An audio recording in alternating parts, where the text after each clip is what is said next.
Hello, hello, cozy fam. How are you? Happy Valentine's Day. I hope you're having a good one with your loved ones or your friends, or even just relaxing on your own. It is a very commercialized holiday, so if you prefer not to acknowledge it, that's okay, a-okay too. But I'm so happy you guys are here. We're gonna go into fairy tale land, so I decided to embrace some fairy godmother vibes. Not sure if I'm nailing it on the head, but we're gonna go with it.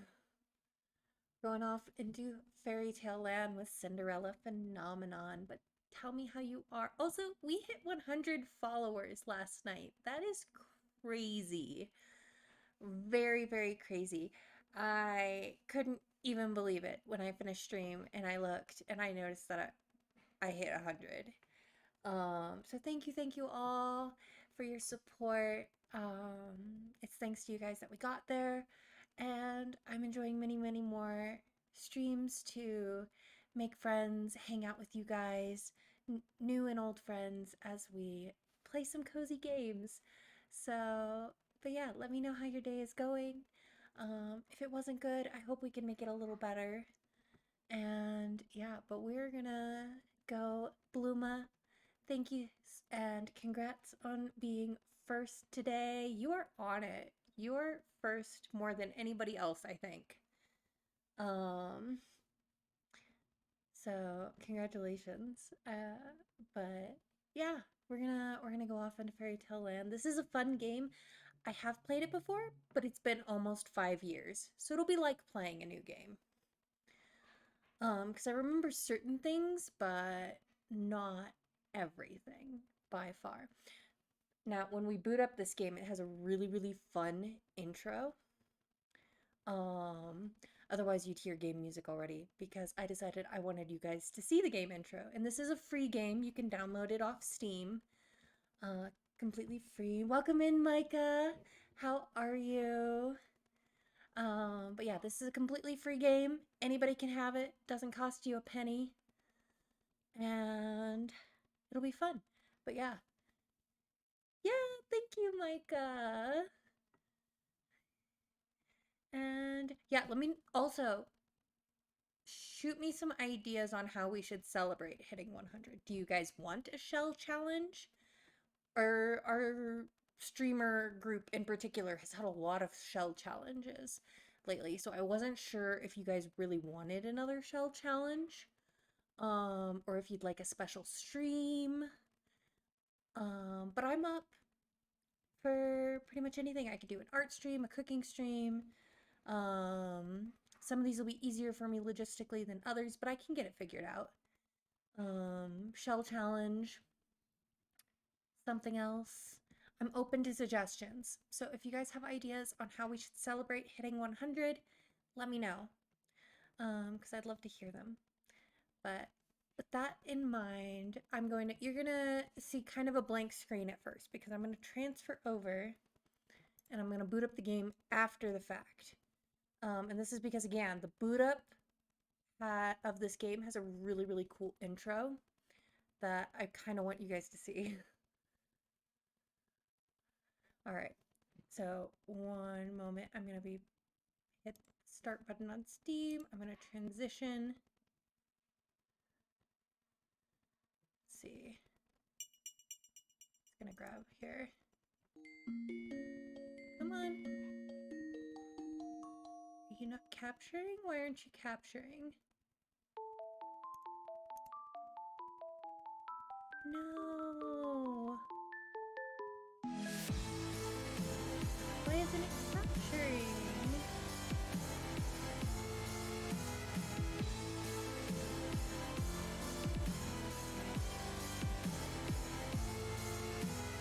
Got it. Okay, fixed. Lives in a monochrome world, working from the side through her lonely eyes. It reflects the ocean and stars, but her cry echoes around the simple loss of love in her heart, making this whole fairy tale alive. Within sorrow's tender embrace, this was never meant to happen.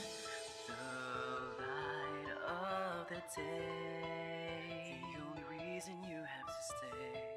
Hear me sing my song and just keep holding on. Cinderella, why don't you stay with me tonight? We'll get through the intro and then I'll transfer to the channel I have removed it. Oh, we will never ever be apart. Set aside all your fears, this magic lives inside your heart. I am here, would you wanna stay with me tonight? Follow me, we will run across the bridge of fantasy. All the pain instead, instead you feel. Believe in me, hold me close, don't ever let me go. Come and stay with me forever. Magic lives so long as I am here.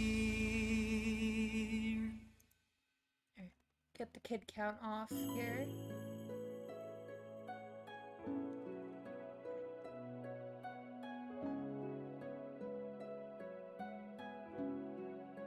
Alright. So, and this is what they would refer to as kind of an otome type game, like, but it's not exactly a dating simulation because there is a lot of plot involved. The goal is not just dating, but there are 5 male leads that our main character Lucette could have a romantic path with. So there is also good and bad endings for each of them. So hopefully tonight does not end in tragedy, but fingers crossed. And let's get started. Viewing the tutorial if it's your first time playing. It is not my first time, but it has been a while.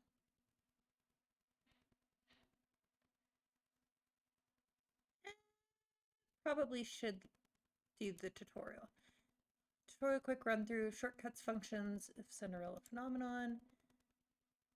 Yeah, click spacebar, enter. You press the slipper for a back button. Page up, page back, skip.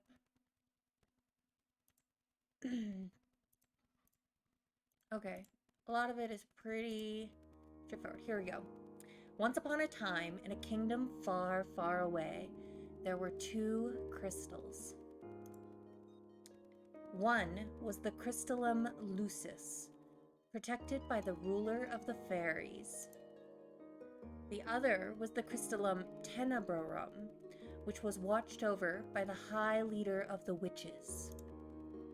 The lucis was sustained by love, happiness, and joy. The tenebrum by fear, anger, and hatred. The fairies and witches lived in harmony with the humans of the kingdom. They regulated the powers of the crystals in order to maintain balance between darkness and light. For there can be no joy without sadness, no courage without fear. The kingdom was at peace for a time. Then one day, a traveling bard decided to write stories, tales of the magic and the wonders of the kingdom. He named these stories fairy tales. In fairy tales, the light always emerged victorious and true love was a usual reward. The fairy tales spread further than could have been predicted. The humans of the kingdom began to believe that fairy tales were true, and that the magic of the witches was inherently wicked and cruel. The witches became hated and feared. Eventually, they were hunted like animals. The witch hunt. The high leader of the witches, in all her anger, created the fairy tale curse. You think we are wicked? So be it. Just as you have taken our happily ever afters, we shall take yours. The witches used the fairy tale curse to attack humans indiscriminately, ultimately throwing the kingdom into chaos and darkness. The ruler of the fairies, the Lucis bearer, sought to regain peace. But the witches were blinded by their hatred for humans, who were responsible for the witch genocide. A terrible war, the Great War, began. Eventually, the Tenebrarum bearer, the high leader of the witches, was finally defeated. The Tenebrarum was lost, peace was restored, and the light once again triumphed. But darkness can never fully disappear. It waits in the shadows, patient for when its time will inevitably return.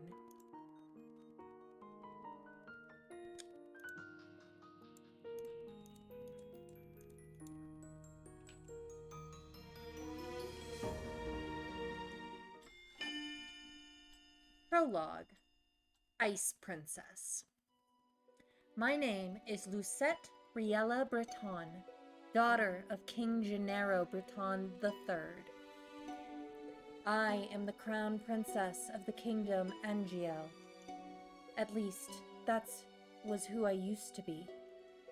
But that was before yesterday, when I became the victim of the infamous fairy tale curse.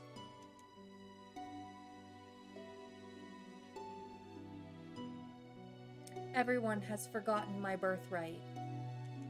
Now I am nothing more than a lowly peasant. I feel like I'm stuck in a nightmare. But no, this is my reality now. Domino, welcome in. It's so good to see you.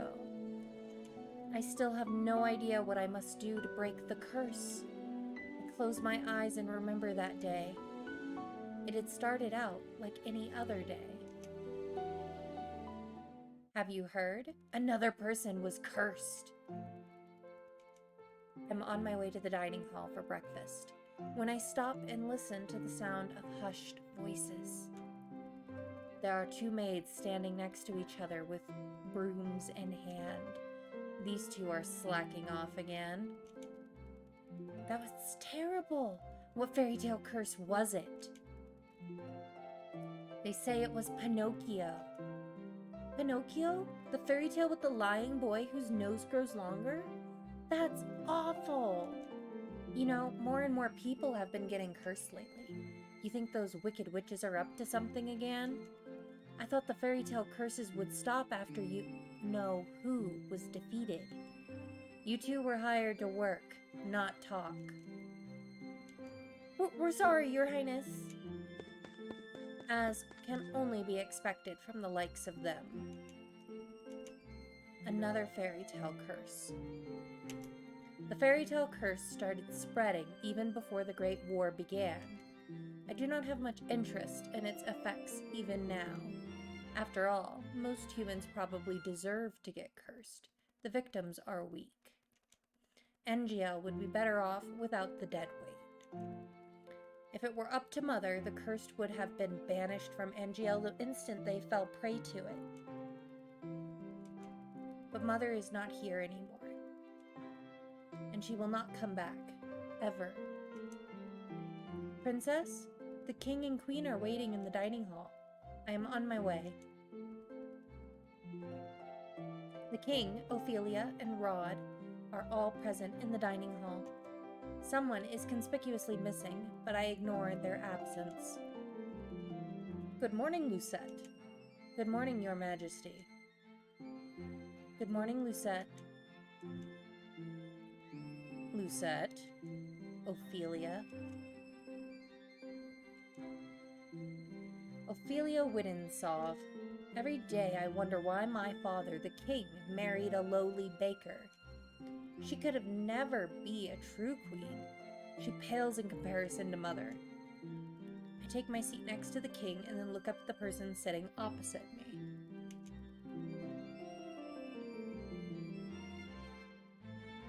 Rod Benedict Wittensov, my stepbrother, is bored and quiet as usual. He is 2 years my junior and is the younger of Ophelia's children. He is mute and uses a plush bunny to voice his thoughts. It was apparently given to him by a fairy. He minds his own business and is easy to deal with. But his older sister, eyes go to the empty seat beside him. She's probably the most infuriating person I've ever had the displeasure of knowing. I'm so sorry I'm late. I was reading and forgot the time. And here she is. Good morning, dear father, mother. Good morning, Rod. And good morning to you too, Lucette. It's a beautiful morning, isn't it? Emmeline Wittensov, Rod's elder sister and my stepsister. She acts as if we are blood, as if she too were born a princess, as if she could be crown princess, perhaps steal my place. I will never let that happen. Now that everyone is here, let us begin. Butlers glide inside with silver trays to carefully serve us breakfast. So, Emmeline, you were reading the fairy tale books that the king brought you. Oh yes, there are so many and they're all so wonderful. Thank you so much, Father. I'm happy that you like them. I love them. It's so strange that the library didn't have any of them to begin with. Oh, wrong voice. That is because Mother hated them. She had all the books burned. But why? They're such charming stories. Fairy tales mislead humans into believing they can have things they do not deserve. Fame, riches, love, happily ever afters. And when their wishes do not come to fruition exactly as they want them to, the humans blame the witches for granting them in the first place. What are you implying about the witches? Lou said. The atmosphere shifts, the air in the room growing heavy. I continue to eat. Perhaps witches are not responsible for the evil in this world. Perhaps humans are the cause of their own downfall.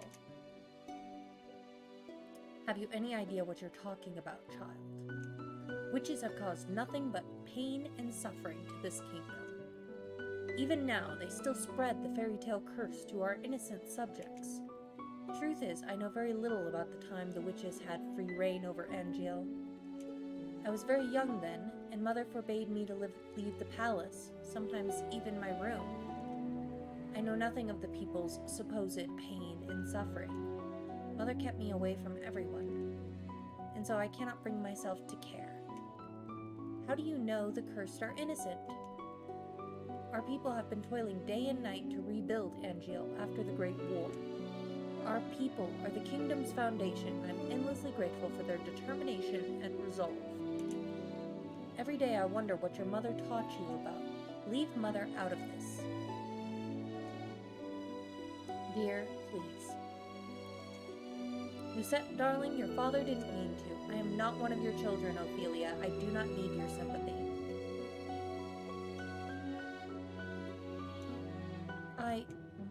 Lucette, you will show your mother respect. She's not my mother. I set down my fork and knife and stand up. I'm done. Excuse me. My father and I have never got on, but our relationship has significantly worsened since he married the baker. My father, the king. It has been 17 years and I have never felt any love from him. He treats Emmeline and Rod, who only entered our life 1 year ago, like his own children. Better than he has ever treated me. This has been my life ever since Mother passed away 4 years ago. Mother was the only one that was there for me when no one else was. If it wasn't for the accident during the Great War, she would still be here. Why the sour face so early in the morning, Princess?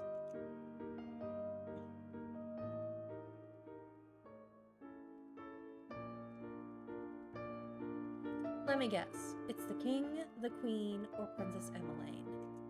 Or is it all of them? I ignore his question. Fritz, what are you doing here so early? I'm running some errands for my father. Fitzgerald Aidan Leverton, son of the highest knight of the Order of Caldera. His father, Sir Alcester, has served the royal family for many years. Sir Alcester is one of the king's most trusted advisors. 3 years ago, Fritz was assigned the honor of becoming my personal knight. His presence is the only company I can tolerate nowadays. You should wait in the throne room then. Thank you. Princess? Yes? You know, I haven't seen you smile once since I met you. Why is that of any importance? I do hope to see you smile one day, Princess. Well, I won't take up any more of your time. I'll see you at 10. 10? Don't tell me you've forgotten. Forgotten what? You're going to town today, remember? I deflate as the realization dawns on me. It's been 2 days since the king issued the order. Lucette, I would like you to accompany Emmeline on one of her town outings. Surely you could send maids with her instead. I would not have requested you to accompany her if I was going to send her with her maids. I want you to make an effort to get along with your sister. Step-sister. She is your sister, and you will treat her and Rod as if they were of your blood. 2 days from now, you are going to accompany Emmeline outside. It's been 4 years since you last left the palace. Ever since then, you've locked yourself away. You barely leave your room. Angiel was in the grip of a war back then, but now the kingdom is safe and back to its former glory. I want you to see how beautiful Angiel really is. Lucette, a princess must know her kingdom. Go with Emmeline, and she will show you the town that you only ever see through your windows. Is that in order? If it needs to be. Are we clear? Lucette understood. The last time I left the palace was 4 years ago, when the king took me with him to check on the people after the Great War had ended. I shake my head, removing myself from the memory. I am safe here. Princess, are you all right? It won't be that bad. The townsfolk are good people. How can you be so sure? Times have changed. People change. That is precisely the problem. Mother never changed. Mother loved me until the end. Sometimes change is for the better, Princess. I think you'll see that today. If you'll excuse me, I shall see you later. Delora. Do you think witches are capable of bringing back the dead? I wish you could talk to me. You and the others. My dolls are my only friends. They're the only ones I can trust. Unlike humans, they will never betray me. They'll never hurt me. They'll always be there for me. The moment I saw Delora, I knew she was special. She was different, so elegant and realistic, it was almost as if she were breathing. She was a gift from the king on my 17th birthday. I only started receiving dolls from him when Mother passed away. Mother does not believe in birthday celebrations. But every year, at midnight, a letter would appear under my door. It would contain instructions leading me through the palace on an adventure to a room filled with gifts, cakes, and sweets. A child's dream. I'd been fascinated by the dolls, which had always held a little greeting card. Card with the words, "I love you," on it, signed by M. The card would tell me to keep those celebrations a special secret. I didn't need to be told that. Mother always found a way to show me she still cared. In her own way. The secret celebrations had stopped as soon as she disappeared. Yes? Excuse me, Your Highness, the king has requested your presence. This better not be another lecture. Tell him I'm on my way. I'll see you later, Delora. Oh. Good morning, Your Highness. Sir Mithros. Sir Mithros, the royal advisor. Father trusts him a great deal, just like he does Sir Alcester. Every day you look more and more like your mother. I sometimes find Sir Mithros talking to Mother's portrait when he thinks no one is looking. He must have admired her a lot, but I cannot bring myself to think highly of him. There is something about him that puts me on edge. Are you on your way to see the king? I shall not keep you then. Until our next meeting, dear princess. Your Majesty. Lucette, are you ready? You will enjoy this, Lucette. I've heard the toy shop has lovely dolls. This will be good for you. You'll get to know your sister better, and you'll be able to interact with and learn about the people of Angiel, about our subjects. I'll not learn anything I do not already know.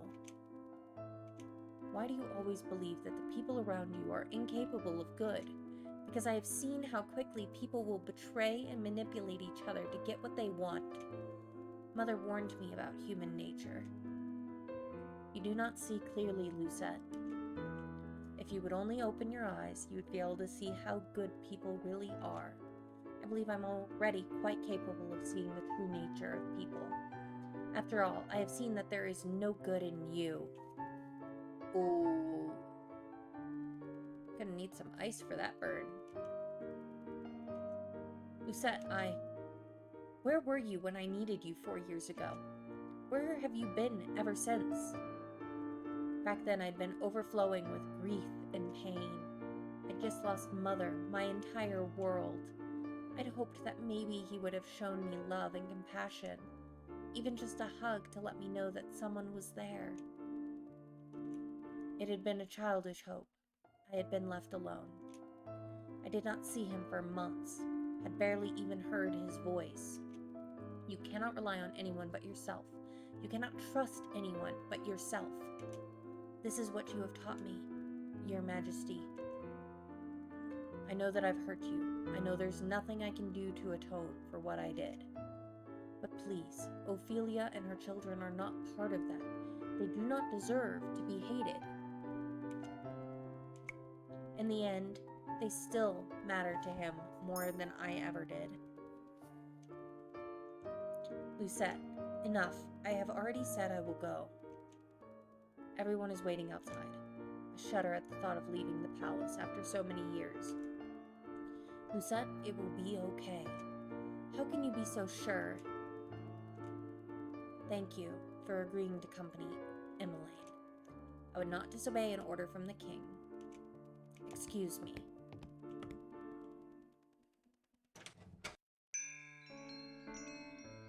Hello, how can I help?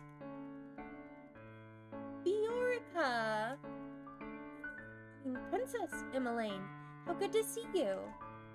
I trail Emmeline, ignoring her as she embraces her friend. I glance around the small shop. The dolls displayed are nowhere near the quality of the ones in my room. I cannot understand why Emmeline insisted she buy gifts for her friends here. I cannot believe I'm outside the palace. There's no need to be so tense, Princess. I would never let anything happen to you. Your only job is to relax and enjoy yourself. You ask the impossible of me. There's no need to be formal, Viorica. I'm still the same as I was. Oh yes, Rod's come along as well. It's been a while, Viorica. It's good to see you again too, Rod.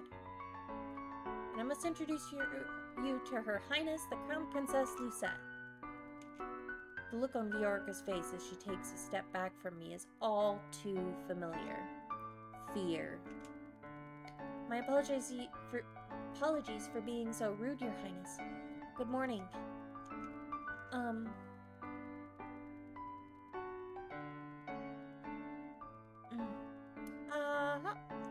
And this is Sir Fitzgerald, Sir Alcester's son.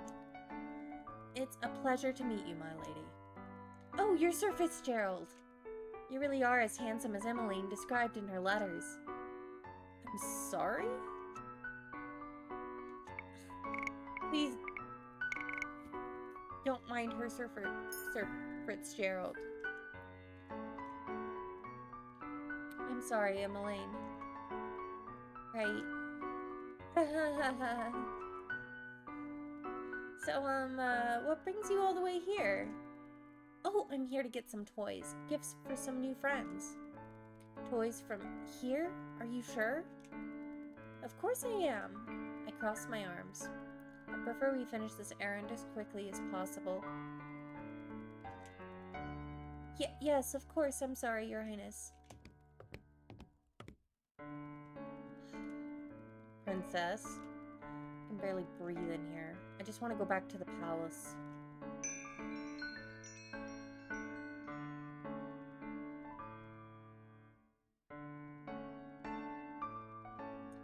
Good morning! Up until this point, I'd always considered Mother to be the fairest beauty in the land. The lady that walks in proves me wrong. Her beauty is mesmerizing and clearly without peer.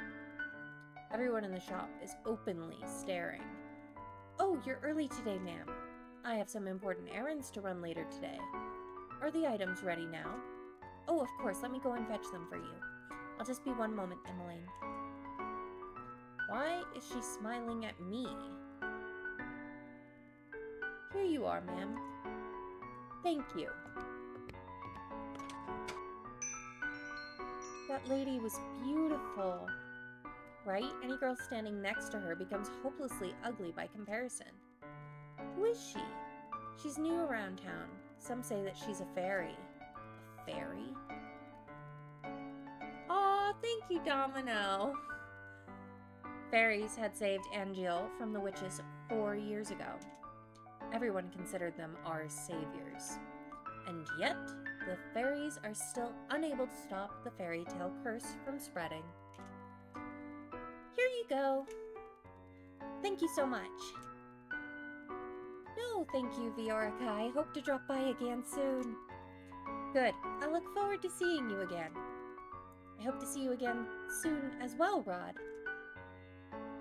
Likewise. Leaving the palace was a bad idea. While I'm out, I'm the center of attention. Some townsfolk point and stare at me. Most, however, make a point of avoiding me, like I am the plague. There are some spiteful stares, but thankfully none are nearly as intense as they were 4 years ago. I'm sure the townsfolk are only surprised to see you again after so many years. Right. Fritz and Rod lag behind us, which leaves only Emmeline walking beside me. I cannot decide which is worse. The staring or her company? Oh, Lucette, look! A street performance! It's been so long since I last watched one. Street performance?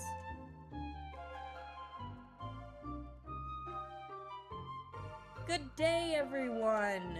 My name is Waltz, and I'm here to spread some happiness and magic. The boy named Waltz snaps his fingers, and colorful flower petals start to rain down from the sky. Isn't that pretty, Lucette? And are those the princesses over there? It's an honor to have you in attendance. Please accept this humble gift. White lilies appear in his hand. Oh, thank you. The boy looks at me as if expecting some kind of reaction. When he gets nothing from me, he sighs and gives me a wry smile. I hope to see you again during my next show. We'll definitely try. He gracefully bows before moving back into his area to perform more magic tricks for the gathering crowd. There are performers like this all around Angeal. I love them. Maybe someday we'll get to see some musicians too. Those are my favorite. I do not intend to leave the palace again.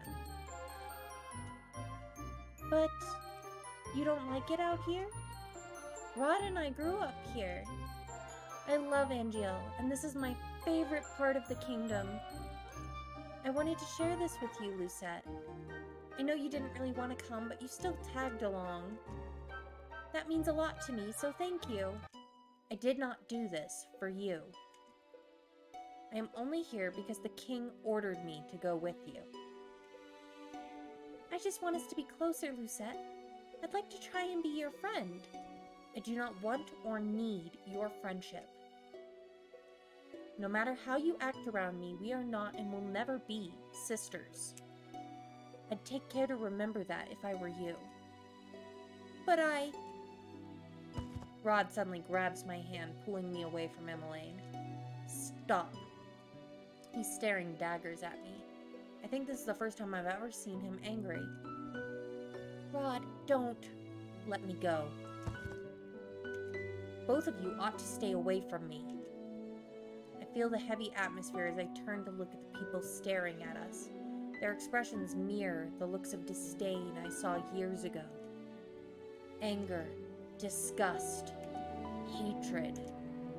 I begin to walk away. Princess, wait. Don't follow me.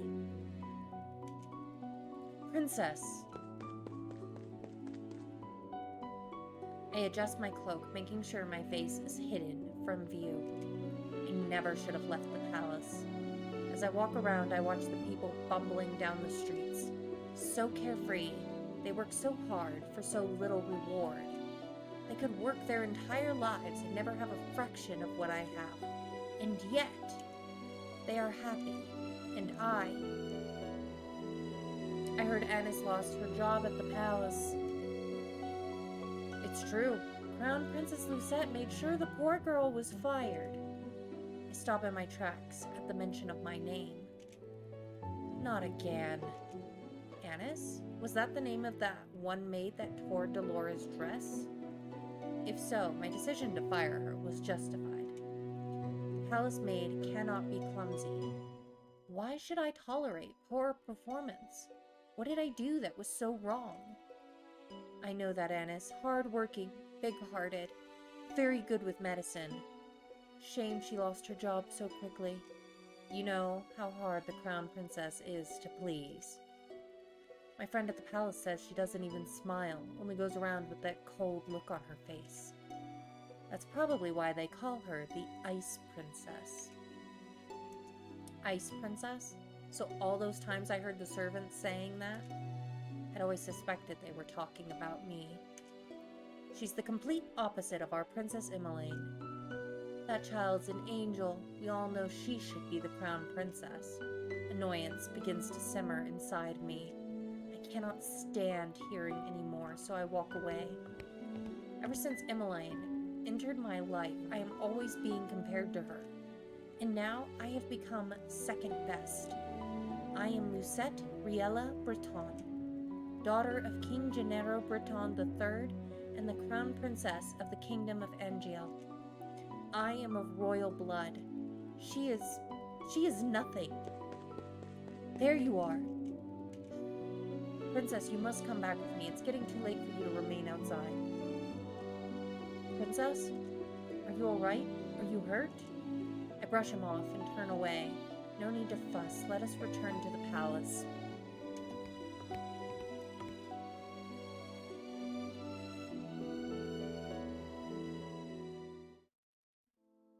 Leaving the palace was physically and mentally draining.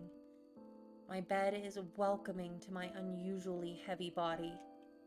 I turn my head and meet Dolores' glassy gaze from where she sits on my shelf. I left the palace today, Dolora. It was the same as all those years ago. Everyone looked at me like I was...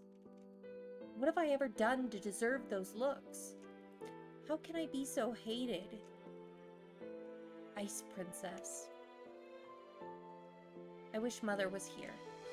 I look at the smiling faces of my dolls. At least I still have all of you. I yawn and stretch my arms. Good night, Dolora. Twinkle, twinkle, little star, how I wonder what you are. Singing? But who? Up above the world so high, like a diamond in the sky. Twinkle, twinkle, little star. I blink my eyes open, only to see Dolores sitting in front of me on my bed. Moonlight spills across her delicate features. How I wonder what you are. Wasn't she on the shelf with all the other dolls when I went to bed? Laura? It's almost time. I pinch my cheeks to make sure I am not dreaming. It hurts. Only 10 minutes before the clock strikes 12. I hope you're ready, Princess. What? My doll just turned into a human. How? Who are you? You know who I am. I've been watching you since the day your father gave me to you. What is happening? I don't think I've ever been so confused in my life. All the answers will come with time, but right now I'm here to give you something, Princess.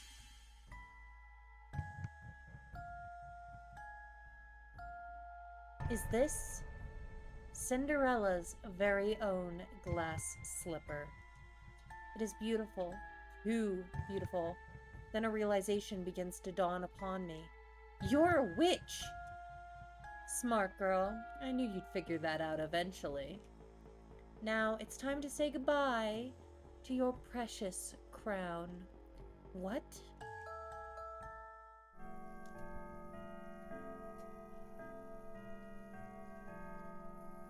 Sweet dreams. Cinderella.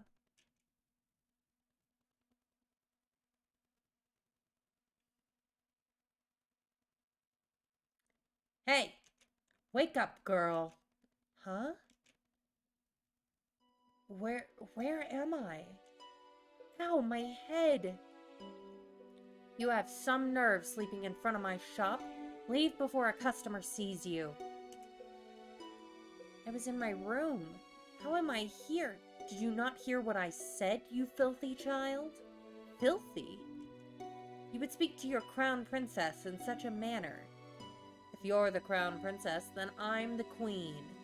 You must have been knocked on the head quite hard to have such grand delusions. I'm not delusional. I am Lucette Riella Breton, blood daughter of King Gennaro Breton III and Crown Princess of Anjou. Right. The king never had a daughter with that witch. Is she referring to mother? Witch? Don't pretend to be stupid, girl. I can only stare at her, puzzled. Our good king only has stepchildren, Princess Emmeline and Prince Rod. And you are most definitely neither of them. What? Now get gone before you go spouting your crazy gibberish at my customers and scare them away. With a huff, she leaves me to my own rapidly turning thoughts. I quickly realize that I'm wearing tattered clothes, that I do not even have shoes on. No, no, no. This cannot be happening. Something shines against my chest and I reach up to grab it. This is... It all floods back. Delora being a witch. Cinderella's glass slipper. This is not a dream. Delora gave me the fairy tale curse. My hands begin to tremble. I must return to the palace to speak with the king. Let me in!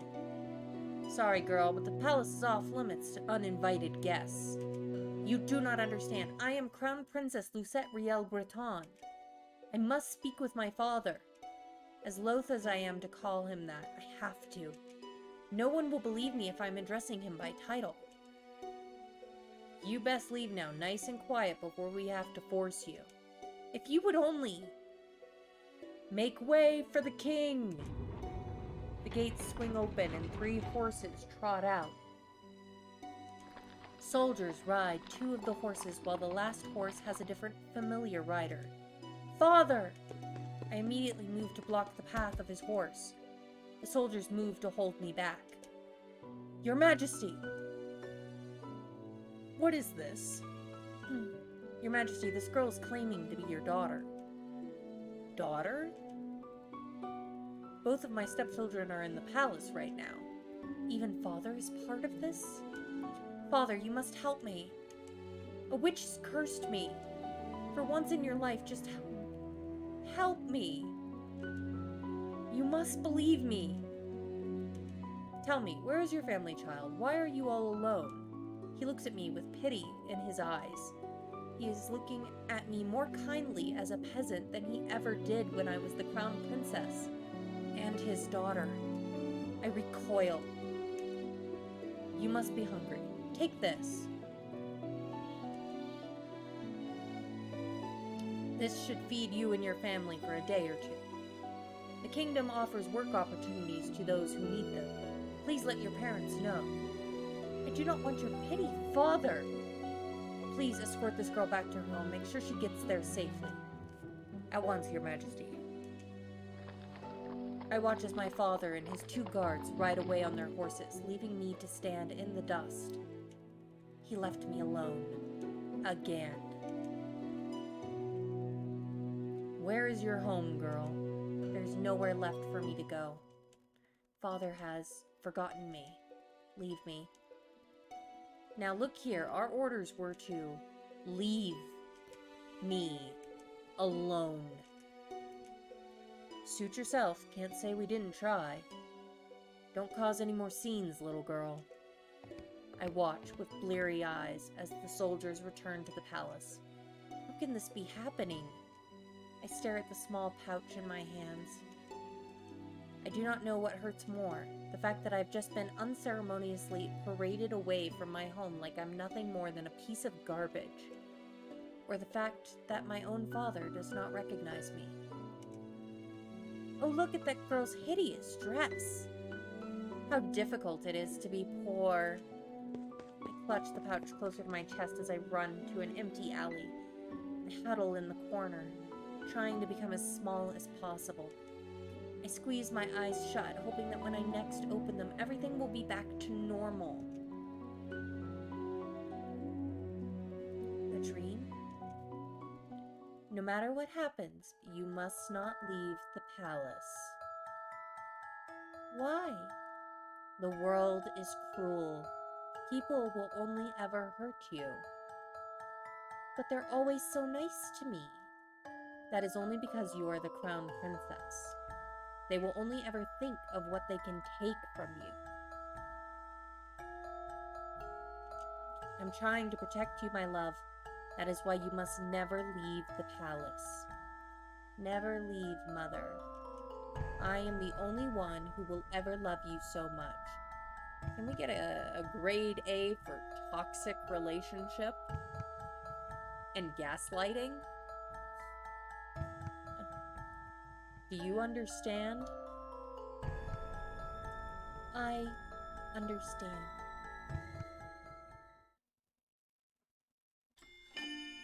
Chapter 1. The Martian.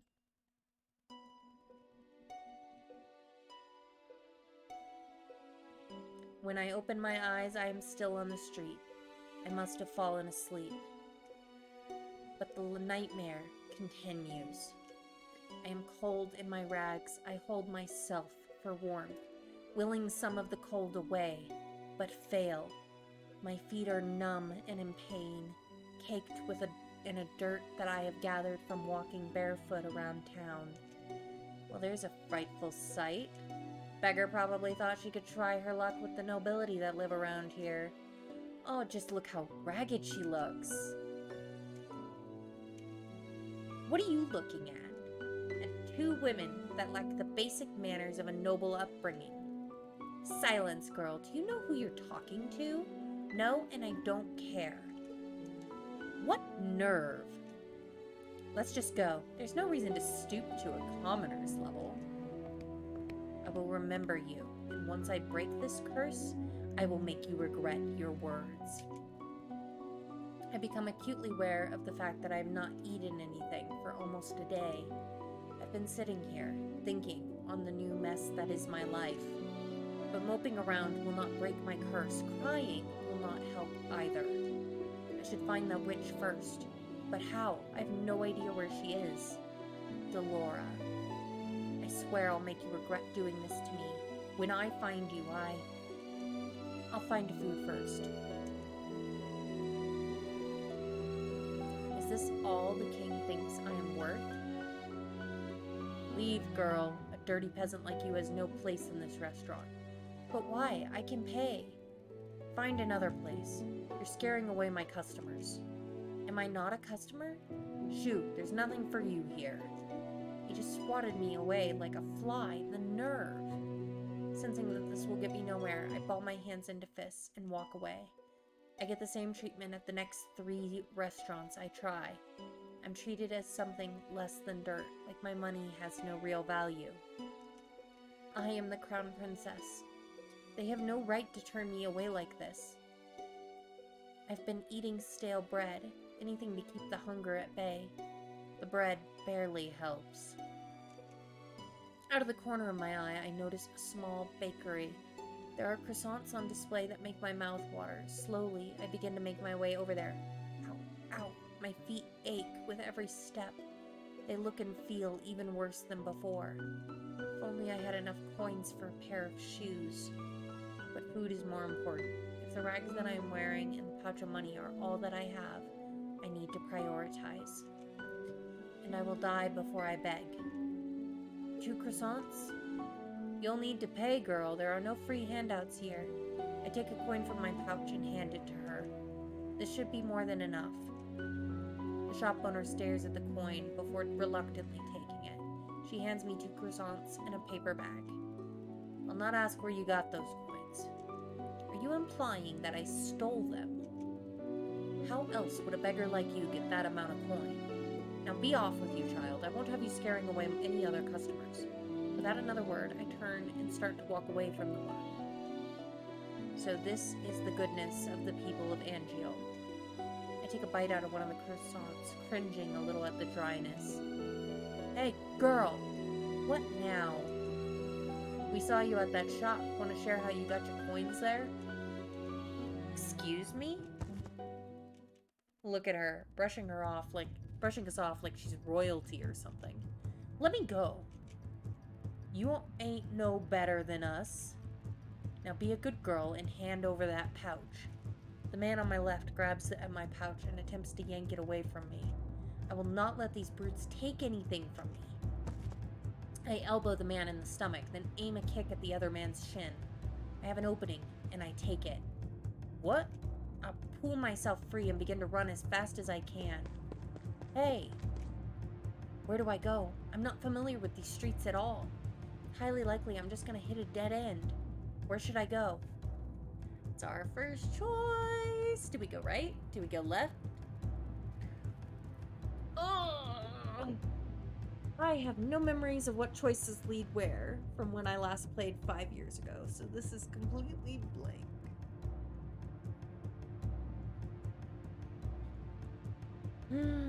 Right or left? Right or left?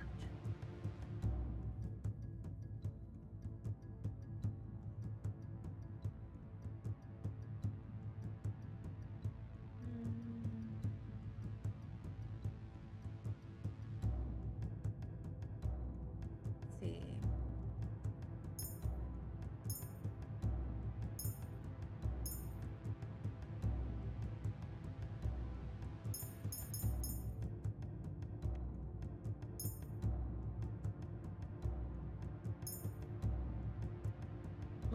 Oh, I'm gonna save right here before we make a choice so that we can go back if it's the wrong choice. Alright, let's go right. Hey, this way!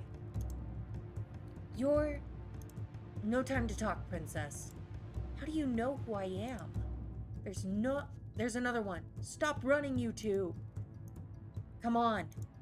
The boy grabs my wrist and pulls me after him. He takes off with a sudden burst of speed, and then I am running even faster than I just was. I'm not entirely convinced following him is a good idea, but at least the boy seems to have a better sense of direction than me. Oh! Our running causes rocks in the pathway to come loose, and before I notice them in my path, I step down hard on them. A sharp pain shoots up into my foot, and I collapse to the ground. It hurts! Princess! I try to stand, but the pain in my feet is unbearable. I fall back down into the dirt with a gasp. I can't! We've got you now. Just hand over your coins, and neither of you will get hurt. I won't let you touch her. Ha! Says the little boy. Well, well, well. What's this ghastly sight before me? 2 adults threatening a child and a lady. How very ungentlemanly. What are the likes of you doing around in this neighborhood? You asking to get fleeced? Asking? Perhaps I'm in the mood for a scuffle. The nobleman brandishes his sword, his expression confident, maybe even cocky. Show me what you've got, sirs. And please, don't bore me. Who are these people? I ain't dealing with this for the money. He's got a sword. What? Come back here, you coward. The 2 of us can take him. I think your friend has the right idea. I'm not the type to show mercy. This is way too much trouble for a little gold. You're late. Sorry, kid. You know how hard it is for me to be invisible around here. Wait, what did you just call me? At ease, small one. These two know each other? I don't even know what's going on anymore. I feel ill. My head is pounding. My feet feel simultaneously like they're frozen and on fire. My stomach rumbles, the hunger coming back with a vengeance. My body feels light. Hey, princess. Princess! Calm down. Parfait will be able to help her. But for now, we need to move before anyone else sees us. Yeah. Yay! We made the correct choice! The crystal up here in the corner indicates if you have made the right choice for a particular love interest. Each color corresponds to the certain love interest. They also appear belatedly after you make a choice, so keep your eyes open and ears open. We'll take a moment of a break here while the ads are running before we continue the story. But what do you guys think so far, those of you who are not in ads?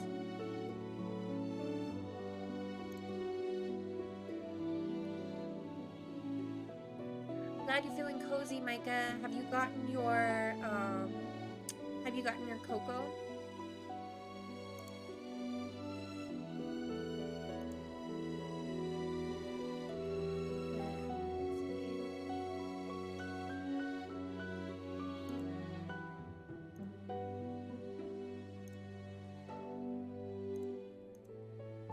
I'm gonna take a drink of water.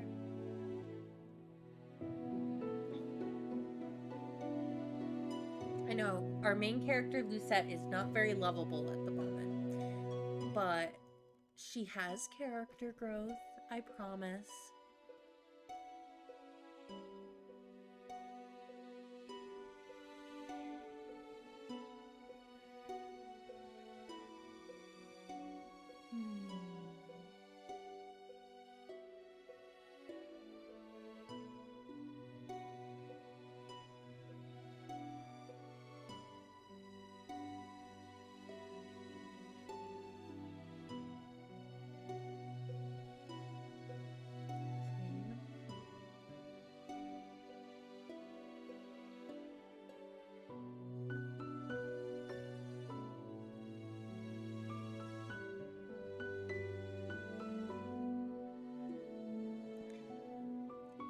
So this is the crystal they're talking about that indicates if we've made the right choice for a love interest.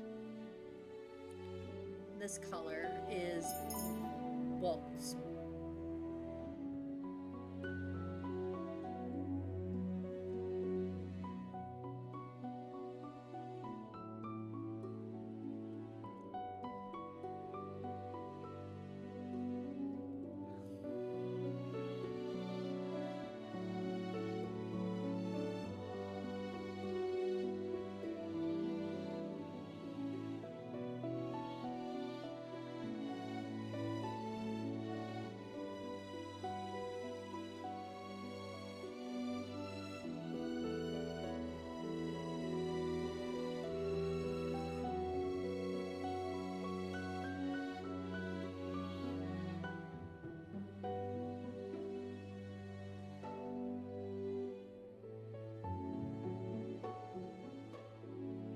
If you were in ads, welcome back. I appreciate you guys sticking through it. We didn't move on or anything. You haven't missed anything. I'd love to know what you guys think of the story so far, if you want. And we're gonna keep going. So everything is fading. A dream? What is that in your hands, Lucette? It was hurt. I just wanted to help it, but it died. It's all my fault. It's not your fault, my love. It died because it was weak. But This is the world, Lucent. Only the strong survive. The weak get cast aside to die. You are not weak. You are strong, my crown princess, and you do not cry. Now wipe your tears. I don't want to see you cry again. Do you understand? Yes. Now, get rid of that thing and wash your hands. Did you not hear me, child? Yes, Mother.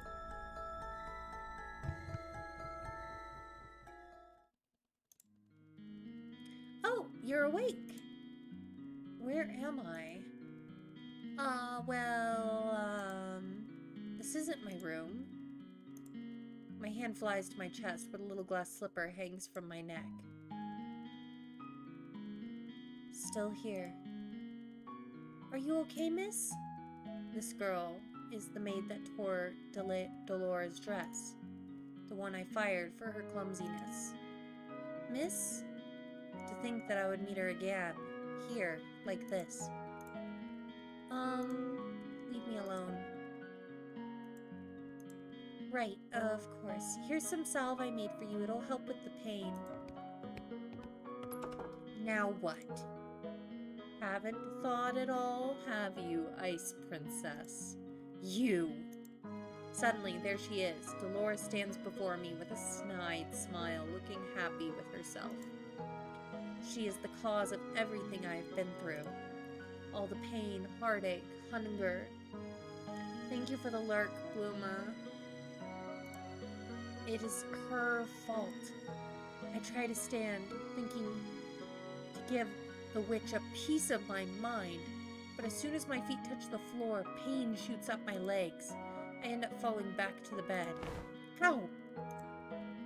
You should be more grateful to the girl you just scared away.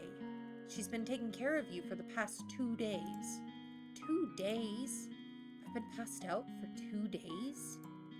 I'm suddenly vibrating with anger. Remove the curse. Now.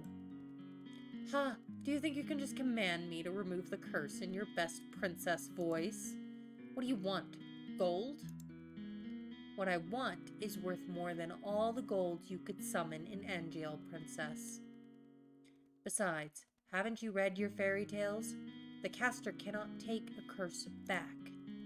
You need to focus on breaking the curse yourself if you want your life back. Mother burned the books before I could read, more than 1 or 2 of them.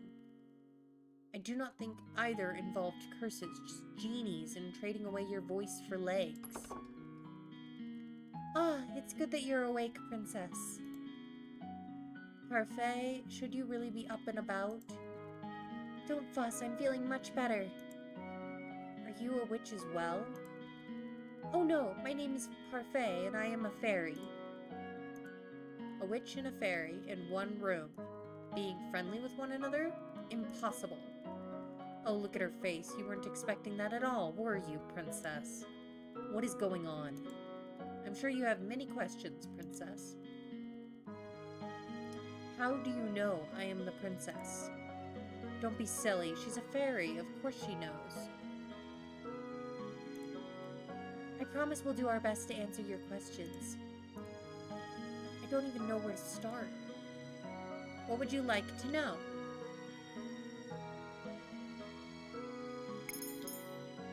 Why was I cursed? Seriously? You're really gonna ask that? I wouldn't have asked if I knew the answer. You have such a temper on you. Very well, this one's got a simple answer. It's because you're a cold-hearted, cruel, wicked princess who deserves to be punished. Delora, a curse is the only way to force you to change your horrid ways. Delora, you could have put that more nicely. I'm pretty sure I was already being nice. Change? Why do I need to change? Are you completely unaware of how heartless you are to other people? The coldness you show to your step-family and your father. The way you treat Princess Emmeline. Why would they need to be treated any differently? You need to prove that you have some goodness in you, princess. Some smidge of kindness. Why? People only show you kindness when they want something from you. The instant they get what they want, they'll just throw you away. What else would you like to know? How do I break the curse? The necklace you've got is one of Cinderella's glass slippers. To break the curse, you must get the second slipper, complete the pair. How do I do that? By doing 3 good deeds. What? It's a very easy thing to do. At least for someone who knows how to be good. 3 good deeds? What does that even mean? I wouldn't even know where to start. Take heart, princess. Goodness is innate in everyone. Are you sure that's what the case with this one? Delora, you are not helping. I'm a witch, and I think I have more goodness in my big toe than she has in her entire body. Now you're just being mean. For every good deed you accomplish, you will get a piece of the glass slipper. When you've gotten all 3, you'll complete the pair and the curse will break. Simple. I suggest you start by polishing that attitude of yours. What happens if I don't break the curse? I think you know the answer to that one already, princess. What else would you like to know? Why are you two working together? To answer that, we'll have to give you a bit of a history lesson. Oh, I've got this. Once upon a time, in a kingdom far, far away, there were 2 crystals. Dramatics aside, there is one crystal in the kingdom called Crystallum Lucis. It is powered by happiness and love. The other is Crystallum Tenebrum, powered by fear and anger. The strongest of the witches is the Tenebrum bearer. The strongest of the fairies is the Lucis bearer. Parfait is the Lucis bearer. I take in Parfait's frail and sickly appearance. She is the strongest fairy. The Great War greatly damaged me. My powers are a fraction of what they used to be. And with no child, I have no successor to my burden. What does a bearer do? Bearers regulate the energy of the crystals and keep the balance between darkness and light. For centuries, the fairies and witches lived in harmony with the humans of the kingdom, until a certain human decided to be a pest. Who was he? I knew him as Hans Gabriel Grimm. He wrote the fairy tales, and he started the feud between the witches and the fairies in the process. How could a single person have so much power? It was the power of his words. In Grimm's stories, the witches were always evil. The humans naturally grew to fear and hate them. They began to hunt them. Didn't the witches fight back? We aren't allowed to use our powers to cause harm. That all changed when the Tenebrum bearer decided revenge was more important than our promise. The witches took over the kingdom. They created the fairy tale curse to spread even more sadness and anger to fill the human heart with negative emotions, all to fuel the power of Tenebrum. The delicate balance of harmony between the crystals was broken. The witches and the Tenebrum grew far stronger than they were ever meant to be. We had no choice but to fight. And then the Great War happened. The Tenebrum bearer was eventually defeated. The Great War was ended with the help of an unexpected ally, but many lives were lost. The good witches suffered horribly. We still have to stay hidden in hopes of having any kind of peace. Are you trying to make me believe there are good witches? The Tenebrum can poison a heart and mind into darkness and cruelty. The witches put themselves at risk in working with the Tenebrum and maintaining harmony. Some, inevitably, are corrupted. Many good witches were corrupted during the war. Most remain that way. Many do not believe it, but witches can be as kind as fairies. And yet it wasn't a fairy that cursed me. I've done good by cursing you, princess. You'll thank me when you've broken it. Delora was not corrupted by the Tenebrum. She's as good as they come. Hopefully you'll come to see that for yourself. I doubt it. Apart from my own inherent goodness, Parfait and I are working together because we have a common goal, which is to restore balance between darkness and light. 3 good deeds and I get my life back. Easier said than done. You said Cinderella, didn't you? Didn't she just have to go to a ball and find a prince? What does doing good have to do with that? Going to a ball, finding a prince, it's all so old-fashioned. No fun in that. Cinderella is a girl with a pure heart. She's always willing to help others, even when they are cruel to her. Anyway, I've brought some clothes for you. I'll leave them on the table. We'll be waiting outside. There are some people I'd like you to meet. I cannot believe this. I look down at my neatly bandaged feet. I have to admit that while sore, they're nowhere near as painful as they had been 2 days before. Here's some salve I made for you. It'll help with the pain. Why would she even care? I was the reason she lost her job at the palace. Oh, she probably doesn't remember me as the princess. But still, she has no reason to do such things for me. I ignore the salve for the time being and gingerly stand up, testing my feet for pain. The injury is definitely healing. I slowly walk over to the table and change into the clothes that have been left there. The dress is nowhere near as luxurious as the ones that I wear in the palace, but still far improved from my rags. All my life, I've never had to lift a finger, and now, I'll not let them see how much they've rattled me. I refuse to break. Just watch me. I'll free myself from this curse.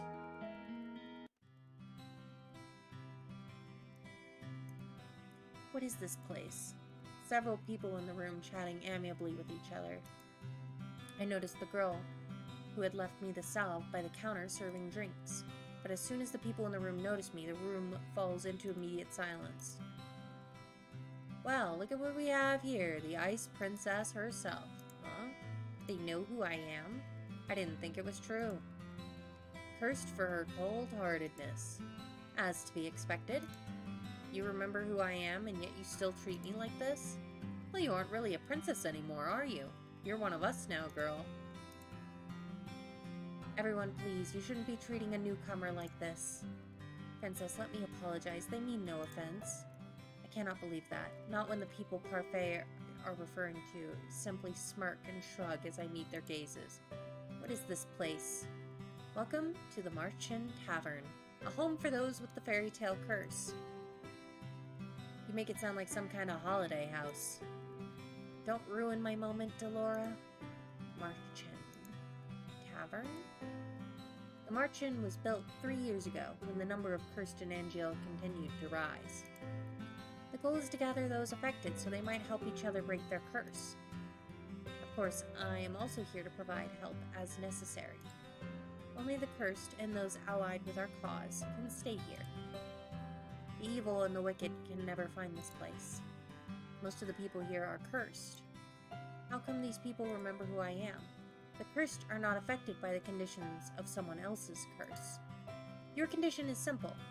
Everyone has forgotten who you are, the crown princess. But because these people here are cursed, they still remember your title. It goes without saying that fairies and witches are also not affected. Okay, thank you so much for the lurk. Come, princess, let me introduce you to the few boarders we have at the Marchen. Parfait beckons the serving girl over. This is Annis. She helps out in the Marchen and does most of the cooking. I'm sure you understand why she's working here now. I believe she deserves an apology. Miss Delora, what are you talking about? Don't you worry your sweet little head over it. You don't remember what this ice princess did to you. Huh? I have nothing to apologize for. Womanliness does not befit a palace maid. I only did what was necessary. Well, it's nice to meet you, Princess. I'm Annis Willow. I hope we get along. Really? This is how you're gonna start doing good? I don't believe I asked your opinion. Please, you two, no fighting. I hold my tongue as Parfait leads me to two people whose faces are incredibly familiar. They are faces I've seen in the palace before. This is Jurian Valiant and Garland Beltrot. How did you know? Both of you were in the Order of Caldera. That's right. They were two of Sir Alkester's best knights. It was a big surprise when they both left a year ago. I only found out recently it was because they acted against Sir Alkester's orders. were stripped of their titles and dishonorably discharged from service. What are you two doing here? We help the fairies. They and Annis are exceptions and are allowed in this tavern without the curse. Jurian and Garland lend us the strength to help protect the marchand. Protect? From the witches. They'd do anything to make sure their curses remain unbroken. And what about you? I am an exception. Also, I'm good. You keep forgetting the good part. Remember, not all witches are evil. Your curse is a test. A test? Originally, the wicked were cursed so that they could learn to change. Their curses were meant to teach them a lesson. I'm hoping your curse will teach you a lesson too, Ice Princess. I really am only trying to help you. I don't need you to show me how to change. I just want my life back. Well, to do that, you'll have to break your curse. Try and make some friends, Princess. They might be able to help you break your curse. Oh, I'd love to hang around and watch the princess try to be friendly. We have work to do, Delora. Fine. Try not to make any more enemies, Princess. Hi, Micah. The instant Parfait and Delora leave the room, the temperature drops several degrees. Now that I'm alone, I feel the cold stares return. Disgust, contempt, as if I am the reason they are cursed and have to take refuge in the marchand in the first place. Make friends? All I've ever had are my dolls. I've never needed friends.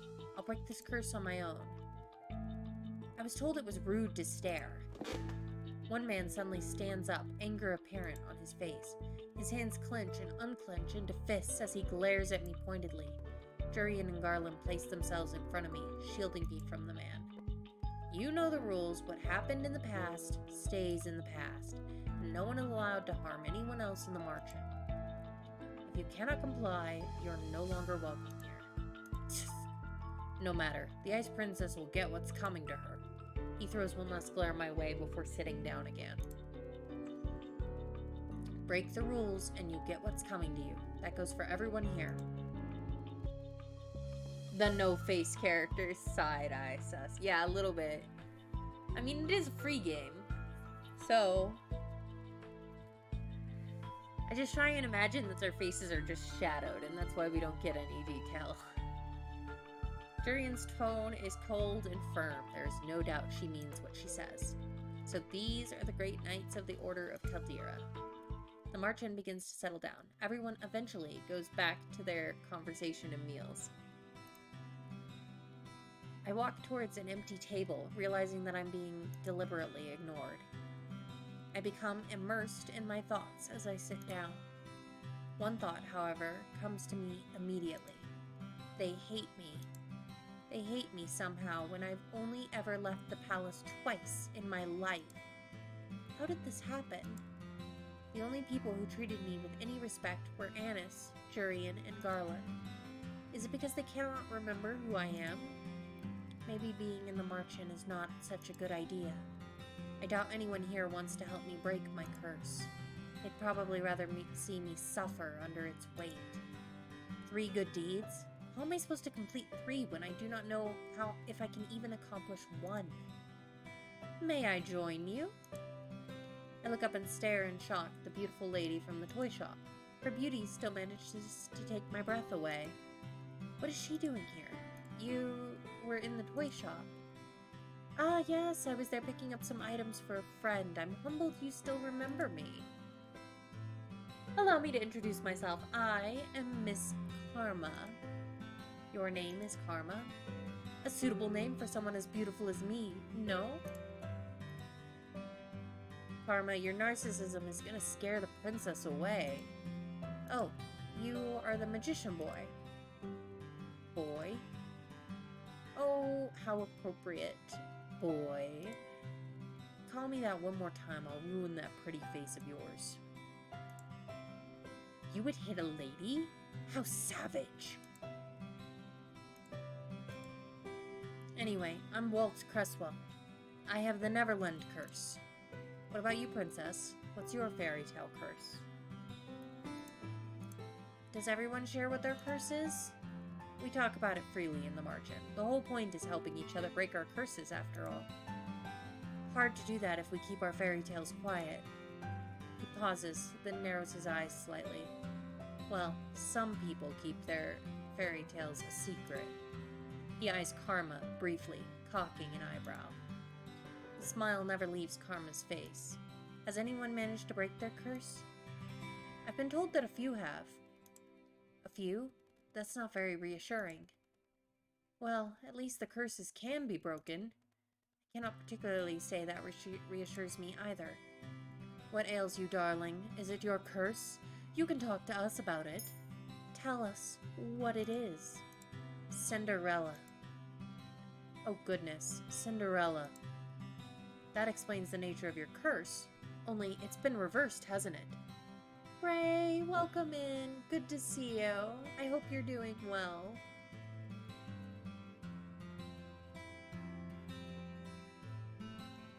Okay, that's a decent, cozy score.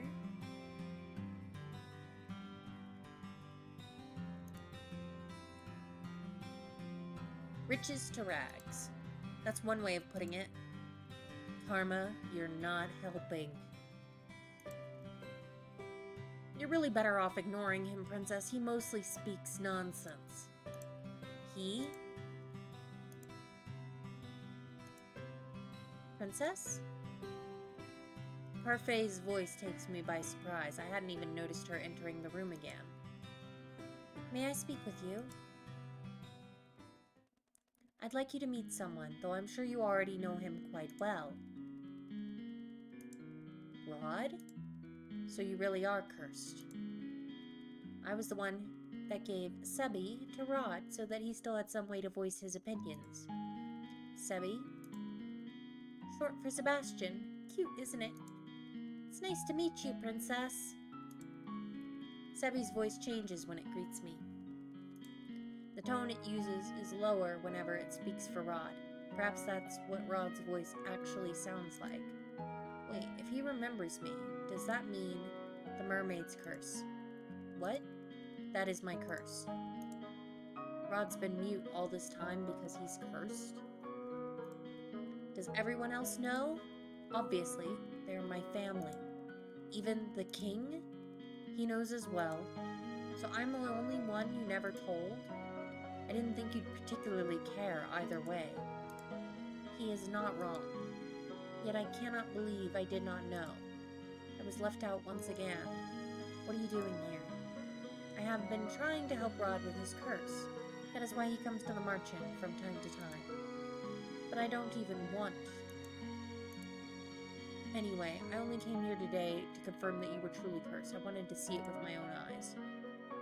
It was a big surprise when I woke up one day and you weren't in the palace.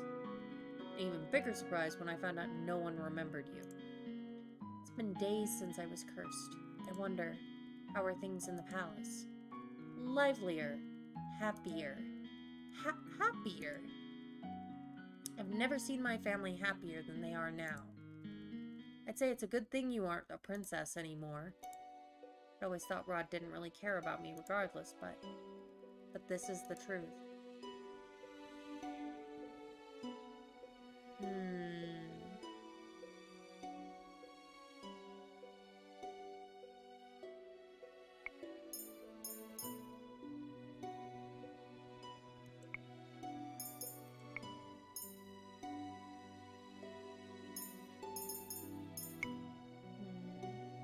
Alright, let's see.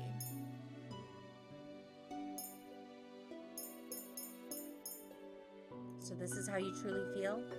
So I have to be cursed for you to open up about how you feel? The only reason I didn't say anything earlier was because Emmeline didn't want me to. I'm happier now too that you're gone. I don't have to pretend to like you anymore. I don't particularly want this route anyway because he's her stepbrother and that's just... no. I'm gonna return to the palace now. I'm gone, and they're all happier. Do you have a fave character so far, Ren? You know, I'm trying to think, because like I said, the last time I played was 5 years ago. So it's been a long time. I like Waltz at this point in the story. So we might try for him.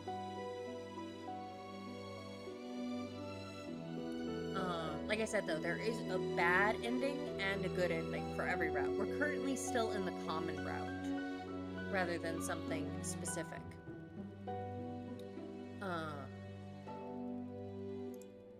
But yeah. Your very existence has been erased in the palace. They've never known you. Yeah, it is an interesting, and like I said, it is a free game. You can get it on Steam. That doesn't mean they're happy without you. Even the king. What did I expect? Why did you bring me here? The people in the marchant, I shouldn't have left you alone in there. I'm sorry. You knew how they felt about me. What have I ever done to them? Now isn't the right time to explain. When will it ever be the right time? So many things have already happened to you. I need you to be patient, Lucette. Has the prince already left? Yes, he has. Princess, we'll talk about this later. For now, you must focus on breaking your curse. Did I miss something? No. Right. Maybe the fairy is right. I don't think I'm ready to find out how I made so many people hate me. Hi, Kay! Well, Parfait, I think it's time we get down to business. What should we do with her? What are you talking about now? You, of course. You've got nowhere to go, right? She's right. I think back to the days I spent on the streets and shiver. I'll do anything, so long as I don't have to go back there. The princess can stay at the Marchand with me and the rest of my boarders. I'd almost forgotten what hope felt like. But you'll have to work in exchange for a room. I celebrated too soon. What? Magic has its limitations, just like anything else. Money doesn't appear out of thin air, not even for a fairy. I'm good, Kay. Glad you're feeling cozy and playing. Let us know what you're doing in The Sims. Are you gameplay? Are you building? The Marchand doesn't attract many customers since only the cursed and a few others can enter. I sell my potions here and there, but I have several hungry mouths to feed and my funds are tight. I thought fairies lived in luxury. Parfait, are you broke? Ooh. Ouch, even the Ice Princess can tell. And yet you still take people in. That's always been how Parfait operates. She's good-natured to a fault. I'm told suffocating beneath my debt will be what kills me. Why don't you just leave? I assume you make enough to take care of yourself. Leave someone who's in need of help? Could never. And that, princess, is how goodness works. How goodness works? It's not as if I accept freeloaders. All my boarders help me run the Marchand and do errands. The princess has never worked a day in her life. I doubt she'll be useful. If karma can be useful, anyone can. I have yet to see karma be anything but useless. Princess, you're more than welcome to stay if you're willing to help out. It's the least you can do in exchange for a roof over your head and 3 meals a day. Oh, and shoes. Do I even have a choice? I toss and turn in bed, unable to fall asleep. The mattress is hard and the sheets are itchy. Nothing at all like the bed I had in the palace. What would I give for my old bed again? For any of the comforts of home. I miss my dolls. Lady Parfait! Lady Parfait! I sit up immediately. What is going on? I leave my room to investigate. Some of the other Marchand boarders, Waltz, Jurian, and Garland, are sitting on the settee, looking anxious. What's happening? Sorry, did we wake you? No, but the noises Garland was making would have woken the dead. Jurian and I found an injured man while we were doing our rounds. We brought him here. Injured man? Wait, what were you doing outside? It's almost 1 in the morning. Nothing you need to worry about. Lady Parfait and Annis are tending to the man now. These people, will they just help anyone they find on the streets? What if this man is dangerous? Do you think the witches got to him? It's possible. We'll have to find out when he wakes up. The next day, Parfait reveals that the man only suffered minor head injuries. She says that she expects him to wake up soon. I look at the tray of food in my hands. Annis has asked me to bring it up to the stranger's room, while she finishes the rest of her cooking. I would never have been asked to do this in the palace. Goodness, what's that poor tray done to you to deserve that look? I must say that it's odd to see a princess doing something nice for someone. What do you want? I have something to ask the man that was brought in last night. Seeing as you're being good enough to deliver breakfast, I thought I'd just tag along with you. If you're going, just bring this tray up yourself. You're not in any position to delegate your duties to me, Miss Lucette. Come on, our guest must be famished. Seeing no way out, I followed Delora to the spare room the man had been put in. Come in.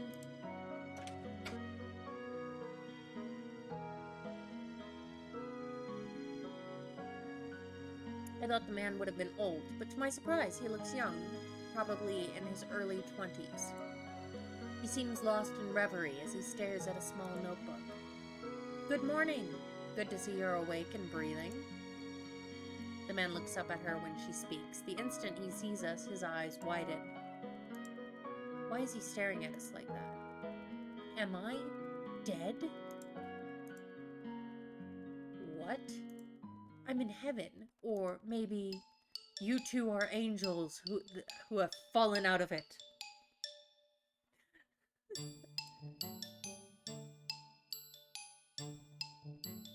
I see.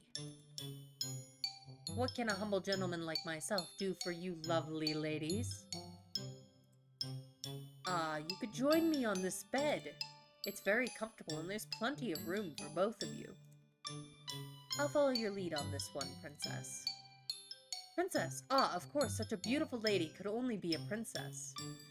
And look at the noble way you hold up the tray.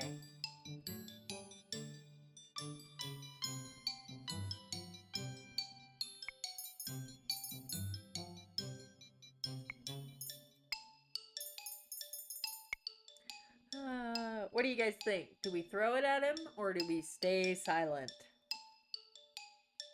We should probably stay silent if we're trying to be good.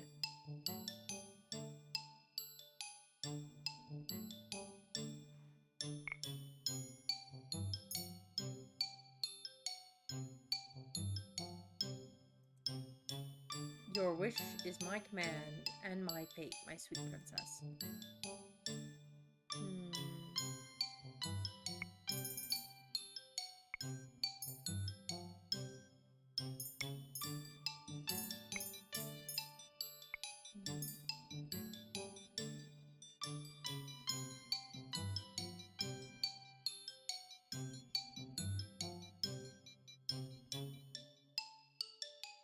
He is one of the better male leads. Can I throw the tray at him? I'm tempted to let you. Feisty as well. Oh, be still my beating heart. There it is. Huh? You. Oh, he's awake. Another lovely lady has entered my chambers. I don't think my heart can handle the perfection of the three of you at once. I think I know how Casanova here got those head injuries. Some lady decided she'd had enough of his rubbish and wanted to punish him. Delora, Patience, he may not even be in the right state of mind right now. He did take injuries to the head, after all. The man finally stops to look just at me. He narrows his eyes and stares so hard I almost want to slap him. What? You're familiar. But no, it's impossible. Aren't you the crown princess? What are you doing here? If he knows, then well, he's definitely not a witch or a fairy. Can only mean one thing if he recognizes the ice princess. What is your name, good sir? I would answer any questions you ask of me, madam, but I don't remember. Amnesia? I know everything about Angiel, and yet I don't know the first thing about myself. Except that I have the Rumpelstiltskin's curse. Rumpelstiltskin, is that a fairy tale? I knew it. He's got the fairy tale curse. Fairy tale curse? Do you remember how to break it? From what I remember, I need to somehow collect 3 memories and get them to appear in this journal as entries. He shows us the notebook he's been holding on to since we entered the room. My first memory is of waking up and holding this. I thought there would be information in here, but it's empty. Another victim of the curse. You must be tired. Lucette will leave your breakfast here and will give you some time to yourself. We'll be outside if you need anything else. Rumpelstiltskin. What is that fairy tale about? Delora does not do a good job of hiding her laughter. She snorts and I cross my arms, embarrassed. Mother burned the fairy tales in the palace before I got the chance to read all of them. Fine, I'll keep it short. Once upon a time, there was a girl that was said to be able to spin straw into gold. The king found her and locked her up in a tower. He said he wouldn't let her out until she turned all the straw in the room into gold. But the girl was just a regular human girl. She knew she would never be able to turn the straw into gold and feared that she would be locked up forever. That was when an odd little man appeared before her and offered to do the job for her if she gave him something in return. The girl gave him her necklace, and the man spent the rest of the night spinning the straw into gold. However, the girl wasn't released. The second night she was given more straw to spin, and the little man appeared once more. This time she gave him her ring. On the third night, the king ordered her to spin the straw one last time, and if she did, she would be released and made his queen. However, that night the girl had nothing left to give the little man, so they made an agreement. He would spin the straw into gold for her, so long as she gave him her first child. I personally never understood why the girl would want to marry the king in the first place. Hush, I'm trying to tell a story here. Years passed and the queen finally gave birth to her first child. That night, the odd little man returned and demanded his due, but the queen didn't want to give up her child. The man then said that he wouldn't take the child if the queen was able to guess his name in 3 days. The man's name was Rumpelstiltskin. Did she guess it? Oh yeah, the night before her time was officially up, the queen was drawn to the forest by the sound of a little voice. She saw the little man celebrating his upcoming victory, singing about how no one had or ever would guess his real name, which was Rumpelstiltskin. He does not sound particularly smart. So agrees the general populace. Sometimes I wonder how Hans was able to come up with such tall tales. Well, the Marchen is opening soon. I expect another busy day. Especially busy for you, Lucette. You need to start coming up with good deeds.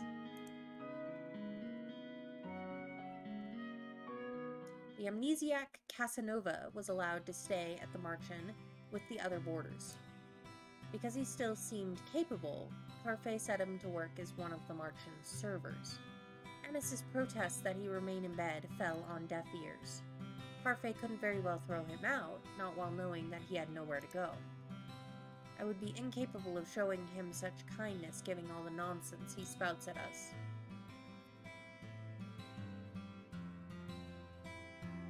The people that frequent the Marchen began to steadily ignore me altogether, like I do not exist.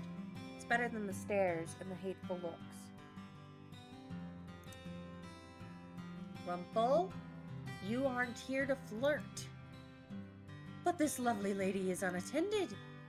Sir Rumple, please, you're making me blush. The Because the man couldn't remember his name, he fashioned one from his own curse. Rumple. I think it suits him. I'll never understand, Parfait. This amorous waste of space is about as useful as karma. I've returned! Speak of the devil. Did you miss me? Karma had left abruptly yesterday, saying that she had something very important to take care of. Waltz trails in after her now, carrying several boxes in his arms. Why am I carrying these? Because you made me run that errand for you at the toy shop the other day. And because gentlemen carry things for ladies. I'm gonna drop them now. Those boxes contain very important contents. Welcome home, Miss Karma. Nice to see you've survived the trip, Waltz. Thank you, Annis. So this is our new housemate. We've not had the opportunity to meet. I am...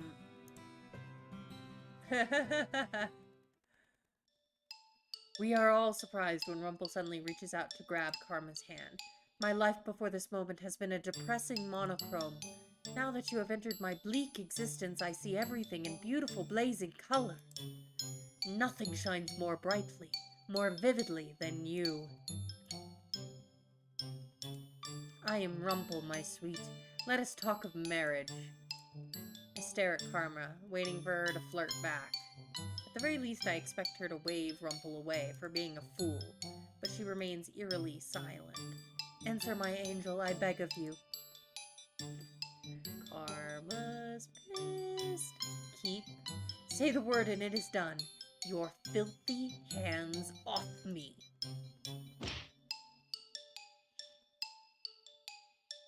Oh. Not again. I would never be interested in the likes of you. Go on, lad. Give him a good beating. Like the one you gave me. My queen, there is no need for violence. What did you call me? Please calm down. Rumple is still recovering. What is going on? Karma is a man. Doesn't take kindly to being flirted with. Or proposed to. She is a man? But your voice, your face, your breasts. Ow! That's what you're focusing on? Pervert. I worship all aspects of the female form, but my particular favorite has always been... Ow!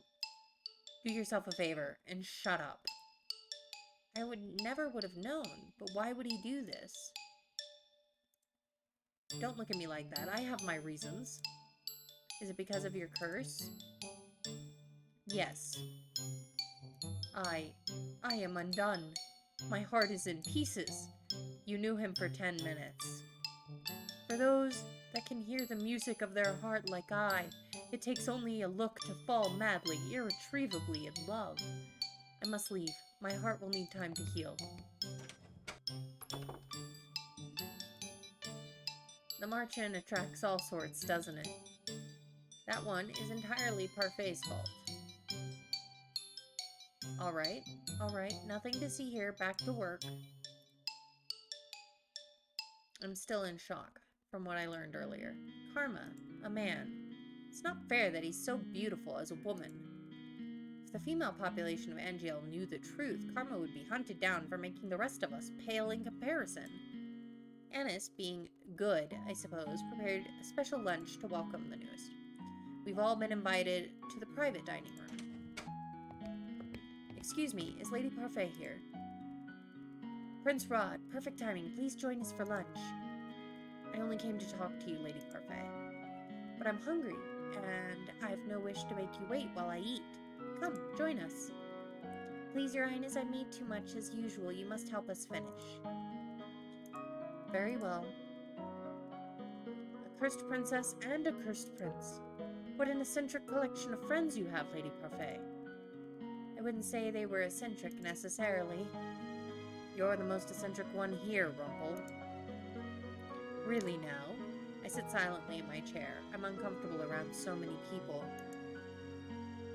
Even when Mother was alive, I had all my meals alone, since my parents were always too busy to sit down for meals with me. The meals with Ophelia and her children were always so awkward and silent. Somehow the atmosphere here is friendly and lively, even though I barely know anyone here. Is something wrong? Excuse me? You've barely touched your food. Do you not like it? Dolores said this was one of your favorites. I'm just not used to eating with company, that's all. They say that sharing a meal brings the family closer together. Garland. I apologize. Closer together, huh? So, have you made any progress on how to do those good deeds, Princess? There's no way I'm admitting that I do not know how to complete one. Oh, I forgot you're not so good at the doing good front. You're not very helpful. Why don't you ask someone to teach you how to do good? What? Well, that's not something you hear every day. As in, take some kind of lessons? If you're having so much trouble on your own, you should ask someone to give you some advice, or teach you. It's as simple as that. What is this I hear? The princess needs advice? Well then, she's in luck. I happen to give the most excellent advice, and believe me when I say I can teach almost anything. The princess is indeed lucky that I am available for teaching duties. No doubt I'd be the better choice, as I don't go about deceiving the world. Excuse me? From one-sided flirting to bitter enemies, and all in the span of a few hours. The man broke my heart. Anyway, I'd also be happy to help you in any way I can, Princess. And I'm sure your stepbrother would be happy to help as well. I don't think I would make the best teacher for this sort of thing. I only teach others how to fight. Never mind the fact that Jurian herself still struggles to be good. What? You're lucky, aren't you? So many people are willing to help you. Why? Why are you all willing to help me? That's what we do at the Marchen. We help each other. Lesson number 1. Doing good means helping whenever one can. Just let any of us know if you want our help. Trust no one but yourself. You need not care for anyone but yourself. This is what Mother in the last few years have taught me. I've always been alone, and it is easier that way, and yet these strangers, these people that I've only known for a few days, are so willing to help me when they will give me nothing in return. Is this the goodness I was meant to see? Father? How can I even begin to trust and care for others when I have forgotten how to do so? I'm slowly beginning to understand what I must do. Chapter 2.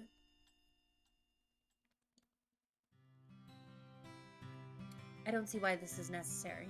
Of course this is necessary, Princess. You work to show you can be useful. Hi, Ellie. Welcome in. How are you? For the last half hour, Parfait and Delora have been debating what chores they want to give me. I cannot believe they are seriously going to make me work, like a commoner. No freeloaders at the Marchen, remember? You can't pull the princess card anymore now that you're a homeless peasant.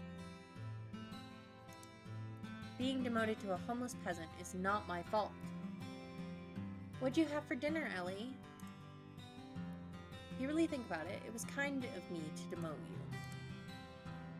Stop teasing her, Delora. Lucette has had a lot thrown at her already. I'm only speaking the truth. Besides, working to live is the commoner's way of life, but at least it's rewarding.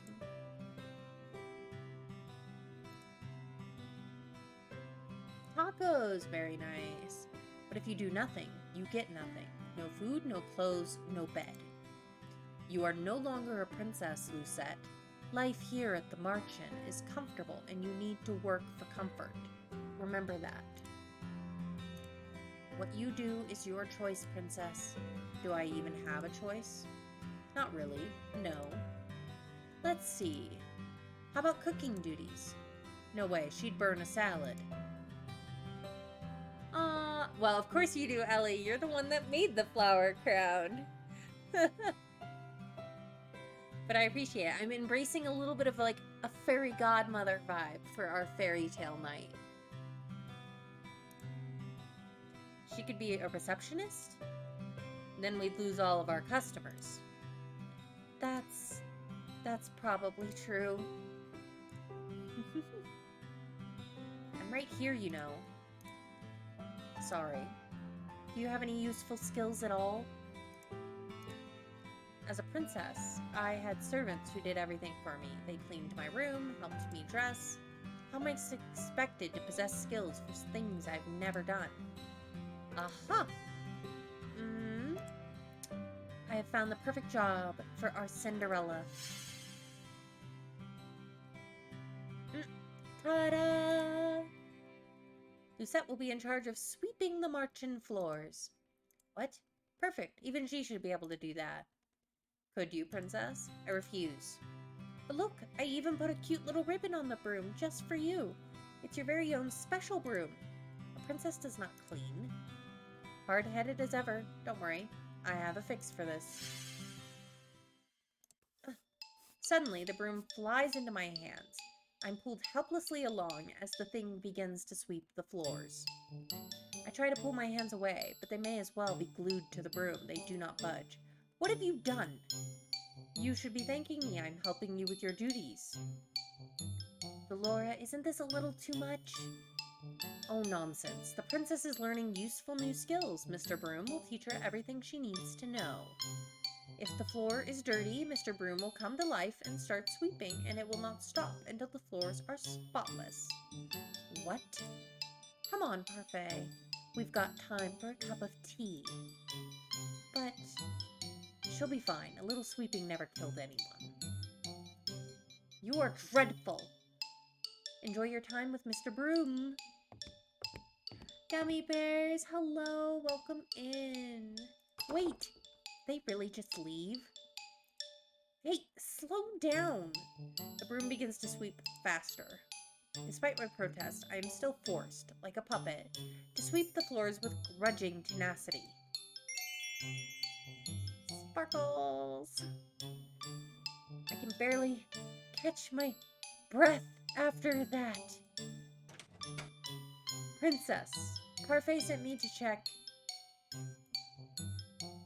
Really, it's so clean I can see my reflection on the floorboards. I'm impressed. Do not even think about stepping into this room with your dirty shoes. Goodness, I didn't know princesses could be such terrifying creatures. You are aware that the marchen is opening soon. Yes, the floor isn't going to stay clean forever. Then do not open the marchen. I do sympathize with you, princess. It's difficult adjusting to the commoner's life. What would you know about that? More than you think. What? Oh, did I let that slip? That was my mistake. Carmen just smiles at me, his eyes gleaming with playful mischief. He's definitely hiding something. My hands are red and sore from all the sweeping I've done today. I remember the salve Annis offered me when I first woke up in my room. Surely that'll help somewhat. I apply it to my hands and find, to my surprise, that it is very effective. Most of the redness quickly fades, along with the pain. Is this what my life will be like if I do not break the curse? Forced to work day in and day out? I cannot let things stay as they are. I must act. I lay down to rest. Tiredness falls upon me like a heavy, suffocating blanket. I close my eyes and feel myself drift into the darkness of sleep. Despite having slept for hours, I'm still tired when I wake. I glance back at my hands and remember the salve's effectiveness. Whatever Annis gave me really works. I should ask her to make me more. I feel like this is not the last time I'll need it. I must act quickly. The sooner I break the curse, the better. People who offered to help me are all here. Whom should I ask for help? Oh, it doesn't give me Waltz as an option. I don't want to choose Rod, because that's her stepbrother. But what do you guys think? Karma, who is the man in a woman's body, with the narcissistic personality and the secretive smile, or Rumple, the Casanova amnesiac,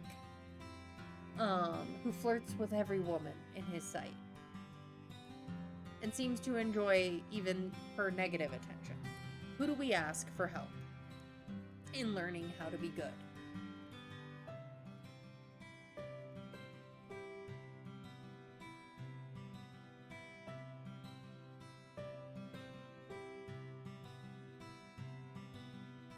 Karma or Rumple? Geez, none of these are good options. Yeah. I couldn't remember. I thought that Waltz was an option, but Waltz is not showing up as an option. So, and I don't want to do the rod. I have admittedly gone through the rod's route just to get the achievement, but I don't really want to do it again because it is her stepbrother. So yeah, Karma or Rumple?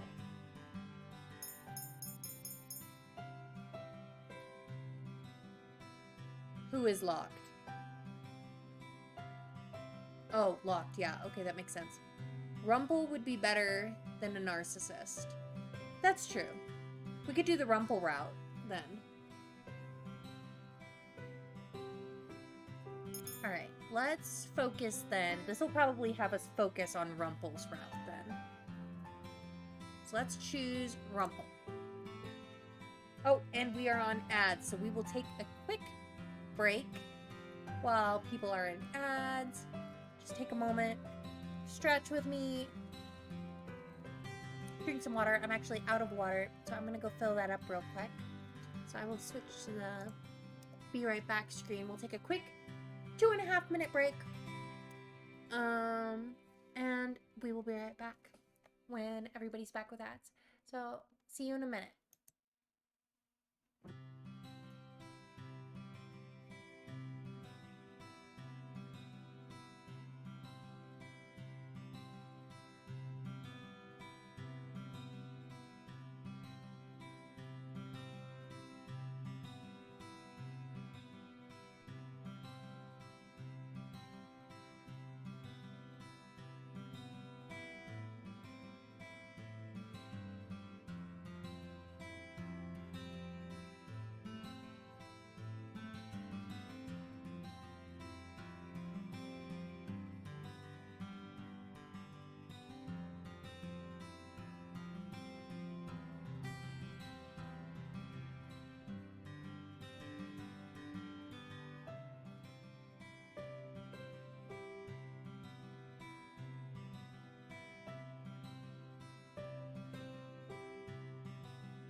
Hi guys, we're back.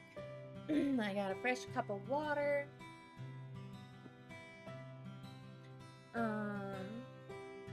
And we will continue going. We might have to do this story in 2 parts.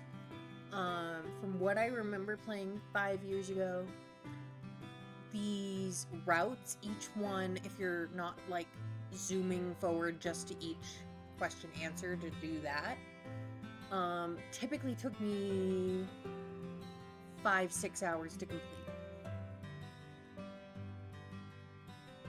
I don't remember Rumple's route at all. Alright. I can ask Rumple. Girls seem to like him, so he might have sound advice. I find Rumple in between his orders and pull him aside. He looks oddly relieved. Ah, Princess, you've saved me. Saved you? From a heinous overload of work. Pretty sure Rumple does less around here than me. At least I finish the work I'm given, unlike Rumple, who gets distracted by every single thing. Dear Lucette, if you've called me here, then you must want to confess something to me. What? Perhaps you'll confess your undying love for me? I scowl at him and cross my arms. I came to ask you for advice, but perhaps I'll go ask someone else. You came to ask my advice? Rumple stares at me, clearly shocked. I guess it's because out of all the people I would ask, he probably seems the least likely. Then I will assist my sweet princess. What kind of advice are you looking for? Perhaps you'd like to learn how to make a man swoon or how to stroke the embers of the heart. Is flirting the only thing that is ever on his mind? I came because I want you to teach me about goodness.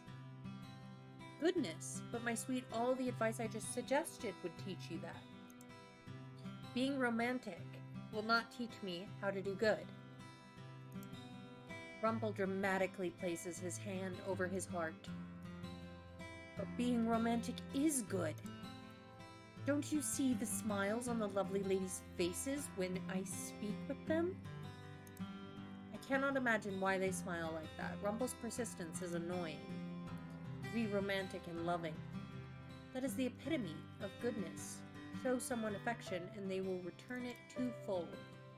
I can only stare at Rumple as I wonder why I even decided to ask him. Or you could just be kind. Everyone is kind in their own way, Princess, so what do you say? Perhaps you would like to practice on me. I'm sure your smile would brighten up my week. No, I'm certain of it. I have work. I quickly turn and leave before Rumple can continue. If I have to be romantic to earn a good deed, I'd rather be cursed like this forever. I stare in horror at the floor. Gravel and sand are embedded between the floorboards. The wood beneath my feet is covered in a thick muck. Oh my gosh, the broom. Oh no. Mr. Broom is so happy. Stop! I never thought I'd see this. The princess is actually sweeping. I'd say it's more like the broom is sweeping and the princess is just along for the ride. Lady Parfait, your orders have arrived. Where should I put them? At the back, please. Thank you. I glare at Garland as he begins to move. You!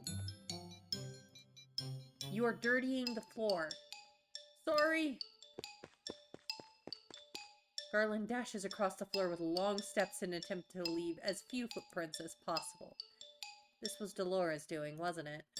Is it obvious? This has the witch having fun written all over it. I need water. Wow, completely spotless. You are the worst. Aw, poor Mr. Broom. Don't be mad at the broom, Princess. It's only trying to help. It's doing nothing but making my life miserable. Lady Parfait, I must speak with you. I look up at the witch that has just entered. She's a regular at the Marchant, and according to Parfait and Delora, a good witch. She orders tea here from time to time. She has mud on her shoes. Why is she glaring at me like that? believe it's because of your shoes, dear. I've just cleaned the floor. Oh, I'm sorry. I'll clean up after myself right away. Good. The princess is something else. I've never seen a witch so frightened of someone before. Yeah. The witch hurriedly cleans up the tracks she'd made coming in before going to speak with Parfait. Even though Parfait says Delora and this witch are good, I do not trust her judgment, especially not when she considers Delora, who ruined my life, a good person. I put the broom back in its resting place before double-checking my work. Now that I'm done, I can continue to work on breaking my curse. Whom should I ask for help today?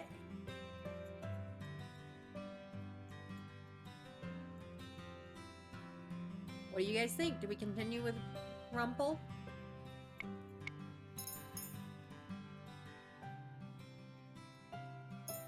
Probably should if we're going to be consistently on one route.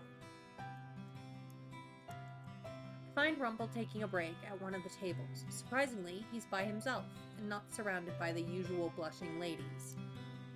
You're not surrounded by a flock of ladies? You must have done something to offend them. Rumple looks at me, the surprise apparent on his face. Princess, have you come to mend my broken heart? Excuse me? I was speaking with a lady here only hours ago when she told me that she was betrothed to someone else. That happened hours ago. You're still sitting here? Places its chin on the palm of his hand, looking very tired. In mourning. The heart is a fragile thing, Princess. Won't you help heal my shattered heart? Rumple stares at me when I do not answer. That would count as a good deed, you know. Helping you would count as a good deed. Doing things out of the kindness of your heart is a good deed, Princess. The kindness of my heart? Why would I want to help you when you've done nothing for me? Kindness isn't a thing that needs to necessarily be returned, Princess. Single instances of affection can make the heart lighter. Why does he always go through the trouble of making his words sound so much fancier?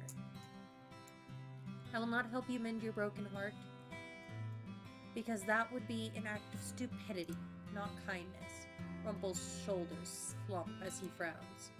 Ah, now my heart is even more fragmented. You suffer from a broken heart every day you are rejected. Of course, because to pour your heart out to someone only to be rejected is a cruel fate, Princess. You probably deserved rejection, what with the way you flirt with everyone, so no, I'm not going to help you. Deal with your own broken heart. I turn around and walk away. The acts Rumple puts on are annoying. A month has passed and I've yet to complete even one good deed. Not for any lack of trying, though. I've been asking around for advice on how to be a good person and received various answers. What makes someone good? I'd say being selfless. I think it's important that you consider another person's feelings.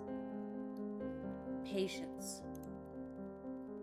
The ability to soothe even the most broken of hearts. Forget I asked. Bravery. Loyalty. You must be beautiful both on the inside and out. Right. Must I be all those things in order to be good? According to Parfait, I cannot just pretend. It has to come from my heart. I place my hand on my chest and consider the steady pulse of my heartbeat. That will not be easy. I close my eyes, thinking of all the possible ways I might be able to break my curse, but in the end, my mind is blank. Mother, what am I supposed to do? A dream? Your personal feelings are nothing but a weakness for others to exploit. That is why you do not show them. You only show them that you are strong. Yes, Mother. You must not let false kindness deceive you. People will use niceties to trick you into exploiting your weak emotions. But you can trust me, Lucette. I will never hurt you. I will never lie to you. I am all you need. I love you, Lucette. I love you too, Mother.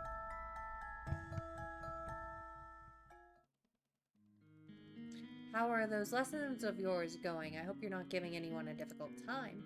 I'm the only one having a difficult time. Have you tried pairing up with someone? Pairing up? Some of the people in the tavern pair up to assist each other. Two heads are better than one, as they say. It's not a bad idea, but the problem is with her. Who's going to volunteer to pair up with the Ice Princess? She has a point. People may not glare at me anymore, but it does not escape me that I am still disliked. Most of the boarders at the March-In volunteered to help her, remember? And I haven't heard any of them retract their offers. It's only a matter of time. Stop it, Delora. It's your choice, Princess. Pairing up is only a suggestion. Would pairing up with someone really help me break my curse? What if they end up being an annoyance instead? Princess? Excuse me, Princess? I'm sorry for disturbing you, but you've just been staring at your tray and the customer is waiting for his order. Of course. Delora has me helping Annis today. The March-In is unexpectedly busy, and they cannot keep up with all the customers. Stop daydreaming, Lucette. Food doesn't deliver itself. I do not need you to tell me that.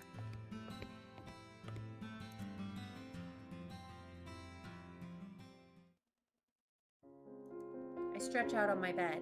The stiff mattress does little to soothe my aching muscles. I was on my feet the entire day, struggling to keep up with the steady stream of people that came into the March-In. I've never seen the March-In this busy. I roll onto my stomach and bury my face into my pillow. My arms and leg protest the movement. I refuse to live this type of life much longer. I need to break this curse as soon as possible. Why don't you pair up with someone? Pairing up might not be such a bad idea.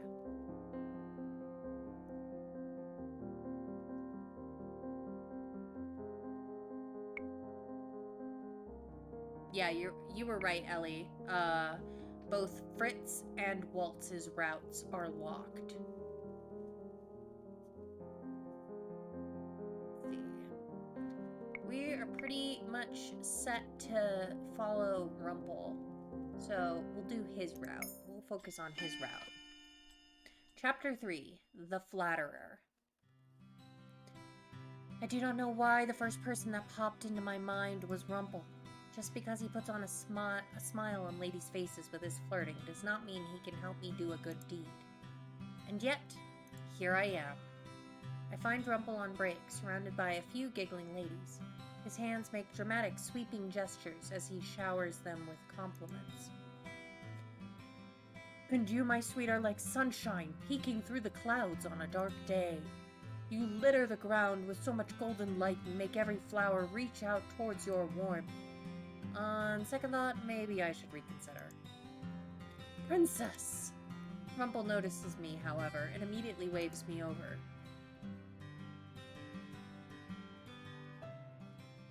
Alright, since we want to do this route, we need to try. Let's see which one gives us the right answer. Walk towards him. He's just going to insist I come back. If there's one thing I've learned about Rumple, it's that he's persistent. Why do you look so surprised? I'd assumed you'd just walk away like you always do.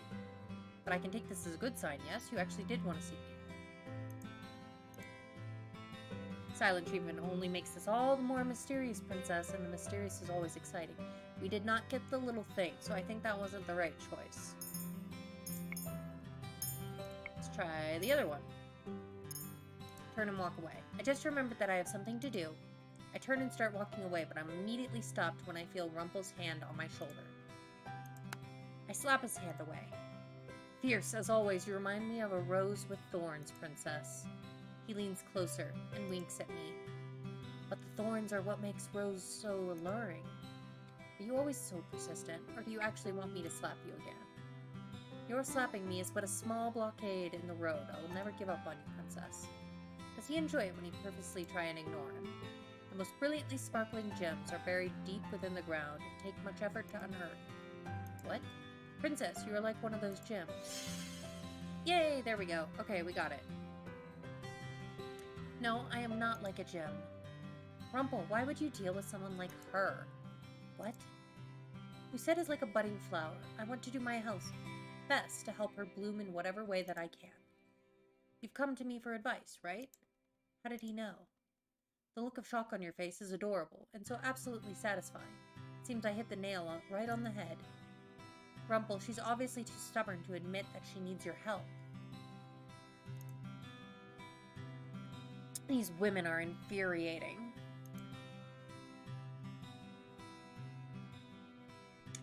Rumple leans a little closer to me, and suddenly he is whispering in my ear. Let me tell you something, princess. Making a person happy just to see them smile is definitely a good deed. Huh? Making someone feel important is never a disservice. What do you think? I'm pretty knowledgeable, aren't I? All he ever talks about is doting on people, flirting with them, and making them smile. Rumple continues talking, which is why I will make an excellent partner. I take a step back. Rumple is now looking at me with a triumphant smile. How did you... I'm very perceptive, princess. You overheard my conversation with Parfait. She told me about it. She did? Only briefly. So you're not perceptive at all. Princess, you cannot see it, but I am drowning in my own tears. He just assumed I was going to be partners with him, which is very annoying. I do not know why I was considering partnering with Rumple when he says the same things over and over again. And I do not think I could be around him day in and out. Oh my, what do I spot here? Galore appears before us, a sly smile on her face. Slacking off, you two. I'm on break. That break ended about 5 minutes ago, Rumple. And Princess, I think there's a broom that needs attending. Fine. There's no use complaining, and I'd rather get away from Rumple. Rumple turns to the ladies and smiles. My lovely ladies, I'll be back later, and I promise that we will continue our conversation without any interruptions. Oh, and Princess, we'll continue our conversation later as well. I walk off before Rumple can try and shower more of his compliments off me. Making a person happy just to see them smile. Can such a thing really be considered a good deed?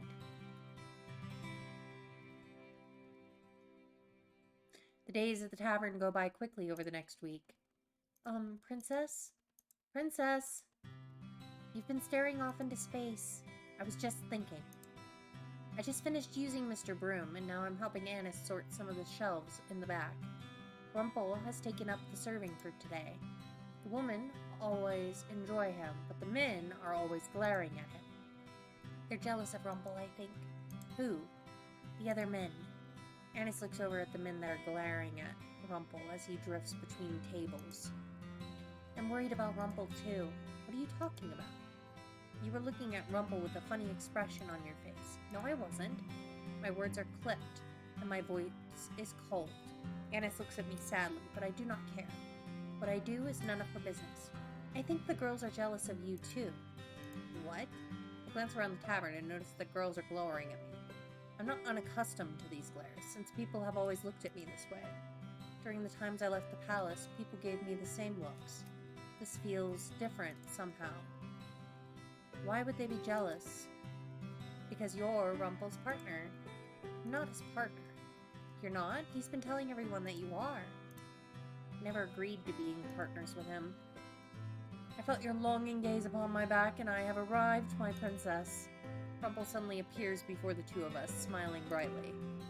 I suddenly have a strong urge to slap the smile right off of his face. We're not partners.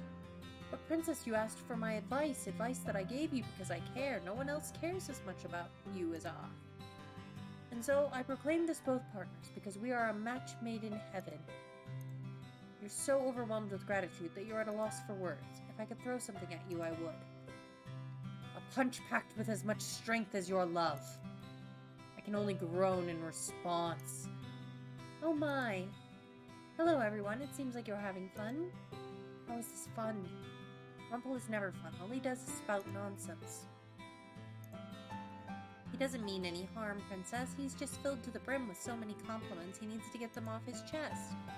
Well, he can go direct them at one of his many other adoring fans. I shift my gaze to Rumple and furrow my eyebrows at him. Or do you only direct them at me because you enjoy how much I ignore you? I only wanted to help, Princess. That's what partners do, right?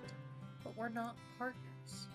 Just try this partnership out, Princess. I promise it'll be worth your while. Nothing ventured, nothing gained, Princess. You can always change partners. Lady Parfait, you've broken my heart. You're very good at healing your broken heart by now, Rumple. Anyway, I'm sorry to interrupt. I only needed to speak with Annis to make sure that she doesn't need any help with a particular list. A list? A list of herbs for me. Annis has been nice enough to gather herbs for me. Lady Parfait, is this about your body? What's wrong with your body? It's nothing to concern yourself with, Princess. My body is just a little frail because of the burden on it. That's right. Parfait mentioned having to bear the crystallum lucis. The thought occurs to me as I look at her more closely. Wait, couldn't you use magic to heal yourself? Parfait shakes her head and sighs. I don't have the ability to heal. None of us do, except for one particular witch who calls herself the Witch Doctor. Witch Doctor? Is something wrong? Rumple shakes his head and gives her a wistful smile. The name just sounds familiar. It's likely you heard about her from someone else before. Humans do know of her existence, after all. A witch. She's not a fairy. For some reason, I thought fairies would be more likely to heal people, not witches. She's indeed a witch. That is what they say. Though I've never met her myself. She's the only one who can heal illnesses with magic. She doesn't associate with other witches, though. She keeps to herself. Nobody has known where to find her for a very long time. Suffice to say, we could never seek out help from her, even if we wanted to. Parfait shakes her head. No, unfortunately not. Rumple looks grim, but Parfait quickly dissipates the gloomy atmosphere with a clap of her hands. If Delora was here, she would say, all right, story time is over. That was all very interesting. Interesting, but it doesn't really help anyone. Your body is the way it is because of the Great War, then. Like I told you before, the Great War has made my body a lot weaker. This is something that cannot be healed, and I don't have an heir, so... Parfait looks about ready to say something, but goes silent. She has a sad look on her face, and I don't understand why. Annis immediately speaks up. I think I'll be okay, Lady Parfait. I was actually going to go on an errand run in a few minutes. If you need any help, I'd be more than happy to escort a lovely lady like yourself around town. Annis pulls a list out from a bag nearby and holds it out. There are only a few items on the list, as far as I can see. Don't worry about it, Rumple. It's not that much at all. Rumple stares at the list. His expression suddenly smooths into something more serious. May I have that? Annis hands him the list, and he slowly takes a pen out from his pocket. He stares as he looks over the list quietly, then scribbles some things down on the bottom. Afterwards, he hands it over to Annis. I've added some things that might be helpful. The herbs on the list are for joint pains. You might want something a little more general. How does he know all that? Everyone is staring at Rumple with wide eyes. Even Parfait looks impressed. You've used herbs before, Rumple. Maybe? I don't remember, but for some reason names came to the top of my head as I was looking at the list. Thank you. It's always my pleasure to help a lovely lady. Now, Annis, please let me accompany you to town. I'd love to help with whatever I can, and more names might come to me. That sounds nice. Thank you, Rumple. Rumple turns to me, a mischievous smile on his face. Whenever he looks at me like that, I know he's going to suggest something ridiculous. Princess Lucette should accompany us for the experience. I do not need experience. How are you going to shower people with compliments if you know nothing about them? Thank you for the lurk, Ellie. Being out in town will be good for you. Rumple has a point. The more you expand your world, the more willing you are to learn about people. I do not need to be lectured. Oh, Princess, it wasn't meant to be a lecture. I'm just letting you know that experience is invaluable. Come, Princess, let us escort the lovely Annis around town. What about your work? Rumple puts a finger to his lips and grins. No one seems to have thought of that, so it'll be our little secret. I slap his hand away, but he just grins at me jovially. How did I get dragged into this? Please don't stay out too long. We won't. I make my way into town with Rumple and Annis. The majority of the conversations we have are one-sided, with Rumple giving us both the usual compliments. He never seems to tire of it. Rumple helps Annis pick certain herbs and a few other medications, and accepts all the compliments she gives him with a triumphant smile. I know Annis knows about herbs because she's helped me before. How does Rumple know so much about them? This must be part of the past he can't remember. Annis enters the store by herself at one point, leaving me alone with Rumple. I'm a mysterious man, aren't I? I turned to look at him and noticed the easy smile adorning his face. A man with amnesia is full of secrets after all. I bet you're even more curious about me. Women always love mysterious men. I do not particularly care. But Princess, if my curse is my amnesia, then shouldn't you care somehow? As partners, we're going to help each other out, right? I do not see how I can help you with your amnesia. Ah, maybe this is a spell that is only broken by true love's kiss. Shall we see? He leans toward me, a playful smile on his face. I'm accustomed to this behavior by now, so this does not faze me, and I merely sigh at his nonsense. You already said yourself that you need to gather entries from some kind of journal. Ah, Princess, you're no fun. A little kiss wouldn't hurt anyone. I'd die before I kiss you. Princess, that's so sad. He says that, but he's still smiling. Why is he so unfazed by everything I say to him? You only ever have terrible suggestions. It was a mistake to trust you. Might have good advice. But I have great ideas. You haven't helped me with my curse at all. I've been trying, though. You haven't even told me how to get a good deed. I told you before, Princess, compliments make a person happy. Making a person happy is a good deed. So you flirting with women and using shallow compliments on them is a good deed? On the surface, the compliments may seem shallow, but if you swim a little deeper, complimenting people cannot be a good deed. But making them happy is. All you have to do is listen to people, sympathize with them, and maybe get to know them, and you can make them happy by doing even small things for them. Women enjoy the compliments, Princess. Besides, how could I see such beauties and not compliment them? It would be a disservice. You give compliments to people you do not even care about. Princess. Rumple's voice trails off as he stares past me. His smile falters for a few minutes, and a look of confusion ripples his features. I turn to follow his gaze and see a small boy staring at us. He's shyly hiding behind some kind of notebook. There's that seriousness again. It was the same thing that happened when he added something to the list for parfait. Then suddenly, the expression changes into Rumple's usual bright smile. Hello there, would you like to come and speak with us, young sir? You don't remember me, sir? Oh no. Do I know you? I used to come to your clinic. You saved me before. The boy draws closer to us, still hiding shyly behind his notebook. I'm sorry, little sir. I'm afraid my memories are a bit scrambled right now. I can't even remember my own name. Really? Where's Annis? Why is she taking so long? Last thing I want to hear is a conversation between Rumple and some child. Is he going to shower this boy with compliments too? It's a shame I can't remember a boy as bright as yourself. And there it is. I'm not that bright, sir. Not as bright as you, but I want to be. He holds up his notebook, which has small names scribbled in the corner. The words, My Dreams, are written on the front cover in cursive letters. What's this? I want to be just like you when I grow up, so I started a book of dreams just like my mom told me to. She said I could become a doctor too, so long as I tried my best. A doctor? You forgot you were a doctor, sir? Rumple? A doctor? The boy continues to hold out the book, and finally Rumple takes it and flips it open to the front page. Rumple's holding the book close to his face, so I cannot see it.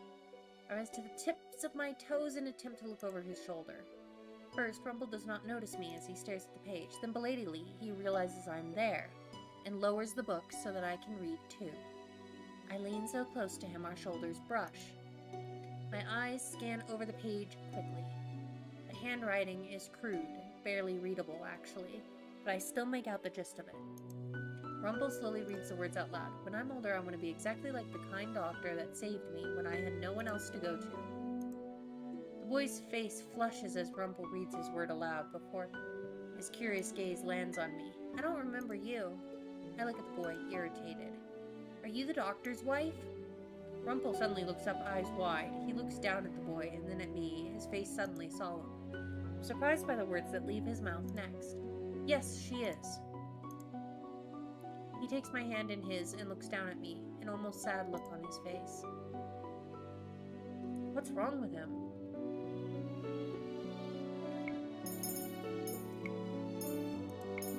Alright, let's figure out what the right choice is here.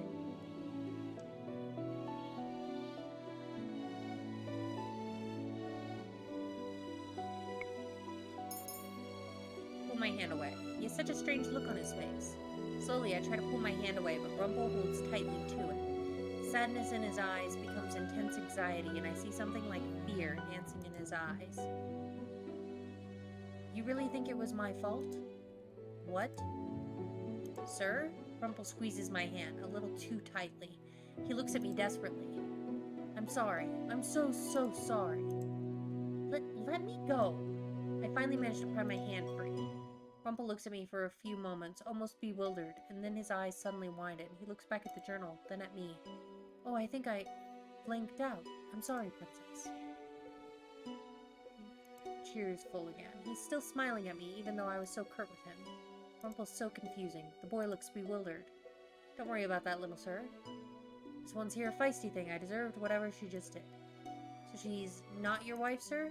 Rumple looks a little surprised and then laughs. Unfortunately, no, the beautiful lady here is not my wife. Alright, we didn't get the little thing, so I don't think that was the right choice.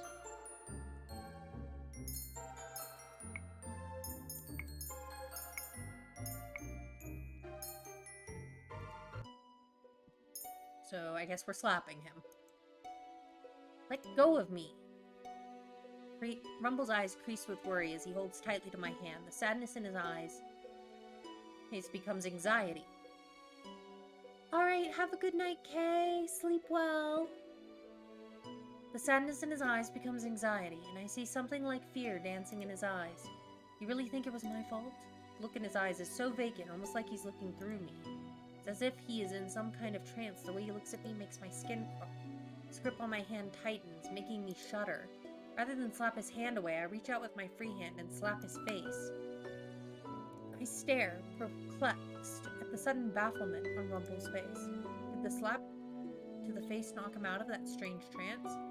He's being even stranger than normal, and the intensity of the look in his eyes is scaring me. Rumple stares at me for a few minutes, blinking slowly. Oh no, I blinked out. I'm sorry, Princess. What just happened to him?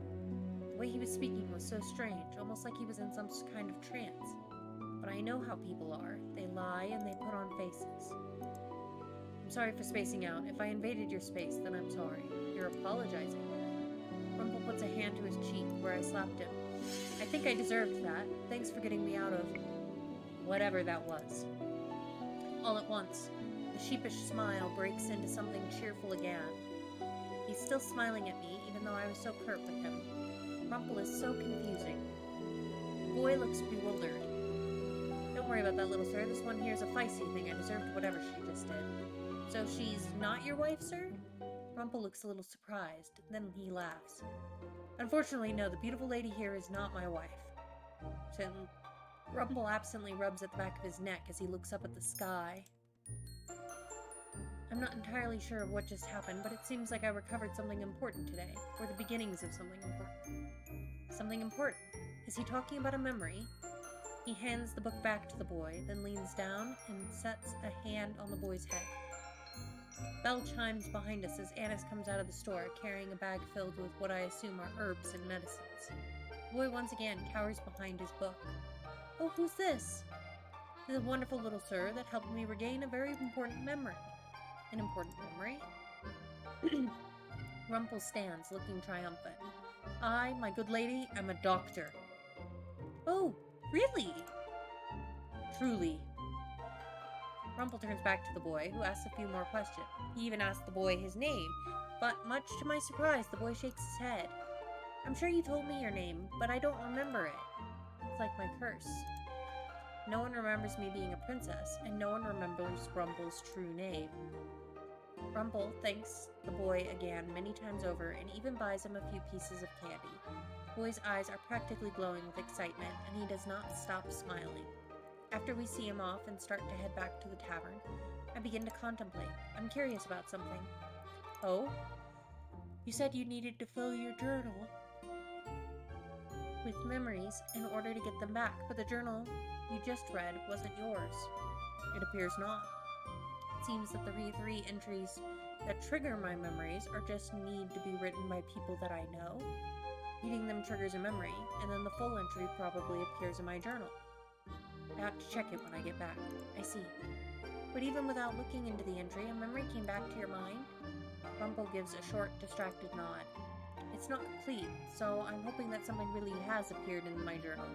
I feel like it must, considering I'm remembering something so important. Do you remember anything else at all? The young man that we just met, I believe he used to come to watch me work before.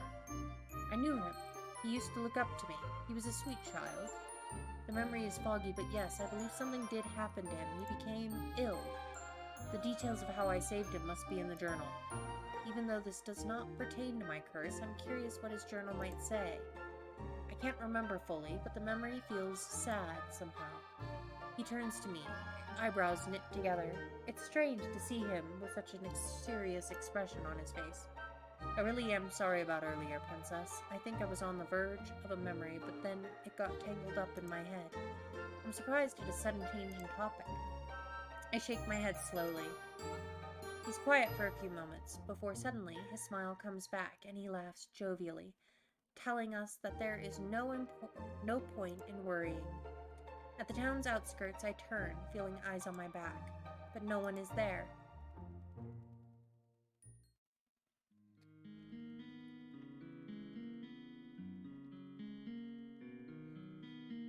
We give Parfait the medicines we purchased in town as soon as we arrive back at the Marchen.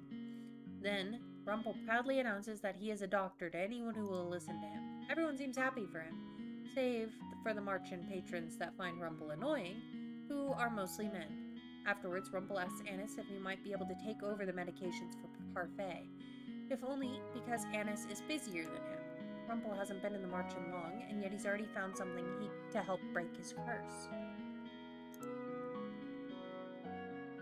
And then there's me. I do not think anyone will be able to help me. At the end of the night, when I finally have time to myself, I return to my room to rest. The next day, I'm sent right back to my chores. Rumple's nowhere to be seen in the morning, and Annis says it's because he's tending to Parfait. He appears later in the afternoon, still full of smiles and silly flattery, as he goes back to serving. How does he have so much energy? At the end of the day, I plop down on the settee to rest. My legs are weak from all the walking I've done today, and I can still feel the tiredness in my arms from all the sweeping with Mr. Broom. Princess? I notice Annis standing beneath the doorway, smiling at me uncertainly. Thank you for your hard work today. Why is she thanking me for work I obviously do not want to do? It's not as if I've asked to do any of this. But you still help. Annis nervously shifts on her feet. So, just wanted to say thanks. When I do not make any effort to continue speaking with her, Annis gives a nervous little nod before heading back to her room.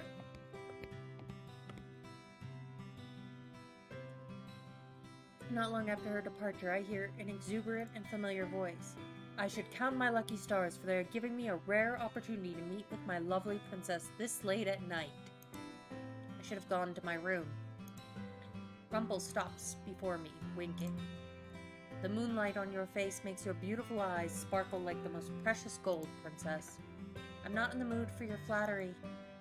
But Princess, flattery is just a compilation of compliments. Everyone loves compliments. I do not care for your compliments.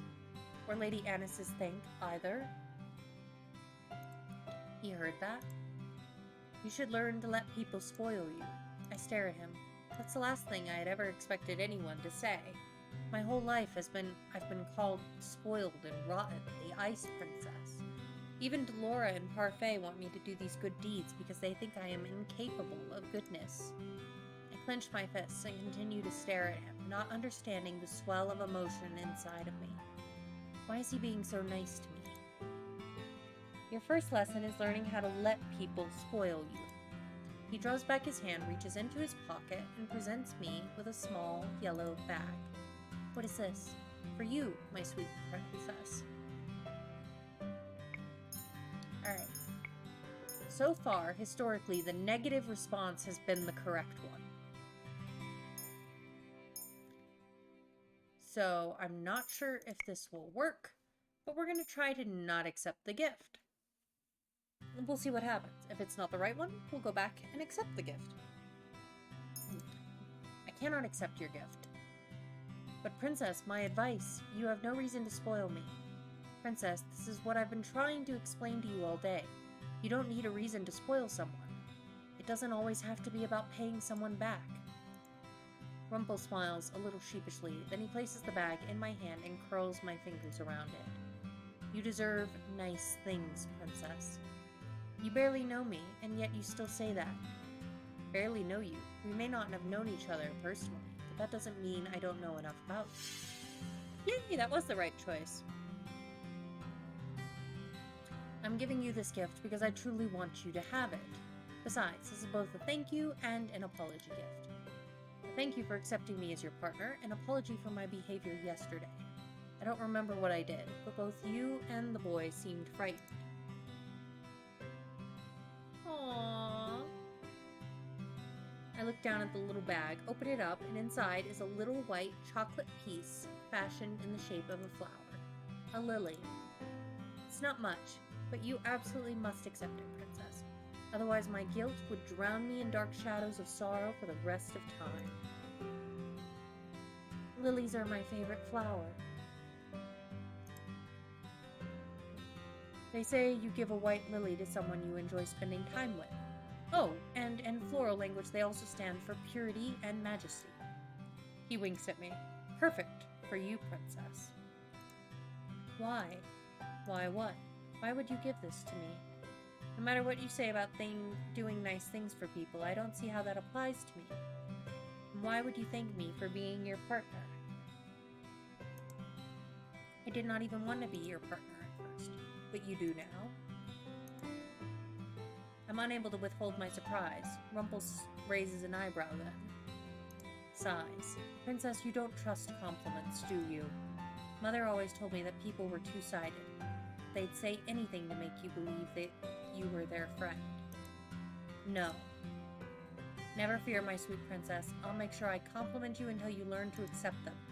But, no buts, I derive my happiness from making ladies like yourself happy. The compliments may seem strange to you, but don't worry. You'll see it in time.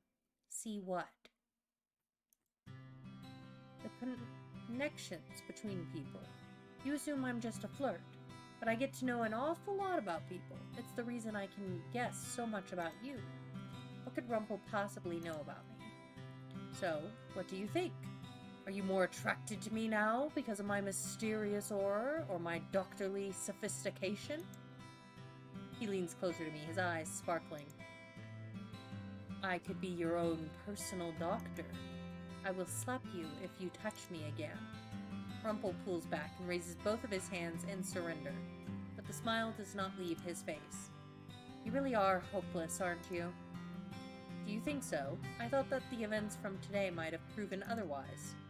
Oh, speaking of which, I read over my journal earlier. His expression becomes oddly solemn. Shall I enlighten you? Why would you tell me all this? Oh, you're not interested? I thought you might be, since I was your partner. If I don't listen, you'll still tell me regardless, so feel free to share. Rumple sighs as he flips the journal open. Unfortunately, it was not much. The memory began coming together again as I was reading, but a lot of it still doesn't make sense. I glanced down at the entry he has stopped at. Look at the bottom of the page, Princess. I followed his gaze to the bottom of the page and paused, noticing a conspicuous gap. There's no signature, and I always sign the end of every entry I write. I wonder if that might be the final piece of the puzzle, the final piece of your curse. If my name refuses to show up in the book, I may very well be the final memory I need to regain. You believe the signature will be what gives you your true name then? I have a feeling that might be the case. It was the first thing I noticed when the entry appeared. That would explain why the boy in town didn't know my name either. And there's something else. Something else that is missing? The journal entry is cryptic at best, vague, almost like an incomplete puzzle piece. I stare at him, not understanding. Slowly, Rumple begins to explain. It says here that the boy's family rushed him to my clinic. He had a terminal illness that I could not cure. He was at death's door, and I couldn't save him. But he's still alive, isn't he? He even said you saved him. Yes, there is a resolution in the journal, but it's not very helpful. I glance down at the journal entry as Rumple continues to speak. I refused to give up. I knew that there had to be a way to save the boy. I never gave up on my patients. In the journal entry, I described someone who came to help me save the boy. He lifts the book and points to the words, reading them aloud. I met her for the first time tonight. She told me she had some way to help the boy, so we struck a deal. I hope I do not come to regret this. He snaps the journal shut, startling me. He sighs as he runs a hand through his hair. That's it. Someone helped me somehow, and I made a deal. I'm assuming this is related to my curse, but I can't say how. Why did you write so vaguely? I wish I could ask my past self the same question. So in the end, you're still not sure when you were cursed. Rumple pauses, then shakes his head. I believe it started here. Not the curse, but the events that led to it. There's a reason this is the first memory to be triggered. It's important. For a few moments, the two of us are quiet. Rumple's curse is a mystery. Not because he's hiding it, like Karma is, but because he does not understand it himself. After a few moments, Rumple begins to laugh, breaking the silence. I look at him, startled. What's so funny? Oh, it's not funny, it's just... This is all very mysterious, isn't it? And my mysterious past makes me more alluring, doesn't it? Only Rumple would take such a serious moment and change it into this. Well, what do you think, Princess? Are you drawn into the mystery of it? I have no choice. You'd tell me even if I didn't want to know. What would you do? I can see the curiosity in your lovely golden eyes. And I could see it earlier today, too. Thank you for accompanying me to town. I believe that I only met the boy because you were there to guide my way. We were looking for medical supplies. The boy appeared through mere coincidence. No, it was more than a coincidence. It was destiny. Fine, whatever you say. Listening to him is exhausting. It makes me realize how tired I am. And all these revelations are making my head spin.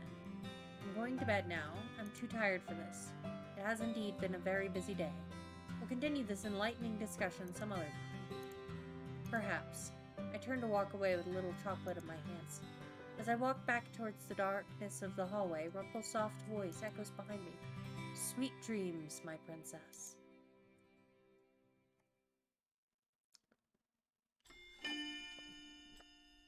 A compliment's value. You waited, but the children didn't come, did they? They promised they'd be back today. They promised they'd be back today. We even crossed pinkies. Promises are futile, dearest heart. But I've told you before, and I'll tell you again. People are selfish creatures. They will always put their own well-being before others. No one does anything selflessly. To put your trust in someone is weakness, Lucette. Even those that make promises will only keep them if it benefits them. And you, my sweet, were obviously not beneficial to those children. So they didn't like playing with me? No, they did not. Come here, darling. You do not need those other children. Two of us can play together as we always do. I can always trust you, Mother? Of course, my love. My head feels foggy. Maybe it was because it took me forever to fall asleep yesterday. And then to make things worse... Yeah, her mother, piece of work. And then, to make things worse, I ended up having that dream. Mother, you're the only one I can trust, right? I slowly slide out of my bed and make my way over to my dresser. The little bag is still where I left it last night. I open it up and let the little white chocolate lily fall into my hand. Is he really trying to help me? I remember his face yesterday and his bright smile as he presented this to me. I slowly run my fingers across the delicate white petals. He couldn't have known lilies were my favorite flower. There's no reason to be sentimental about something like this, it's just silly. I'm about to put the flower back in the bag, but I stop, eyeing it once more. Slowly, I bring it to my lips and bite off a small petal. It's actually pretty good. I stuff the little flower back in the bag and make my way downstairs. The merchant is not busy this early in the morning, but everyone is starting on their chores. At least I assume as much when I see Annis and then Waltz, who is helping her stack things. Then I hear rising voices and realize that not all is calm. At least I don't have to pretend to be something that I'm not. You say you're not pretending when you go around flirting with all the female patrons day in and day out. You cannot seriously mean all the dribble you spout. Karma and Rumple stand on opposite sides of a table, staring each other down. A teacup filled with what looks like to be cool tea sits close to Karma, abandoned. Flirting with a lady is not a crime. One day, your flirting is going to get you into even more trouble than it already has. I've never had a lady say I mistreated her, not once. Oh, I'm sure many could attest to being more than slightly annoyed. You're only jealous that I can speak to ladies without a disguise, aren't you? Karma slams his hand down on the table, shaking it. The tavern grows quiet. Waltz looks over, his eyebrows furrowed with worry. If you so much as make one more comment about my curse, then stop making comments about how I speak. The two continue to glare at each other. It almost looks as if Karma might circle the table and slap him, but the fight freezes as Jurian strides up to the two men. It's too early for the two of you to be at each other's throats. But he started it. All I did was make a comment. He was the one that picked a fight. There you go again, twisting words. Jurian stomps on the ground. The two men once again turn to look at her. It's my job to break up unnecessary fights, and I will do it. If you two must continue fighting, go do it somewhere else, like in the forest where you can't disturb anyone.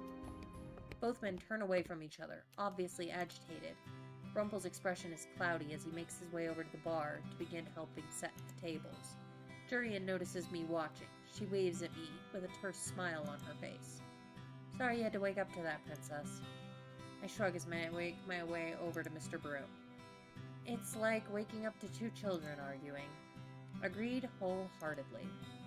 Jurian sighs before looking at me thoughtfully. Maybe you could have a word with Rumple later? I have no idea how their argument even started, but maybe you can get to the bottom of it. I'm not a babysitter. But I'd heard the two of you were partners. Anyway, hopefully this doesn't happen again. Good luck with your work today, Princess. Jurian walks off, vigilant as always. I notice Garland looking at her from the bar, a slight frown on his face. I start working around the tavern, starting first with the cleaning and then with the stacking.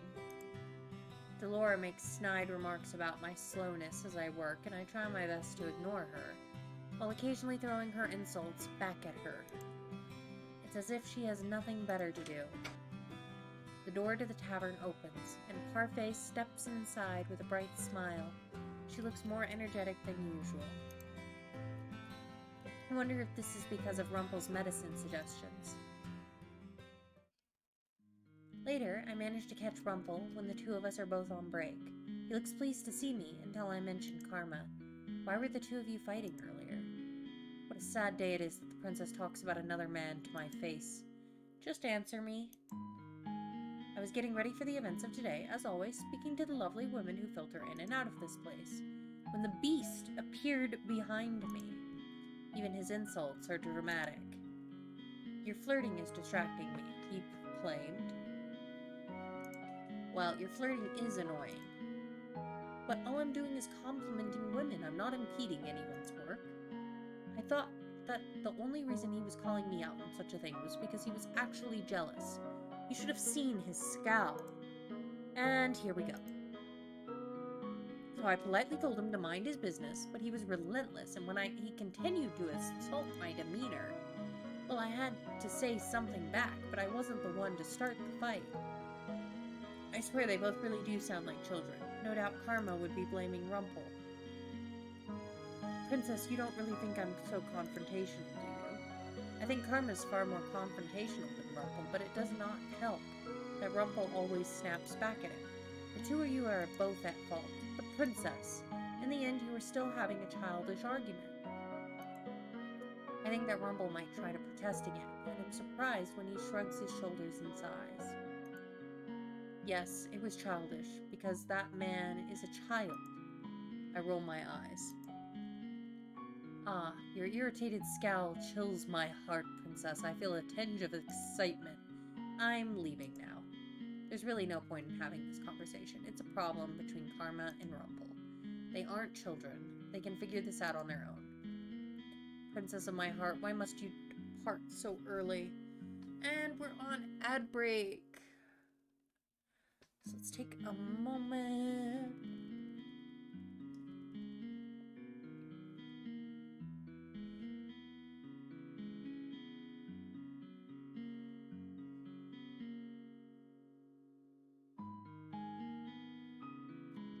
Okay. I'm gonna look up how many chapters are in each route.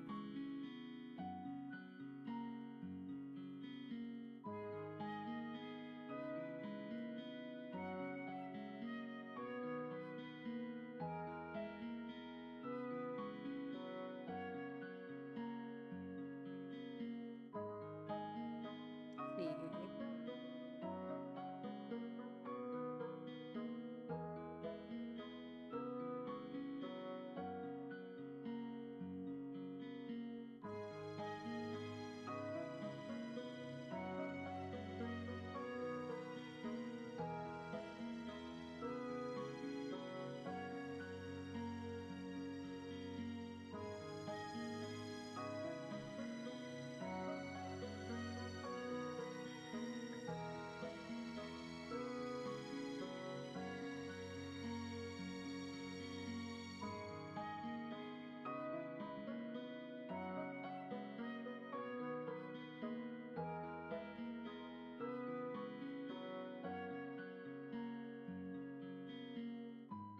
Okay, let's see.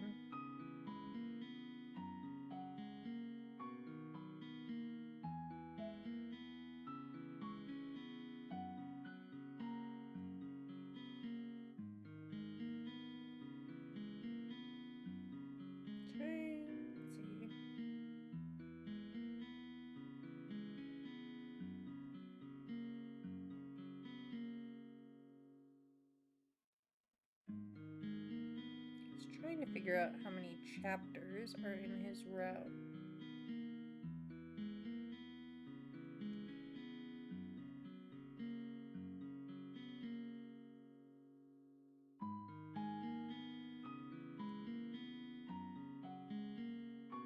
Okay, it's 6 chapters total.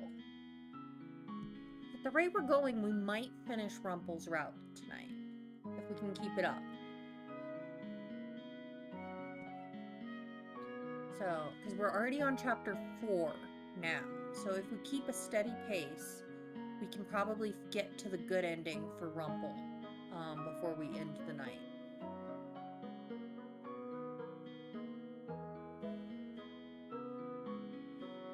Alright. If you had ads, welcome back. I was just saying that each route has 6 chapters. We're already on chapter 4. We might be able to finish the good route for Rumple tonight before we end. And at the rate we're going, I think we can do that. It might take another hour or so to get there, but I think maybe even an hour and a half. But if we keep a steady pace, we should be able to get there. So let's keep going and see what happens with Rumple, the mysterious amnesiac doctor. I ignore Rumple and leave him standing where he is as I return to my shift a little early. Honestly, I'd much rather focus on work than Rumple. He can be just as tiring, if not more. Though after what happened last night, I do not think he is as terrible as I thought. The days go on, and Rumple and I speak only briefly during our breaks. Every day I eat another piece of the lily until only one is remaining. One afternoon, just before my break, Rumple approaches me with a mischievous smile on his face. My lovely princess, how are you today? What do you want? Your cold shoulder is enticing. I have one more table to serve. Do not bother me. But princess, I've decided I know exactly how to teach you to be good. Pray, have a wonderful night. Thank you for hanging out with us. I hope you sleep well. All of your other lessons have been useless so far. Please, just trust me. To put my trust in someone is weakness. I'm going to teach you how to flirt. What? The first step to flirting is eye contact, princess. Wait, but why are you... Rumple points at my customer, a young man sitting right beside the window. The second is to smile. Smile, princess, because I'm sure you look even more stunning when you do. Then you start a conversation with him. Body language is important. There are certain signals that key men into the fact that a woman is interested in them. I think playing with your hair is one. A gentle tap on the shoulder is another. I should have expected Rumple to spout this sort of nonsense. Princess, the customer's been waiting for a while now. Is something wrong? I noticed the customer looking at me expectantly. He's just some man. A usual customer that I actually see often. Oh, and princess, don't forget the compliments. Make them as delicate and illustrative as you can. I move away from Rumble before he can muddle my thoughts any further. Already my feet feel like lead. I find myself staring at the man for far too long. The way he stares back at me, his expression so unreadable, suddenly makes me feel more uncomfortable. Do I really have to do what Rumple says? I stop in front of the man and set down his tray, my eyes still on his. I do not have to follow Rumple's advice, but for some reason my lips quirk. The smile on my lips, though, lasts all of a half second. Are you okay?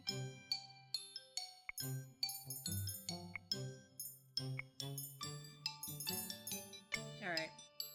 We're going to attempt to flirt, and this is almost guaranteed to be funny. Attempt to flirt. I can feel Rumple smiling at my back. If this were anyone else but him, I would think it was some kind of prank. But considering this is the way Rumple acts all the time, maybe he's really trying to help me. I try to recall how he flirted with his customers before. I could not help but notice that you were alone, sir. I'm always alone. My heart is thumping far too loudly in my chest. What kind of things does Rumple usually say? Madam, you are the most beautiful thief I've ever met, for it is you who has stolen my heart and stolen my gaze. Your eyes are more captivating than the stars, my sweet. If I could, I would stare into them forever and lose myself in their majesty. You remind me of a rose with thorns, but the thorns are what makes the rose so alluring. All he does is spout complimentary gibberish. I'll try to do the same. How is it that you would always be alone when you have such lovely eyes? The customer stares at me, baffled. I force myself to continue. Your eyes remind me of the leaves in fall as they flutter between the bright gaze of the sun, and I stop. The words, nothing more than a shallow lie, make me feel strangely hollow. The man is just staring at me, but he looks uncomfortable. Still, I do not think he is anywhere near as uncomfortable as I am. Ma'am? Perhaps you would... My voice trails off. I bite my lip so hard I can taste something metallic. The man's expression is a mixture of awe and perplexity. I immediately turn away from him and walk off. My whole face is hot. I can feel anger boiling deep down inside of me. That was actually the right choice. How about that? Ah, princess. Leave me alone. Princess, we're not done. I do not care. I ignore everyone's gaze as I make my way quickly as possible as I can up the stairs into my room. There, I collapse on my bed and lay there with my arms outstretched. Why would I have even thought of taking Rumple's advice? Hours go by, and eventually I realize it's time to help Annis with the night chores. Now I'm helping her restock some of the bottles that Waltz and Karma brought back from town. I hope Annis does not mention what happened earlier today. I slip out of bed and head down to the main area of the tavern. The room is mostly quiet by the time I go downstairs. Parfait and Delora are talking to each other at the table. Karma passes me by as I walk downstairs. He looks exhausted and oddly frustrated. I make my way over to Annis, who is already putting bottles on the shelves. Oh, Princess, are you okay now? I'm fine. Now what did you need me to do? Annis explains how restocking works. She shows me the labels on the shelves and explains that the empty spots are where the new bottles go. It's not a hard job, and one I can easily do without thinking too hard. For a while, the only sounds that can be heard in the margin are the bottles clinking against each other. Underneath that is the murmuring between Parfait and Delora. I have no idea what they're talking about, but they look serious, so it must be something important. So Princess, can I ask what life was like at the palace? Right. She cannot remember working in the palace before. I don't mean to pry, I was just trying to make conversation. I'd rather not. Oh, okay. Eventually, Parfait and Dolores stand from their seats and move to another room to continue their conversation. Annis breaks the silence again. The tavern is nice when it's quiet like this, isn't it? You can hear the sounds outside if you open a window. My hands move stiffly, placing bottles on shelves by label. All I want to do is get to work done and then return to my room. It was like this at the old place that I used to work. I was hired by a rich family to be their maid. Their mansion was a beautiful place. You could hear the crickets if you were by the windows on the bottom floor. Seems like her memory has been twisted by my curse, so she cannot remember working at the palace. All she remembers is working for a rich family. It was a nice place, Princess. There was a girl close to my age that had a radiant smile. Radiant smile. She must be talking about Emmeline.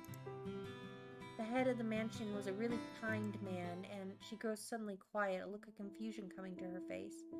She pauses and then shakes her head. I can't seem to remember everything who was there, but I'm sure they were all good people. At least I'd like to think so. I was just a bad maid. She was, because of her Dolores' dress was torn. I was too ashamed to tell one of the mistresses that I couldn't save her doll.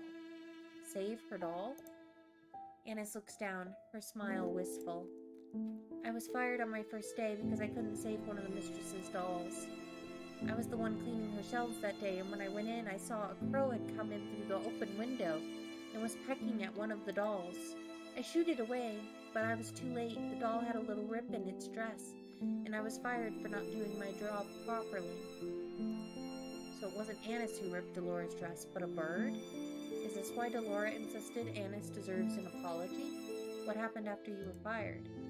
Lady Parfait found me on the streets. I couldn't go back to my aunt's house, not after what happened. She never liked me anyway. Annis's face clouds briefly with sorrow, but the expression is short-lived. I can never forget the day I met Lady Parfait. I told her I'd be able to help her and anybody else that got sick. That I can do all the cooking since I've been making meals for my father since I was a young girl. I begged her to take me in, and she did. I owe Lady Parfait a lot. Why didn't you go back to your father after you were fired? My father passed away a while ago. My mother died giving birth to me. My father was an herbalist.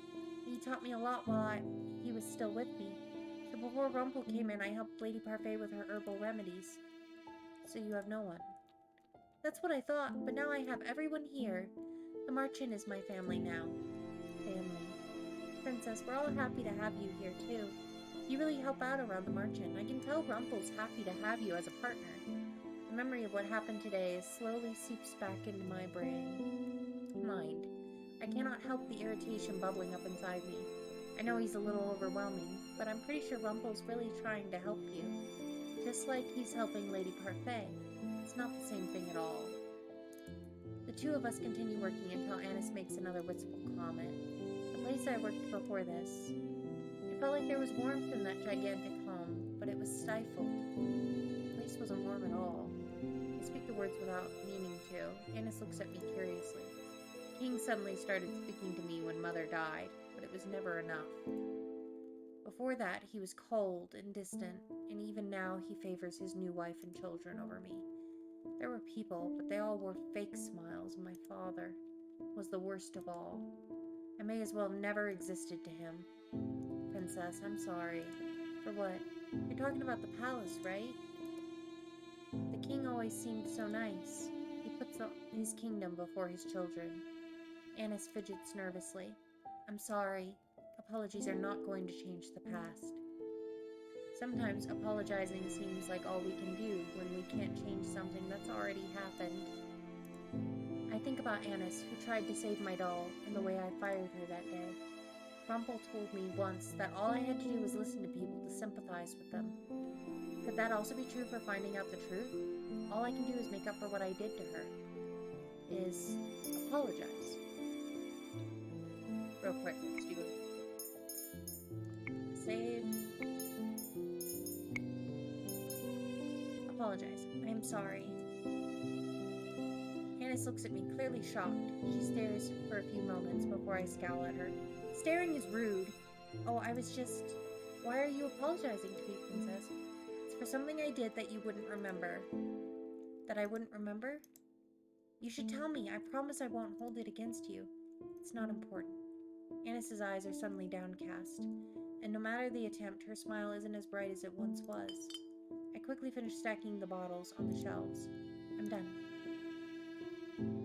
Annis turns to look at me with an unusually tired expression on her face.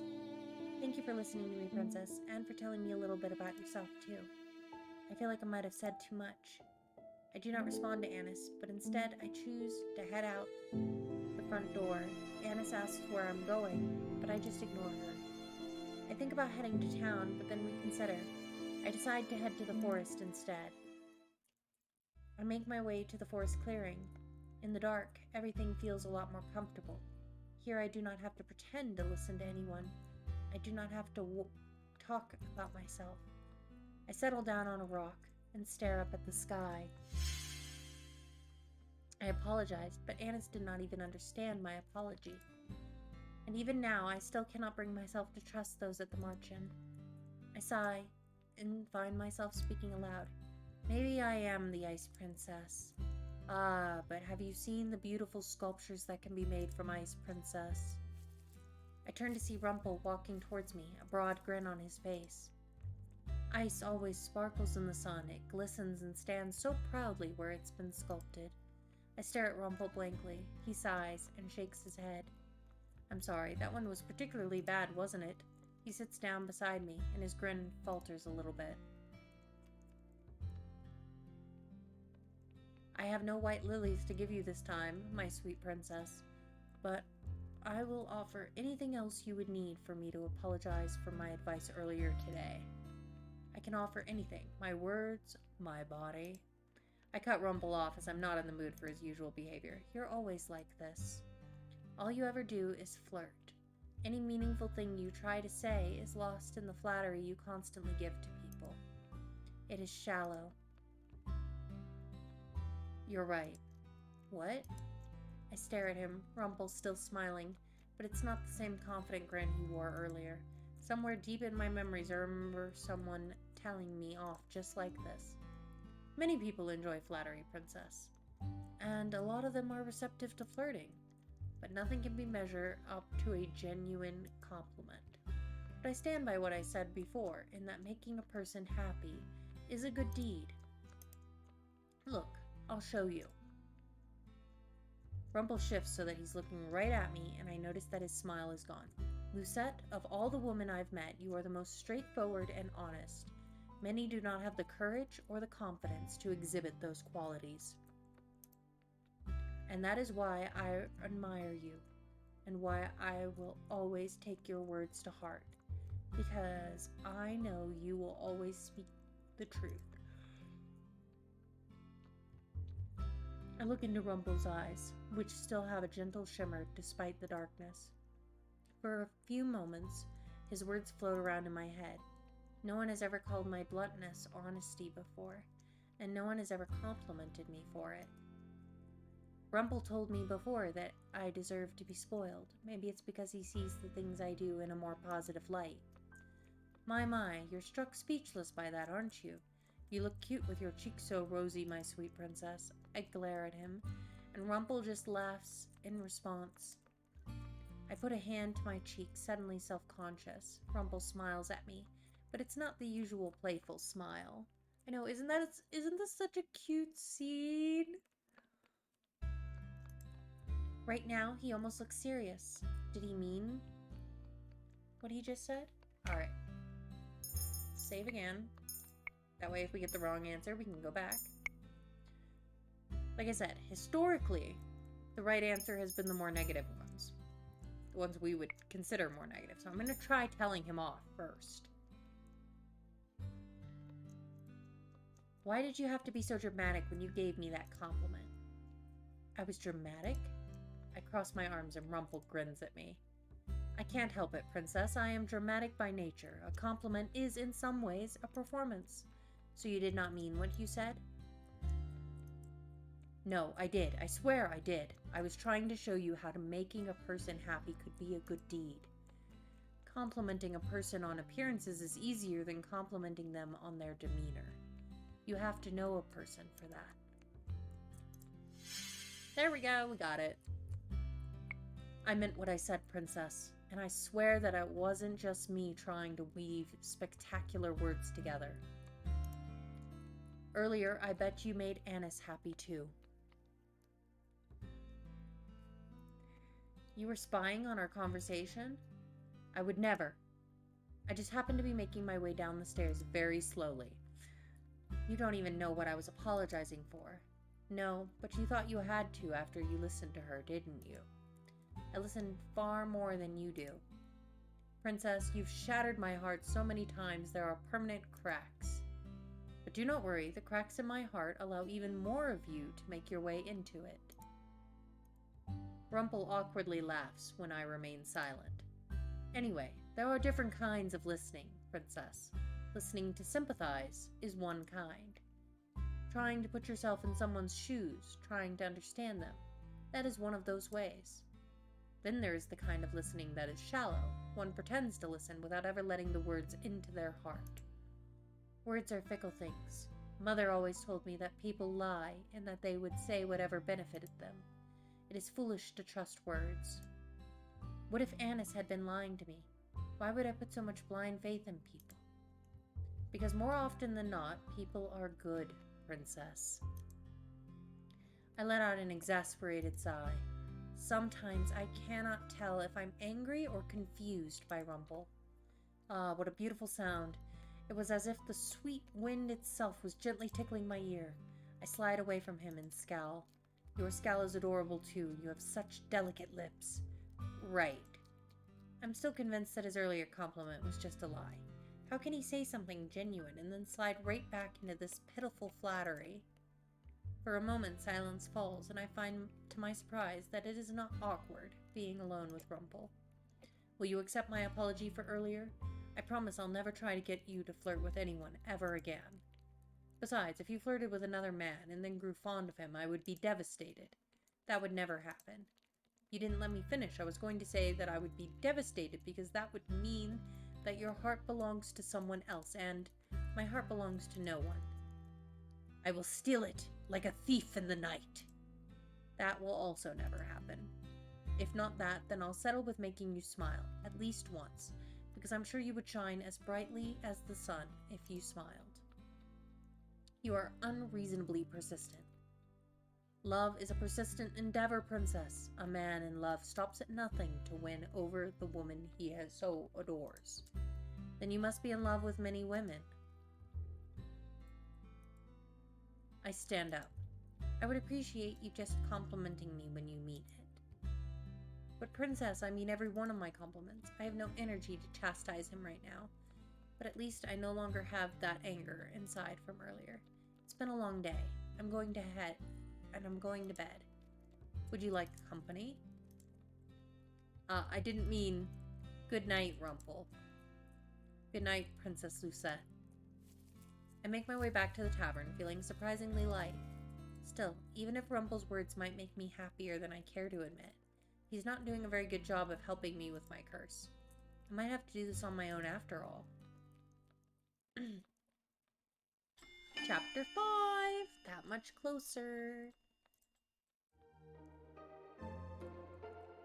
What a brilliant day. The sun is shining, the town is full of laughter, and I have my sweet princess here to accompany me. I cannot help but groan at Rumple's optimism, because we are both set. Because everyone thinks we make a wonderful couple. No, because we're partners. Partners, a couple, it may as well be the same thing. Half the time Rumple says some deep things, but then he says things like that. It's like he has two personalities. No, it's not the same thing at all. I take out the list and scour it for things we need to buy.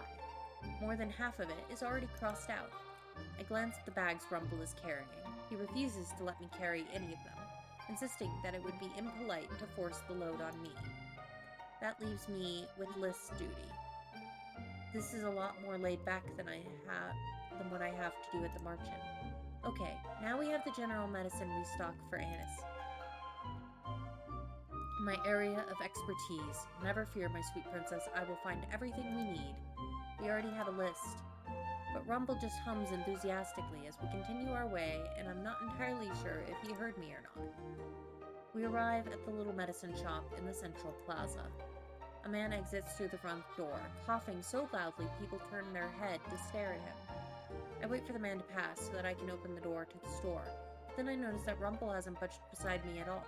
His eyes do a quick scan of the man before he slowly begins to walk towards him.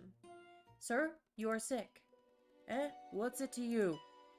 Even if I was sick, lad, there's nothing I can do that won't... If I don't have any money. Besides, it's not like this'll kill me, it's just a cough. How long have you had your cough, sir? It seems like such a minor thing, but Rumple suddenly looks so serious about it. He looks at the man with eyes slightly narrowed, as if trying to see past them. It's been with me for more than 3 days. Coughs are pesky things, aren't they? They usually last thing to go, but at least they're not deadly most of the time. Even if you can't buy the medicine, sir, there are other at-home remedies that might help you with your cough. Boy, I've already tried warm tea. My wife's given me enough of that. Water is good for your throat too, sir. Any kind of steam works. If the cough is riddled with mucus, it'll be easier to expel with steam. When you can't afford the medicine, sometimes the simple things will help, and coughs stay for a while, so don't fret if you can't get rid of yours immediately. Well, I appreciate the advice. Not exactly what a doctor would tell me, but it'll have to do. The man thanks Rumple before walking off. I notice Rumple looking down at the ground, a rather forlorn expression on his face. Is what he said true? About what, princess? About doctors not giving advice about at-home remedies. Most of the doctors don't believe in such things. They always think that medicines work better than at-home or herbal remedies. The medicines do help, but sometimes they aren't necessary. Yet you just gave him advice. Not everyone can afford medicine. Being a doctor means helping people, not taking advantage of their sickness to steal their money. Money was never a problem at the palace. Whenever I was sick, the palace staff made sure I had the best and most effective medicines. Do you remember what you were like as a doctor? I wanted to help everyone that showed up at my doorstep. Sometimes I couldn't, and it frustrated me. I prescribed medicines when necessary, gave advice other times, and when things were dire, I performed small operations. He does seem a lot more serious when talking about health. Rumple was silent for a few moments before his eyes light up once again. Anyway, shall we go stock up on our medicine? I thought you said medicine wasn't always helpful. Because it's not, but I also know that Anis uses mostly herbs, and that she tries to handle things without too much medication. She's quite capable. We enter the shop, and in no time at all, Rumple spots the items on our list. We use up the rest of our money to buy the medicines and remedies that we need, and then we begin to head back to the tavern. On the way there, Rumple strikes up a conversation again. So, Princess, have you given any thought to what I said before? About what? You've already forgotten. About making people happy. What? You know, you could make me happy right here and now by giving me a kiss on the cheek. I stare blankly at him before walking away. No, thank you. And alas, my hopes are dashed again. When we are at the outskirts of town, I pause and turn around. It's as if I can feel eyes on my back, but I do not see anyone openly staring at me. Is someone watching me?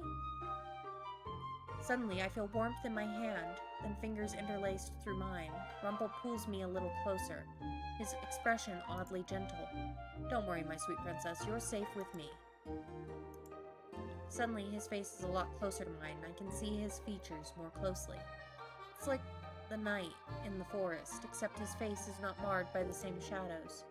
There's caution in his eyes, but it's not directed at me. Did you see someone following you? No, I just thought I felt someone looking at me. Better to stay together then.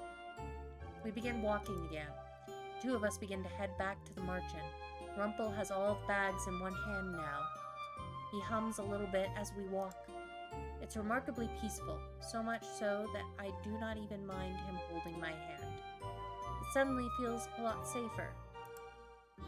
I'm so lost in reverie that I do not even notice when we turn and go in the opposite direction. This is not the way back to the margin. On the contrary, it's just a more scenic path. Don't you like the forest, Princess? The shafts of light coming through the canopies, the soft blades of grass that tickle your ankles. It's such a romantic place. No matter what he says, this does not lead back to the margin. It's not a scenic path, or a path at all. Alright, thanks, stop walking. I instantly root myself in place, and even though Rumple is far taller than me and far stronger, he stops after noticing I'm no longer walking. Oh, Princess, did you want to stop and admire the scenery? Why are you taking me through here? I do not care about scenery. I do not care about walking anywhere with you. Ah, Princess, your honesty really is a treasure. One day, I will make it so you enjoy going places with me, not just holding my hand. I quickly side my hand out of his, my face feeling somewhat hot. Ah, there's the sweet rosiness to your cheeks. You never answered my question. It's a detour. Only gonna be here for a few minutes. If you thought you saw someone's eyes on you, it's better to divert their attention away from the margin. And before you say it's dangerous, yes, it is, but we're still not far enough away from town to worry about safety. And I believe I can protect you. Won't you compliment my cleverness, sweet princess? He takes a step forward, bridging the short distance between us, and then suddenly his fingers are around my wrist again. But he does not lace his fingers through mine. Instead, he takes my hand in his and then pulls it up to his face. Before I realize it, my hand is on his cheek, his hand cupping my own. Aww, such a cute picture. Princess, you can trust me. Always, I mean. I can sense that sometimes you trust me, sometimes you don't. But you don't need to be so cautious around me. I shower you with compliments because I believe you deserve them. I tell you that I enjoy being around you because I do. I should be focusing on his words, but all I can look at are his eyes. What do I need to do for you to fully trust me? Mother told me that people lie, so how can I trust that everything he says is the truth? Perhaps if I stopped throwing compliments at you. You would not be you without all the compliments. What am I saying? I always complain about his compliments, but the thought of a Rumple without compliments is strange. So you do enjoy my compliments, sweet princess? No, What, words have deserted you? I understand. Being so close to me would have that effect on any woman. Something bright and angry flares up inside me. Something that I don't understand. I pull my hand away from him, a scowl on my face. Was it my big mouth again, princess? Come on, let us go back to the margin. I start walking ahead, and Rumple rushes to catch up with me. I clench my fingers and let out a silent sigh. Rumple was being nice to me again, but I always reject his kindness, because it cannot be real.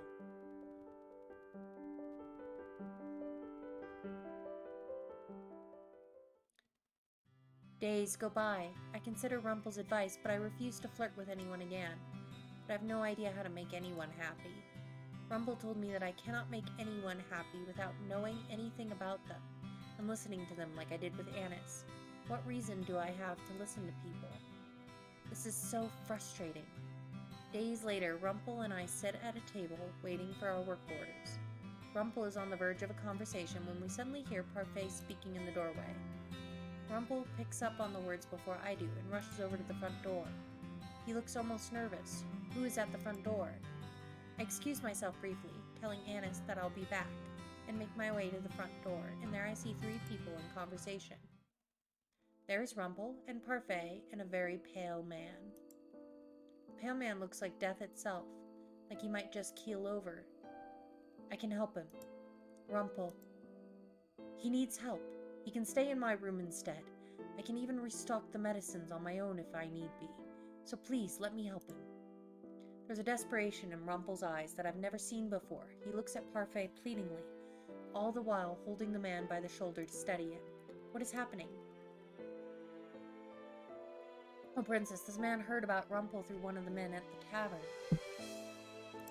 He's sick. He doesn't have a lot of money to pay for treatment. He came here seeking Rumple.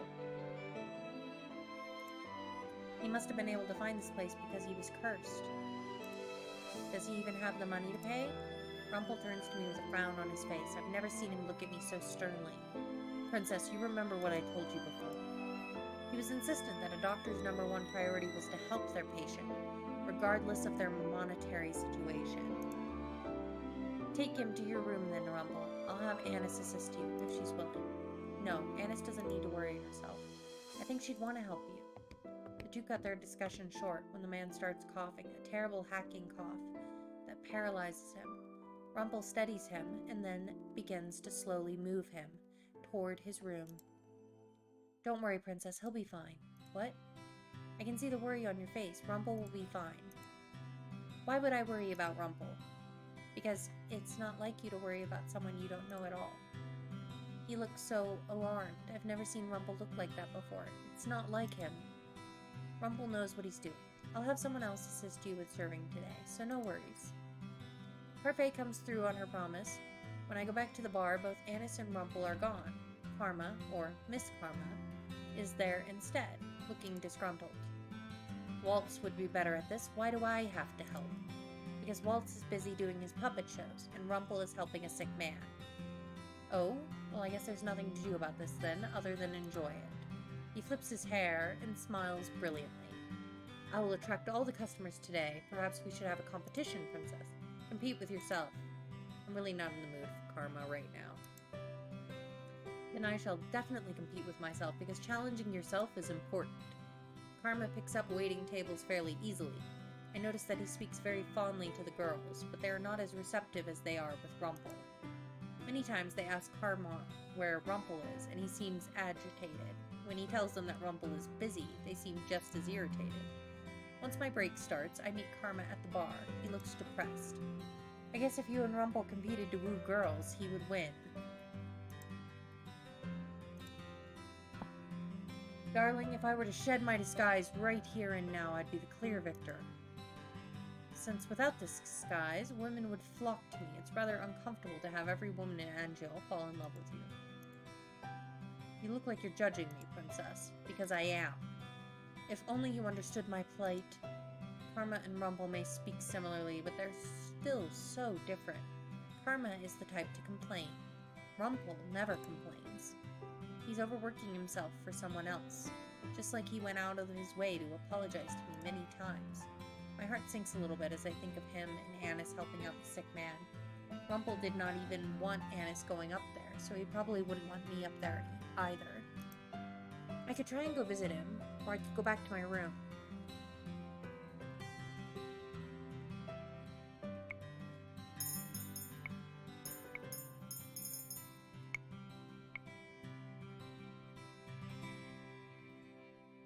This feels like the time to go to Rumple's room, but we'll see. I think I'll go check on him. I hadn't realized I was speaking aloud. I look at Karma, who furrows his eyebrows at me slightly. I honestly don't know how you can stand him as a partner. Why do you dislike Rumple so much? A lot of things, Princess, but that fight is between us and doesn't involve you. Then don't involve me. You have no need to comment on us being partners. Karma looks at me, wide-eyed and a little shocked. Then a sort of knowing comes into his eyes and he smiles just a little bit. Yes, I think you should go visit him, because otherwise you wouldn't be able to get him off your mind, would you? He laughs a little before picking up his tray and rushing off to continue his shift. Aw, thank you, Micah. I slowly make my way upstairs. Rumple's growing on you. Good. I slowly make my way upstairs, my feet feeling heavy. For some reason, I feel like karma was right. I make my way over to what I think is Rumple's door. The door is slightly ajar, and I hear hushed voices on the other side. Those voices definitely belong to Annis and Rumple. I slowly push the door open and quietly step inside. Rumple and Annis are standing over the man, who is covered in blankets and coughing. A series of bottles sit on the table close by. None of the herbal remedies are working. We need medicine for this. I'm sorry, I don't have any more money to offer, Rumple. Annis, please don't sound so sad. You've already tried helping as much as you possibly can. It's my fault for promising to buy the medicine that we need. I glance at the table where a list is sitting. Beautiful cursive handwriting details everything the patient needs. Everything is circled, except for some medicine at the very bottom that has a star next to it. Is that Rumple's handwriting? Suddenly the two of them turn. They both look shocked to see me. Princess, what are you doing here? I came to see how you were doing. Princess, I'm fine, but... Glance down at the man on the bed. Anna sighs out a little bit. We've given him what we can, but the one medicine we need is something we can't afford. Even with the money I'm getting from Lady Parfait, it's not enough. I walk into the room and glance at the list. I look over at the total for the medicine, then at the coins at the table that I hadn't noticed before. Did Rumple use all his money for this stranger? What will happen if you do not get this medicine? Without this, the infection will spread and he goes silent as the man starts coughing again. I can read the answer in his eyes, even if he won't say it. The man could be in terrible danger. He could even die. Rumple looks defeated. He does not look like himself at all. I glance at the coins again, then at the list. Without a second thought, I grab both the list and the coins. Princess, what are you? I'll be back. I leave the room, even with Annis and Rumple protesting behind me. I make my way to my room, where I pick up the bag of coins that the king gave me when I went to the palace on the day I was cursed. Then I head for the door. I immediately head for the medicine store that we always frequent. I count out the coins that I need to buy the medicine. This will take all my money, but it wasn't as if I was going to use it for something else. I rush back to the marchand with the medicine in a little bag, hoping that this is the one that Rumple needs. It's dark by the time I get back to the marchand. I make my way to Rumple's room again and notice that he is sitting on the stool beside the patient's bed, looking at him forlornly.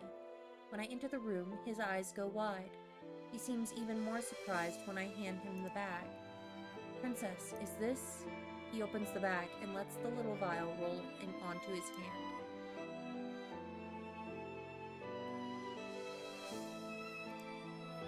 How did you buy this? I combined your total with the money I had left. Rumple just stares at me, clearly flabbergasted. Then his expression morphs into something softer, more relieved.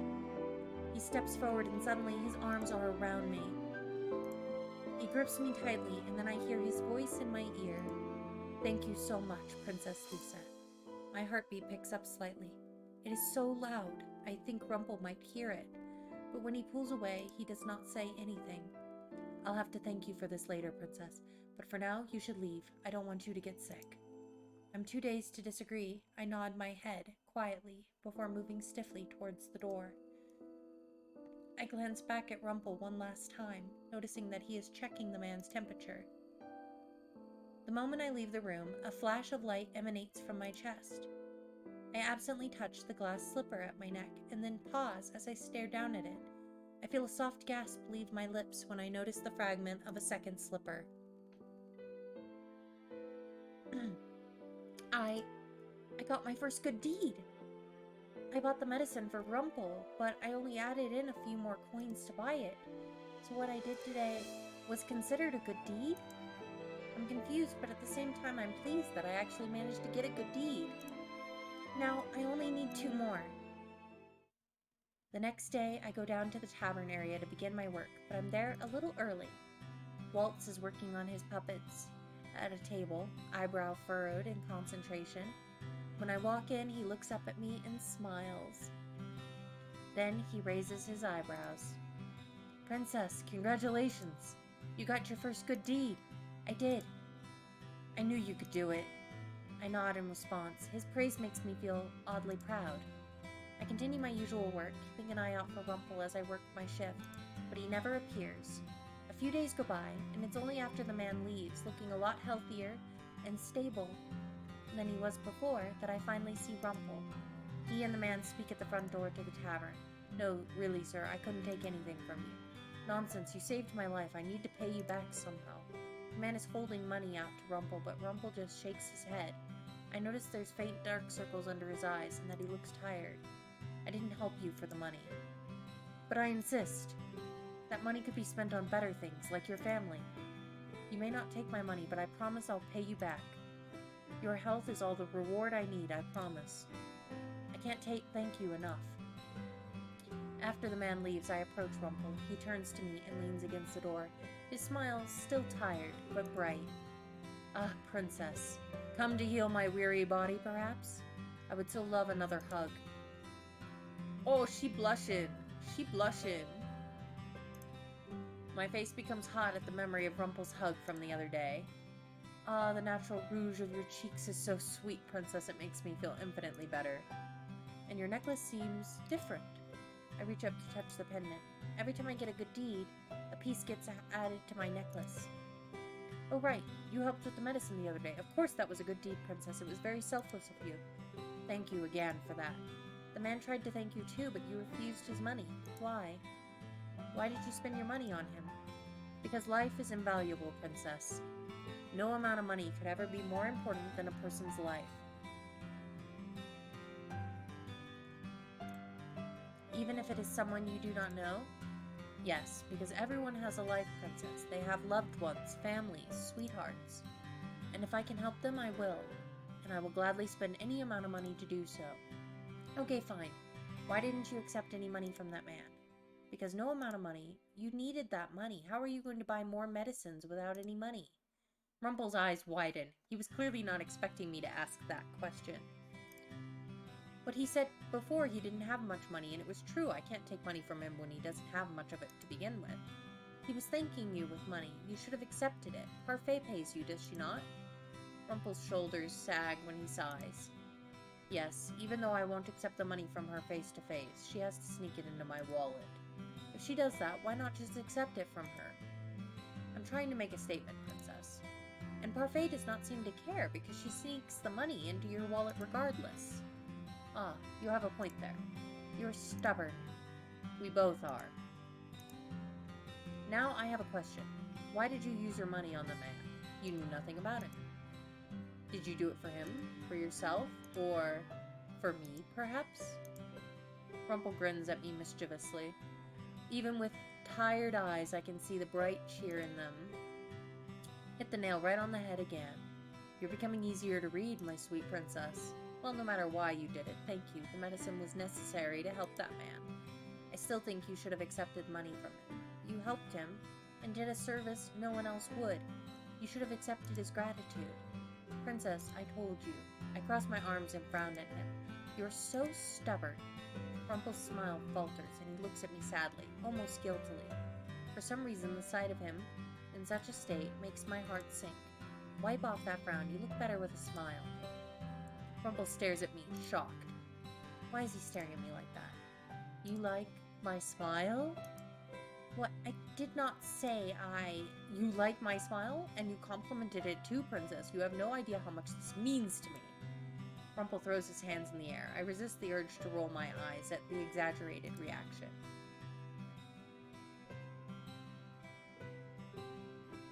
You get compliments all the time from women. Yes, but none as honest as yours. That compliment is valuable because I know you absolutely mean it. Oh, now he blushing. So I'll keep those words close to my heart because they are precious to me. It wasn't anything like spectacular compliments he gives, and yet he still looks so happy. You two seem to be getting along? Parfait appears behind us with a smile on her face. Sorry to interrupt, but Lucette, Karma is slowly drowning in table work. Would you help him? Yes, of course. Rumple looks disappointed as I'm sent back to the bar, where Karma expresses immediate relief that I am back. Rumple retires to his room early that day, and he's given the day off. Both Delora and Parfait can see the tiredness on his face just like I can. He does not reappear for the rest of the day. At the end of my shift, I retire to my room. When I get downstairs the next morning, I'm met with a familiar sight. Both Karma and Rumple stand on opposite sides of a table, their voices rising in argument. They're fighting again? I happen to catch their words as I walk quietly down the stairs. Who are you to criticize my work ethic when you were gone for several days, leaving me with your workload? It wasn't like I wanted to, and who are you to criticize how I work? All the ladies I spoke to said you shower them with compliments. What kind of professional behavior is that? I'm having a hard time believing you're a professional with the way that you flaunt yourself. At least I don't flirt with people to attract their attention. And you flirt with them. You don't even realize and you flirt with them and don't even realize the effect it has on other people. Yeah, tea is hot right now. Flattery is not a crime. Just yesterday, the princess came to see you in your room, all because you gave her the impression that you liked her. Were you actually spying on her? And you called me uncouth. No, I overheard her say it. And you're wrong. I never say anything that isn't truthful. Ah, well, then the truth of the matter is that you must be in love with many women. Because they all seem to think that you'll get down on one knee and propose to them. You say some sly things, Miss Karma, and yet you're the biggest liar of us all. At least I don't lie to my partner. Alright. For a decision moment. I think we need to defend Rumple. Rumple tells me that he never lies. He tells me that he wants me to trust him.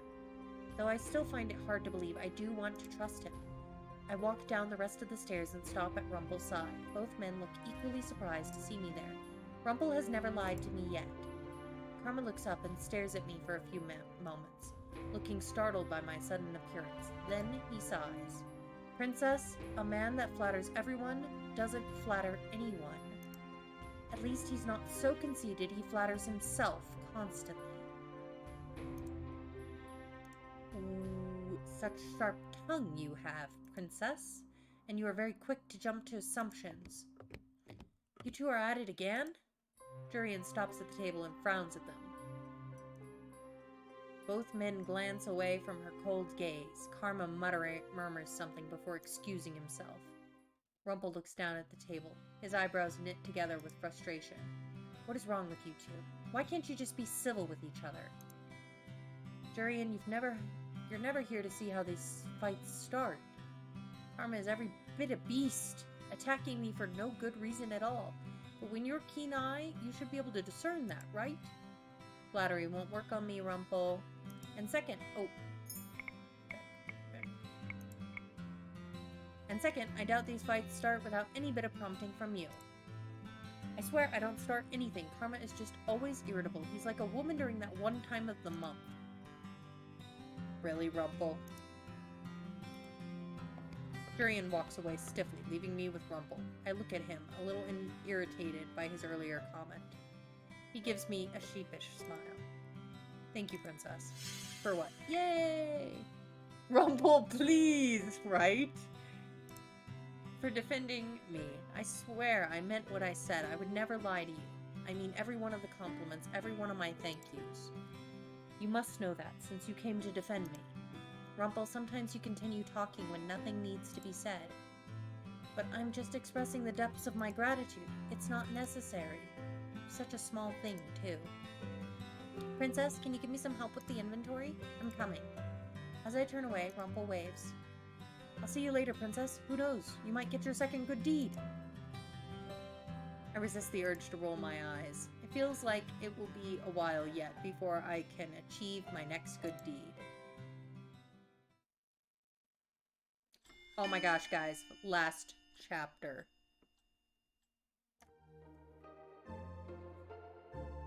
What a brilliant day. The sun is shining, the town is full of laughter, and I have my sweet princess here to accompany me. It sounds like I'm getting easier to read, too. No, you've just said it enough times that I memorized it. That means you must pay attention to my words. That in itself is a compliment, Princess. It is not. We're on our way to the usual store to restock our medications when a small figure leaves out through the front door. She stares at us with a lost look on her face. Rumple reacts immediately, making his way over to her with a broad smile. Madam, I can't help but notice the pained expression upon your beautiful face. Is there anything I can do to assuage your worries? For seeing your lovely face, shadowed by such sadness, stabs me right in the heart. The woman stares at Rumple, dumbfounded. His smile wavers and he takes a step back, suddenly looking alarmed. Oh, I'm sorry.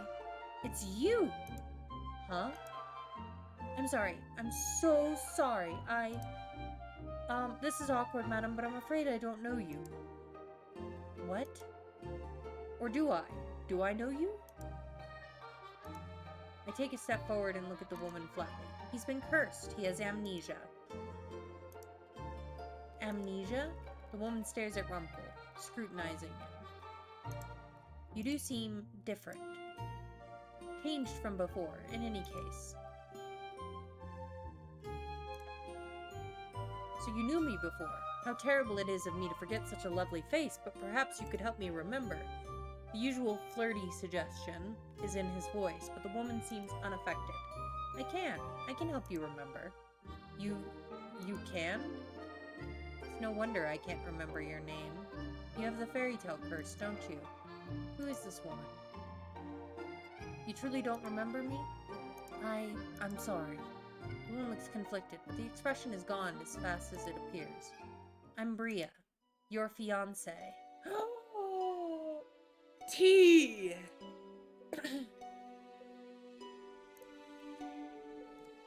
What? The shock is apparent on my face, but nowhere near as impressive as the astonishment on Rumple's face. My fiancé? She has to be lying. How can Rumple possibly have a fiancé with the way that he is? He's barely able to dedicate himself to a single woman for an hour. Bria takes a step forward and takes Rumple's hands into her own. You don't remember holding my hands like this when you took me to the forest and proposed to me? Rumple opens his mouth, but no words escape. He reminds me of a lost dog all of a sudden, with eyes so wide. Bria runs her fingers over his hands. I loved you, you loved me, and I still love you very much. I don't remember this. How can I help you remember? Rumple's voice is faint, but still he tries to smile. The circumstances of curse tell me that I need to remember through memories in a journal somehow. A journal? I have your old journals. I can show you the very first love letter you wrote me. Bria starts walking, her hands still clasped in Rumple's. I stare after them for a few moments, trying to piece together what is happening in my head. I chase after them. Bria enters a house, one that Rumple stares at in awe. When she comes back out, she's holding a journal. She hands it to Rumple, and then opens up the first page. This is a little embarrassing, but there it is. You compiled your letters into a journal. Rumple slowly reads over the words, and I notice the strange glazed look come back into his eyes as his expression grows more somber. This is like last time, when he remembered that he was a doctor. Bria turns to me as Rumple's reading, her eyebrows arch. And who are you? His partner. Partner? We're helping each other with our curses. Oh, you're cursed too, you poor thing. Yeah, she doesn't look like she's... Bria's voice is flat. She's glaring at me beneath her smile. I have done nothing to merit this distrust from her. And I cannot bring myself to trust her either. Bria. Yes, sweet? Rumple's melancholy expression throws me off. Last time he was so excited when he realized he was a doctor, but now his expression is heartbreaking. I remember. I did propose to you. In the forest, when it was dark, you set up little lights around the clearing. We spoke for a while, and then you got down on your knee and you dropped the ring. It had fallen in the roots of some tree. We only noticed it when a bird came down to pluck it out of the bramble. I had no idea what you were looking for, but I still chased after the bird. And you got the ring back, and you knew. at her hand, and I notice a beautiful red-green gem ring on her ring finger. It was still charming, though. I laughed for so long because it felt so memorable. Plucking your engagement ring out of a bird's beak. You're right. Rumple smiles a little uncertainly. In that moment, I feel him turn away from me. He does not even realize I'm there, standing with Bria. Why am I feeling so uncomfortable? You said you were helping Rumple with his curse, yes? She turns to me. There's no worry. I can help him now. That's what couples do. I have to force the pity out of my heart. I have to force myself to think rationally. Something still seems off about this, but Rumple remembers.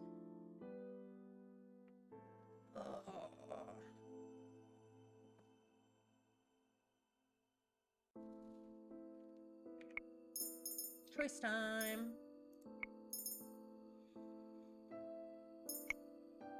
I'm going to start with this one. I'm still his partner. I still feel something is wrong. I do not trust this woman. Do you know anything about him, dear? Have you helped him regain any of his memories? She was with me when I regained my memories. Lou said it's a very valuable good luck charm. Okay, cool. We got the right one. Rumple flashes a small smile at me. Ah! Ads!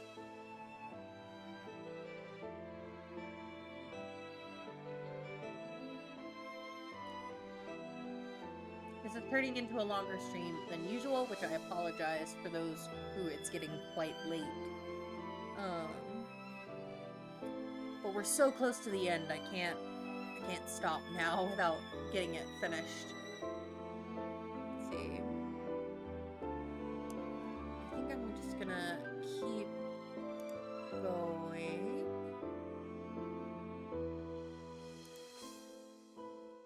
You're invested. Okay, well that's good.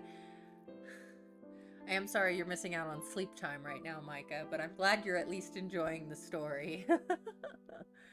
Rumple flashes a small smile at me before turning to Bria. Her eyes seem a lot colder now. Tell me, what do you go by now? Until we can figure out your name, I need something to call you. Rumple? Bria's cold gaze falls on me, and I can sense something in them that surprises me. Jealousy? Why would she be jealous of me? Rumple, would you maybe want to come back home with me? What? I know you must be overwhelmed, but our home might be able to help you remember some things. I'm sorry, I actually have a patient somewhere else that I need to tend to. Bria's eyes flash briefly. Her frown is there for a few seconds before she smiles again. You always were good with your patients. I'm sorry. It's okay, I understand that you're overwhelmed. But remember, now, I'm here for you too. I want to mend things, to make them go back to what they were before. How about you look over that journal, and we can meet again tomorrow. We can take this one step at a time. I would like that. We can get to know each other again, and in time, I'm sure you'll remember what we used to have. I loved you, and I did too. I still do. A slight shiver runs down my spine as I stare at the two of them. There is that uncomfortable feeling once again. Bria and Rumple agree on a spot to meet tomorrow, and then she leans up to kiss Rumple on the cheek. He doesn't look happy about it. Puts a hand to his cheek as she walks off with a gentle smile on her face.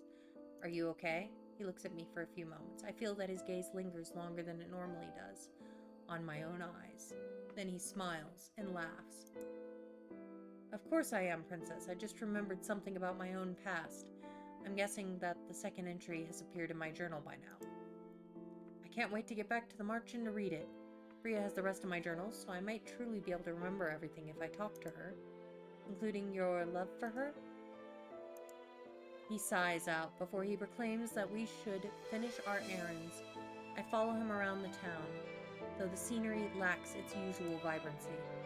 Rumple doesn't speak to anyone, not even the girls, while we walk. He keeps his eyes focused on the ground, and when he speaks to the shop owners, his cheer is lukewarm, at best. I try to start a conversation with him many times, but he shies away from talking. I feel like there's something he's not telling me.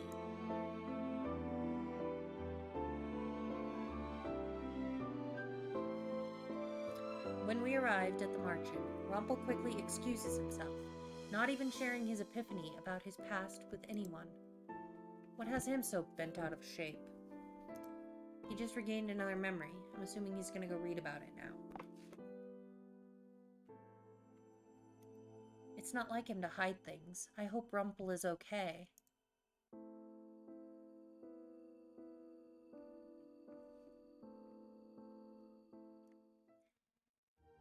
It's been about a week since Rumple regained his last memory. He has been meeting with Bria since then, but he still hasn't... Leo! No! Damn, get off!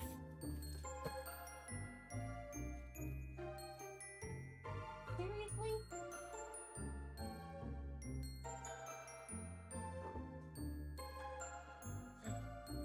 But still hasn't told me about the memory from the journal.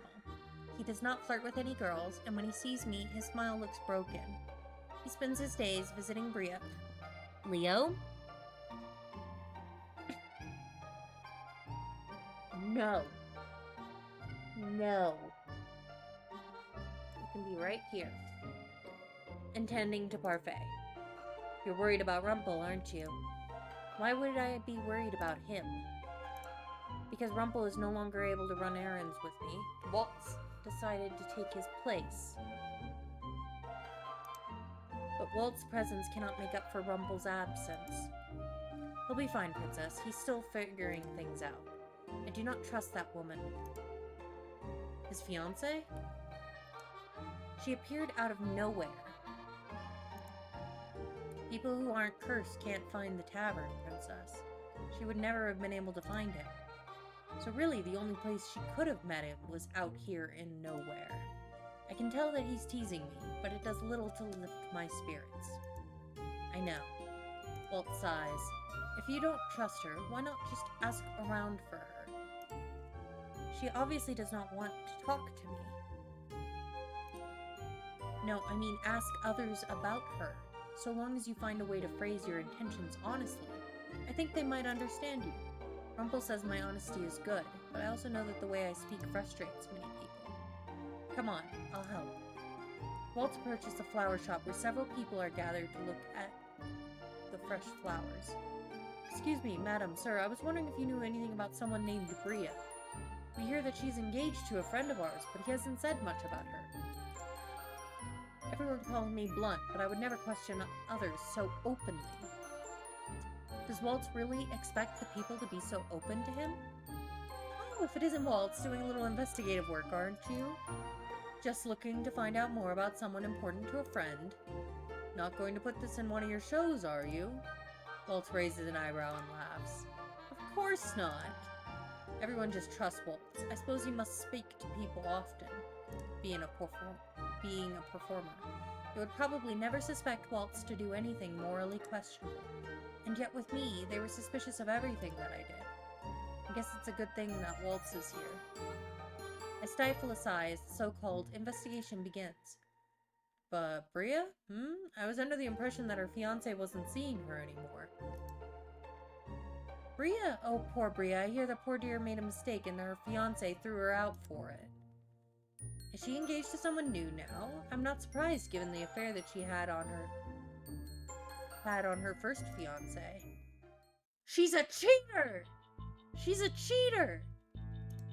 Excuse me, what did you just say? Oh, you aren't aware? I'm terribly sorry. Maybe I shouldn't have said anything. You said she cheated on her first fiancé? She was engaged to some man, a doctor, I believe. He was a good man, always smiled, helped everyone, including the poor. I don't see how she would have the gall to do it, but the rumors state that she was seeing another man. I think I saw them out together sometimes. He was a rich businessman. Who was he? I believe he was one of the doctor's patients. Plot thickens. Did anyone see this for sure, ma'am?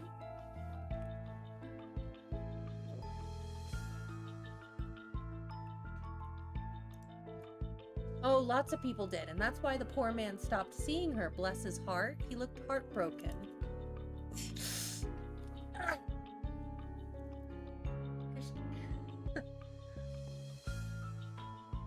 then the two of them were engaged, so she should have been more committed to him. When Bria first approached Rumple, she had no idea he had amnesia. She started apologizing to him. Was it for that affair?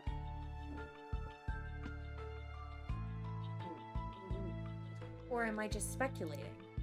We thanked the woman for her help before continuing to ask around town for more information. The more we hear, the more certain we become. She cheated on him. Princess, I know what you're thinking. You're incredibly rash to tell Rumple about this. But she's lying to him. I can still remember the sadness in his eyes. Maybe somewhere deep down he still knows. Did his journal entry not say anything?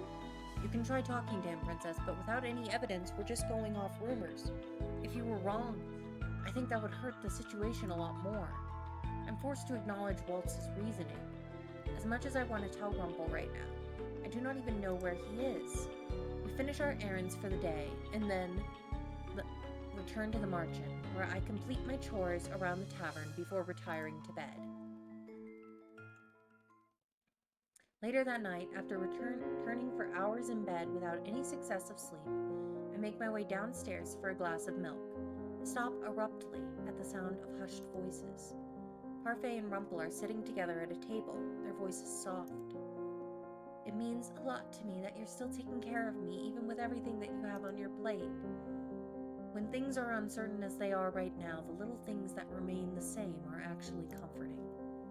What, no compliments tonight? He clears his throat. Lady Parfait, I always find comfort in your presence. Your heart's not in it, is it? Please don't stress yourself out trying to take care of me. I've seen the orders of the medicines and dosages. I can take care of myself, Rumple. I owe you and Lady Delora for letting me stay here. Even now, you could have kicked me out, yet I'm still here. This isn't the confident Rumple I'm used to seeing. It's rather heartbreaking to see you like this, you know. Parfait's eyes drift past Rumple, and she sees me before I can dart away. I think you're worrying your partner, too. Rumple turns in his seat and stares at me. Princess? I slowly make my way toward them. I'm sorry, Princess. I haven't been trying to help you at all. It's fine. Parfait's right, though it's not like you to be so pitiful. Ah, your words are still sharp as ever. I glance at Parfait curiously. The light of the tavern lights her face up dimly, making it look more ghostly than usual. She looks sicklier. Do you think I look like a ghost, Princess? Yes. By the time night comes around, I'm utterly exhausted. You said you were like this because of the Tenebrum Lucis you have to take care of. That's correct. I used to be able to watch over it more easily, but now with the balance between both crystals lost in the kingdom, it's getting harder. This responsibility is a big burden. It's a heavy toll on my body. But that doesn't diminish any of my pride. I'm proud to bear this responsibility. Someone needs to do it, and I'm very glad I can help so many people through the bearing of this burden. What would happen if you just let the responsibility go? There would be even more chaos than there is now. What of the Tenebrum bearer? Would they not help you with your stress? There is no Tenebrum bearer currently. What? Parfait stares at me for a few minutes, a complicated expression on her face. Then suddenly, she sighs. Please do not worry about me, Princess. I've lived a good life.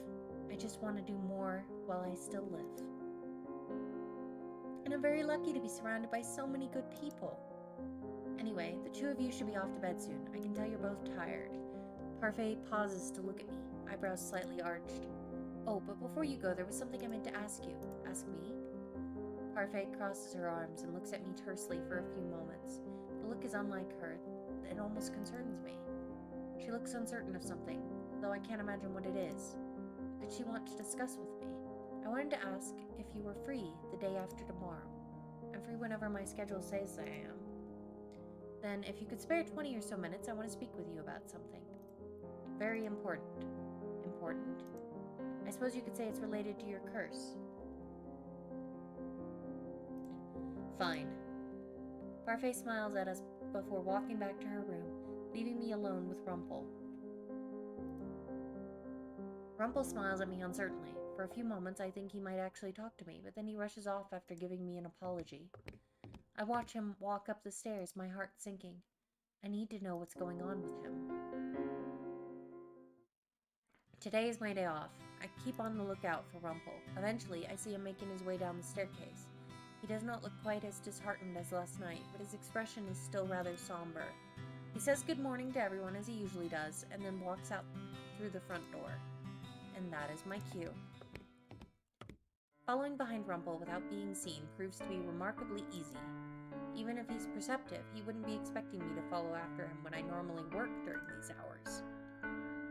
He makes his way through the town until he comes to a stop at a little cafe in the main plaza. It's cleverly hidden, just slightly out of view, not at all in plain view like the rest of the shops. Bria is sitting, waiting for him, at a table with a journal. The way she smiles at him numbs my heart. I make my way over to the nearby fountain and crouch behind it to keep out of their view. I can hear their conversation, just barely, from where I sit.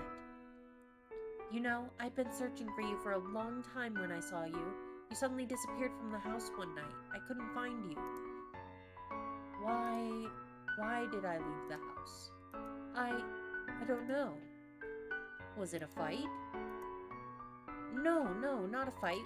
We barely ever fought. We made a promise when you gave me this ring. We promised we would never make each other sad. I close my eyes and breathe. Bria's words drive a bitterness through my heart after everything I heard. It is possible the rumors were baseless, but isn't it also possible that they were the truth? Rumple mentioned a fight. Now is my chance to tell him.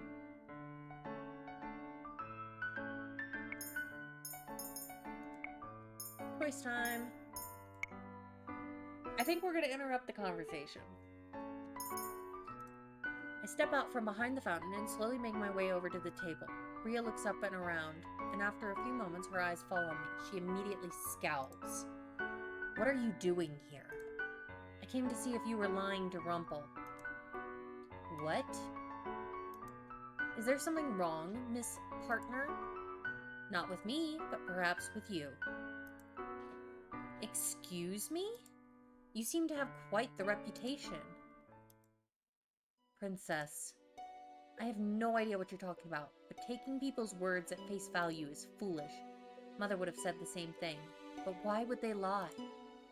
So it is not true that you were seeing another man? How dare you? Bria stands up and glares at me. I frown back at her. Her anger does not faze me. She seems like a petulant child. I can't stand jealous girls. They're the bane of my existence, and you're what, 18? 17, but what does that even matter? Either way, there'd be about a 6-year age gap between you two.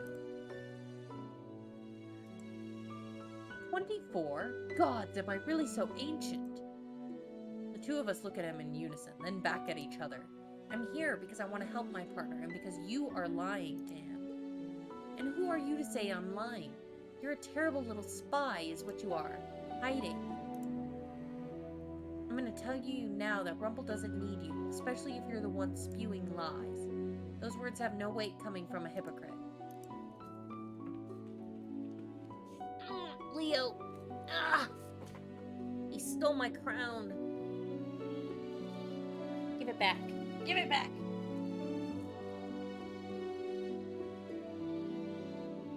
Naughty boy. Wait, ladies. Rumple looks between the two of us, eyes furrowed. Then he shakes his head. Bria, I knew. It was in my journal. What? Rumple faces Bria, his expression crumpled.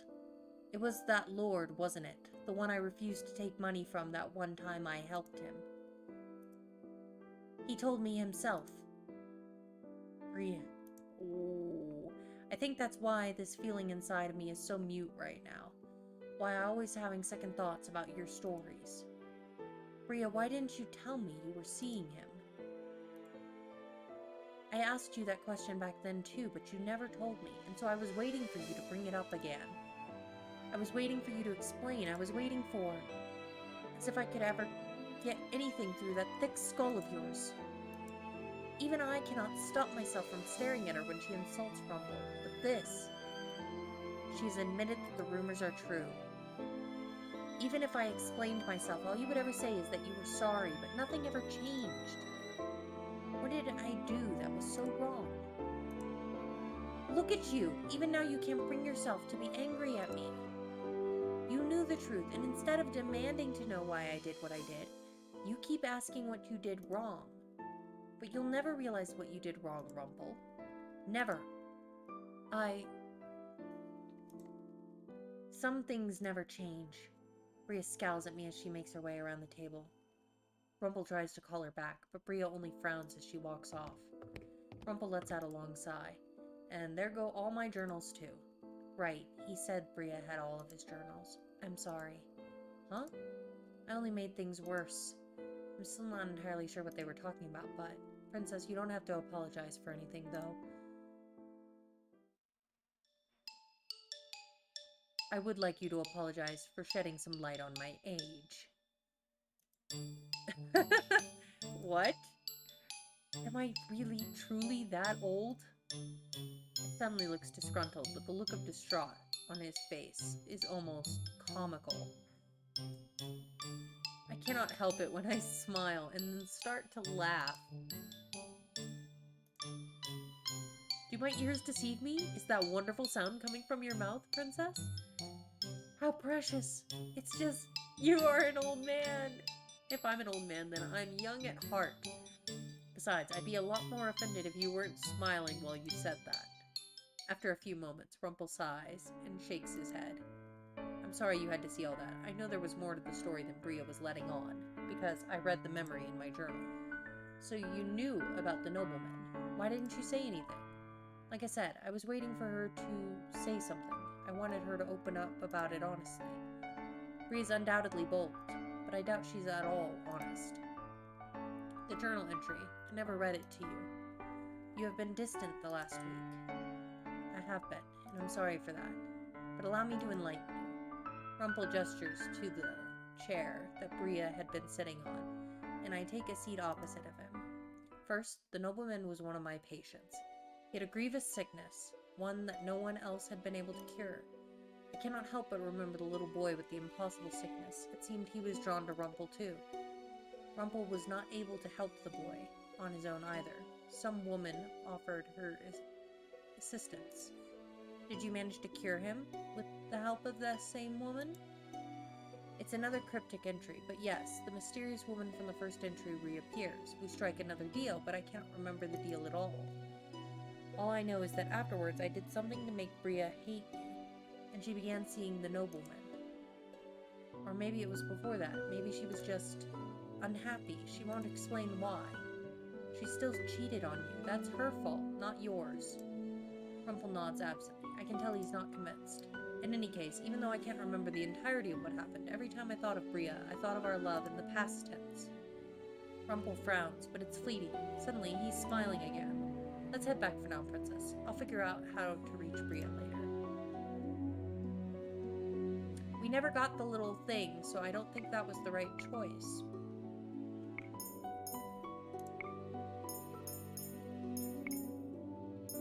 Let's go back real quick. I saved it there so we can jump back to it if we need to. Reconsider. But if somehow everything we heard was one big lie, would I hurt Rumple? I always have my pride. I cannot just accuse someone, even if I feel that Bria is guilty of something. I step away from the fountain, meaning to head back the way that I came. Even if the situation sounds wrong, I feel that Rumple would hate me getting involved. I'm surprised then when he calls my name. Princess? There we go.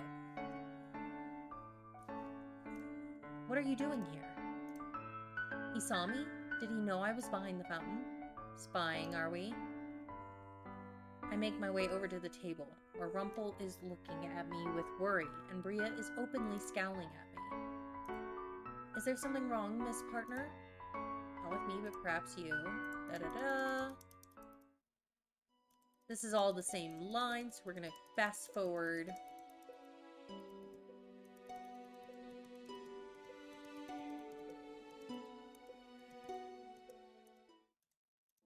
these are all the same lines, so we're gonna speed through this.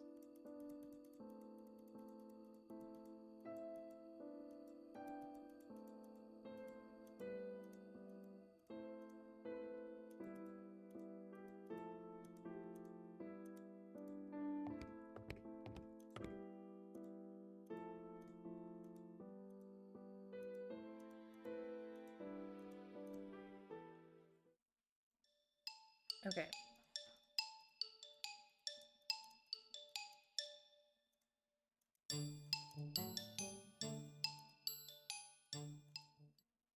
All right.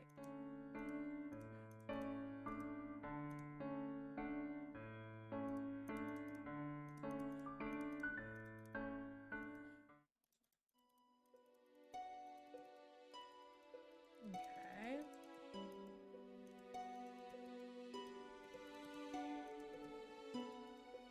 Okay. Now we're caught up.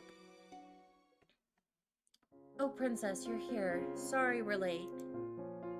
My, the princess is gracing us with her presence. Parfait said a few days ago that she had something to discuss with me, so I'm here. And let's get right to it, shall we? She plops down on one of the chairs, and Parfait sits down gracefully beside her. Princess, the other day you asked me about my responsibility, and briefly, about the Tenebrum bearer. I did. But what does this have to do with me? It has everything to do with you, because when it comes to that second inquiry, the answer is right here. Delora points at me, and I stare at her, not comprehending. Princess, the bearer to the crystal of Tenebrum is you. What? I'm not able to even feel shock, just confusion. But how do I even have anything to do with these crystals? See, I told you she'd be confused. It's because we started backwards. I'm so sorry, Princess. I do not understand. You remember the story about the crystals, Princess. For a time, the crystals were in complete balance. Even the witches who drew on negative energy were respected. Then one day, Hans wrote the fairy tales. Witches were suddenly painted as villains. Humans attacked the witches, trying to drive them out. Their leader, who just happened to be my best friend, was hard-pressed to try and keep the peace. She was the original bearer of the crystal. But as the witches were killed and thrown out, she found her patience wearing thin. She killed a human, the ultimate taboo, and there was nothing we could do but try to stop her. This bearer, the leader of the witches, and the bearer of the crystal in Tenebrum, is someone you know, or someone you knew. She erased all your memories, made you think the fairy tales were evil, that humans were terrible. I feel something dark stirring inside of me. A sharp pain cuts through my heart, making it hard to breathe. The previous bearer of the crystal was your mother, Princess. Hildur, the leader of the witches. That's impossible. Mother was not a witch. But she was, the strongest of us all. When she died, she kept some of her power sealed within the crystal, which is why it still allows the fairy tale curse to be spread. What kind of lie is this? I cannot use magic. Mother never told me she was a witch. She would have told me. It sounds like it, doesn't it? But I assure you, Princess, we wouldn't ever lie to you about something like this. As impossible as it seems, you are a witch. Your power won't manifest until you're 18, and at that time you will inherit control of the crystal. Since your birthday is soon, this was the last chance we had to teach you goodness. Your mother's been shielding you from it for so long. We trusted you were different from her, and you are. But Mother was only one that ever loved me. She stole away your memories and made you hate the world. Delora, she was fostering hatred in you, making you just like her. You do not know anything about Mother. I stand up, rage coiling inside of me like a snake. Lucette, I know a lot about her. More than you will ever know. No. The truth is hard, Princess, but eventually we all have to face it. Hildur was my beloved friend. Facing her was the hardest thing I've ever done. We only want to help you. Well, you're not very good at it. I turn on my heels and storm out of the room. I feel that there is more to what Delora and Parfait wanted to say to me, but I cannot stand to hear it right now. I walk into the clearing and sit against a tree, furiously rubbing at my eyes and trying to clear my dangerously watery eyes. Showing emotion is weak. I sit there for a long time in the clearing, trying to calm myself. My thoughts spin wildly out of control. Princess?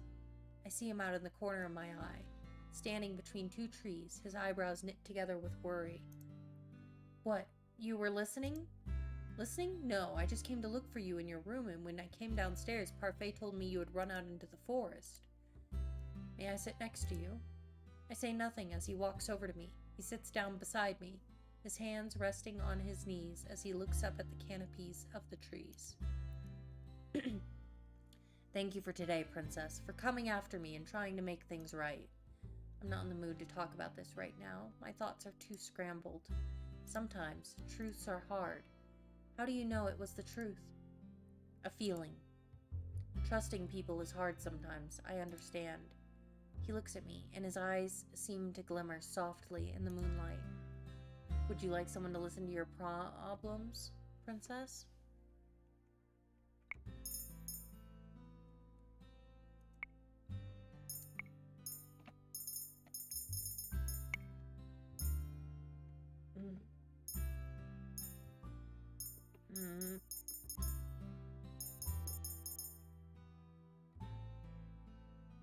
Let's try talking to him. I rub at my eyes as Rumple looks at me with a quiet smile. He could be talking about his own problems, but instead he's trying to comfort me. Parfait and Delora told me about something they were keeping hidden from me. Something about Mother. And it does not make any sense to me because everything they are saying makes her a villain. Even villains are often misunderstood or have trying circumstances. Rumple slowly reaches out to rest his hand on top of mine. I sit up straight and stare at him, my eyes wide. Rumple smiles at me, a soft, slow smile that crinkles the edges of his eyes. Seeing such a beautiful lady close to tears makes my heart break, you know?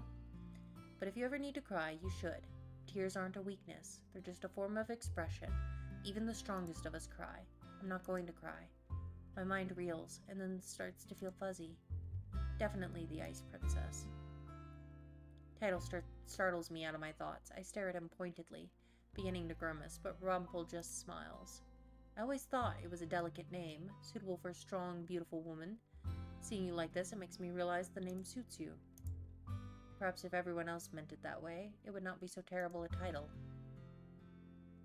Let's see. For now, I want to keep what I discussed with Parfait and Delora to myself. I need time to process it.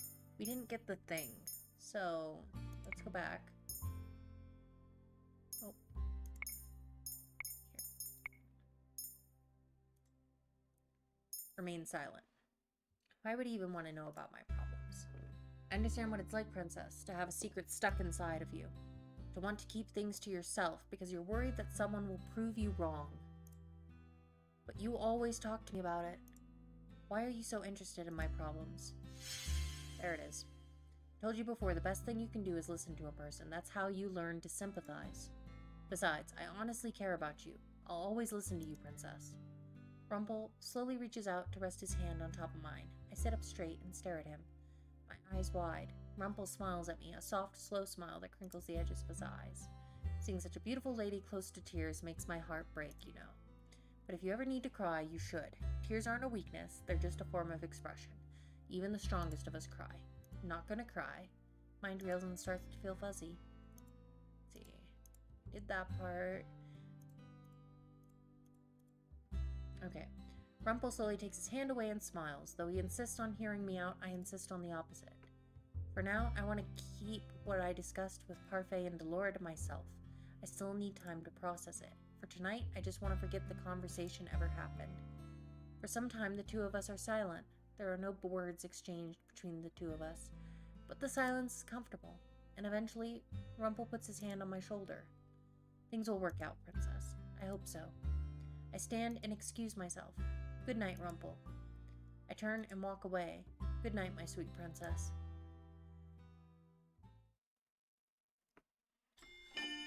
Another chapter? I thought it was only 6.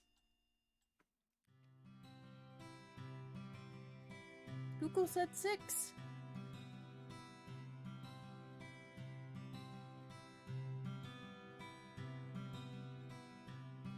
And you, my little sunflower, are just as radiant as always. Oh, my Rumple. It's like the whole thing with Bria never happened. He's back to flattering every woman he meets. Overthinking again, princess? I turn to see Karma grinning at me from where he sits at a table. Surprisingly, he is sitting with Jurian and Garland today, who are arguing about some kind of knight's stance. It's none of your business. No, it's not, but you have such a sad look on your face I had to ask. I'd appreciate you not staring at my face. I don't need to stare to see that you're in distress. I turn on my heels and begin to walk away, irritated. Even when I'm among other people, it's impossible to forget the conversation I had with Parfait and Delora. Hovers at the back of my mind constantly. We've not spoken again since then, yet even now, I'm still taking in what they told me before. My mother, the Tinnabrum bearer, and me, a witch. The reason others have always feared me is because of my blood. I suppress a sigh as I attempt to return to my work. As the days go by, I notice myself becoming more and more agitated. Half of it is the recent history lesson, and the other half is Rumple's flirting with other women. How can he just snap his fingers and get over Bria so quickly? If he flatters every woman, does that mean he does not really mean the things he says to me? I gather the plates off of the counter.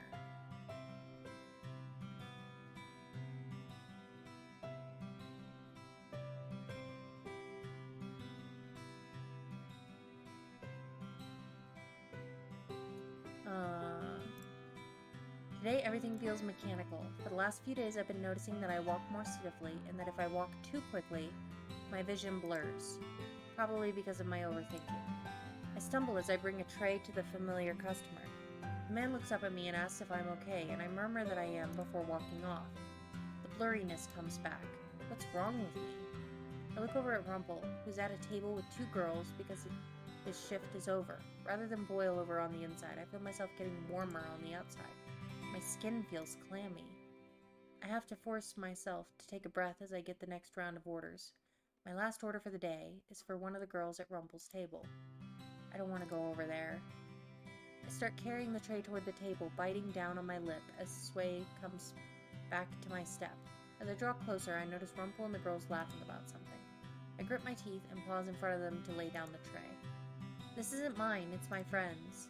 Yeah, I was the one who ordered the soup. The 2 stare at me. Instead of handing off the soup, they wait for me to move the bowl.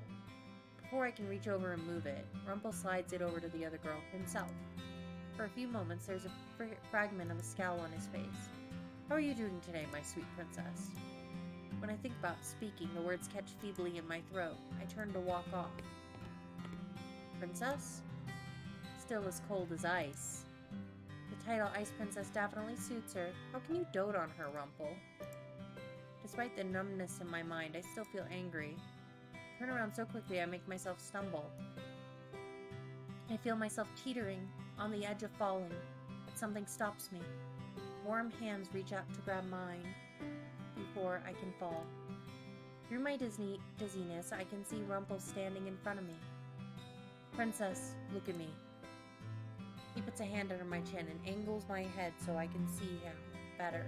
The expression on his face is suddenly serious. He looks at me for a few moments before he places a hand on my forehead. Princess, you have a fever. A really high fever, actually. You should go back to your room and rest. I'll drop by with some medication in a few minutes. After I say goodbye to these ladies, I am fine. My voice comes out hoarse. Trying to clear my throat only makes me feel more miserable. Princess, you're not fine. You look like you're about to collapse. I'll not collapse. I'm stronger than that. Mother taught me how to be strong. Mother. My thoughts become scrambled. Once again, my mind wanders, but this time I cannot keep myself steady as I try to walk away. Putting one foot in front of the other proves to be too difficult, and I once again feel myself start to stumble. Then I feel warmth. This time, arms instead of hands. Sweet little princess, what am I going to do with you? Oh my gosh, Princess Carrie. before I can understand what is happening, I'm lifted off my feet. I feel an arm supporting my back and another supporting me behind the crook of my knees. Warmth. Such a nice warmth. You really are stubborn, aren't you, Princess Lucette?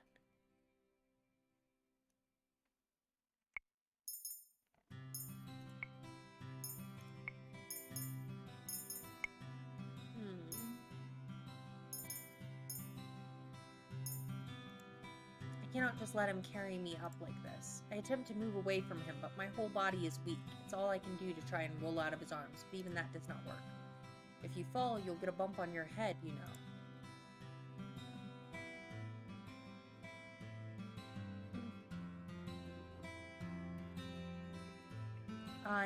I'm not weak.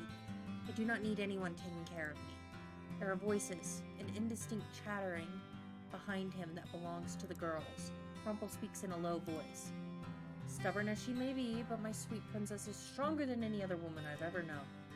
He pulls me closer to him, and I feel his chest at my head, and then his heartbeat. I know you'll never admit to needing help.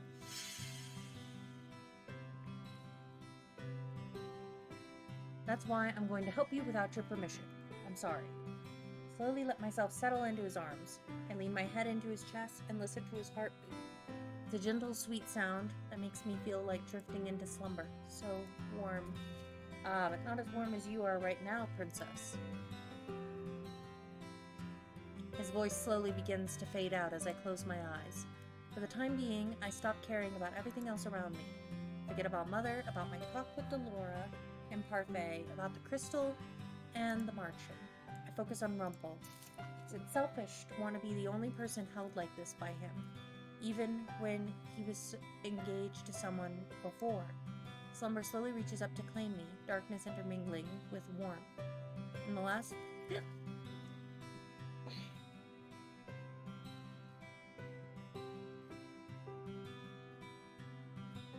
No. 1 second.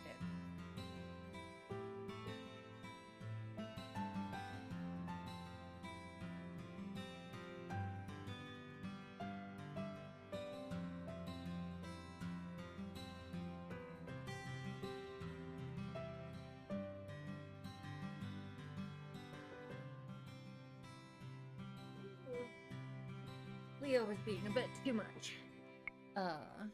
See. Mother, I have to tell you about the fairy tale that the children read to me today. Lucette, what did I tell you about fairy tales? But there was a princess, just like me. She found her Prince Charming, and fairy tales are not real. They make really good stories, Mother. They're false stories. Do you think it would be easy to live happily ever after? No, but fairy tales make things black and white. Real life is full of grays. Black and white? Good and evil. No one is totally good. Even princes are not completely just. So princes and princesses can be bad? Lucette, everyone has darkness to them. The princes that throw themselves into danger are not selfless.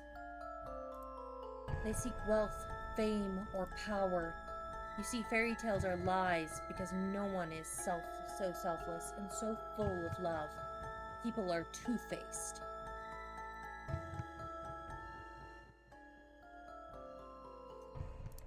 Trust no one. Yes, Mother. No one will love you like I do. To find pure love like that is impossible.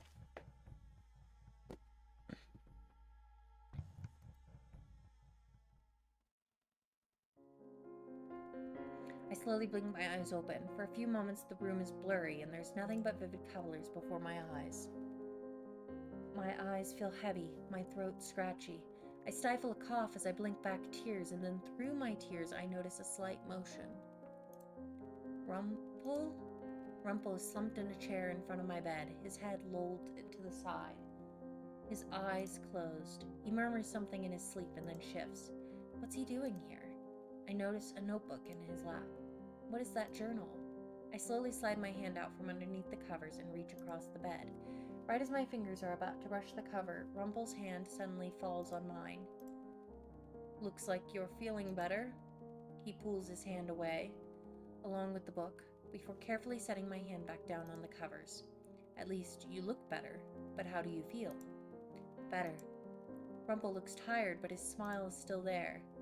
Oh, I won't believe it until I see it. You just said I looked better. That's my own analysis, but you, my sweet princess, don't sound very convinced. My throat is a little sore, and I think if I stood up I would fall over. Why do you look so surprised? You would usually never admit to such a thing, would you? You're still most definitely sick. Rumple leans forward to put a hand on my forehead. His hand is cool on my hot skin. Our eyes lock as he tests my temperature. After a few moments, he finally peels his eyes away from me and sits back in his chair. Your temperature is down, but you definitely need the rest, princess. You should go back to sleep. And what will you do? Just sit there and watch me? Words come out curter than I mean them to, and for a moment, Rumple looks surprised. Then he laughs. Princess, I haven't just been staring at you, I've been writing in my journal too. You have such a scary look on your face, not that it isn't enticing, but I think your smiles are much better. I sigh as I close my eyes for a few moments. I fight to put my scrambled thoughts together, but one thought in particular keeps resurfacing. For some reason, I cannot help but remember the snide woman standing by Rumple's side, cheering at me earlier. I open my eyes and look at Rumple. Those women from earlier. Oh right, I apologize for the impoliteness. The things they said to you were uncalled for, and I told them that. You flirt with women like that all the time, but why? They're not even good people. Not good people, but, well, I suppose they act differently when you're there. Princess Lucette, you're blind to their jealousy, aren't you? They're jealous of me? Why? My mind turns over what they could possibly be jealous about as my eyes fall on Rumple. I remember the way he defended me to the woman. Is it because you're my partner? It's a lot more than that. It's your grace, the noble way you carry yourself. They would never think I have those qualities, but where else would their jealousy stem from? They're just jealous that I take your attention away from them.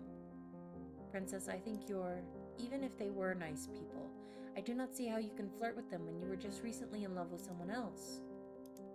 Normally I would stop talking, but the words continue tumbling out of me. I do not understand how someone like you who had a fiancé could still be flirting with girls. How can you love someone if all you do is flirt with other girls? Flattery is one thing, but you cannot just flatter every girl.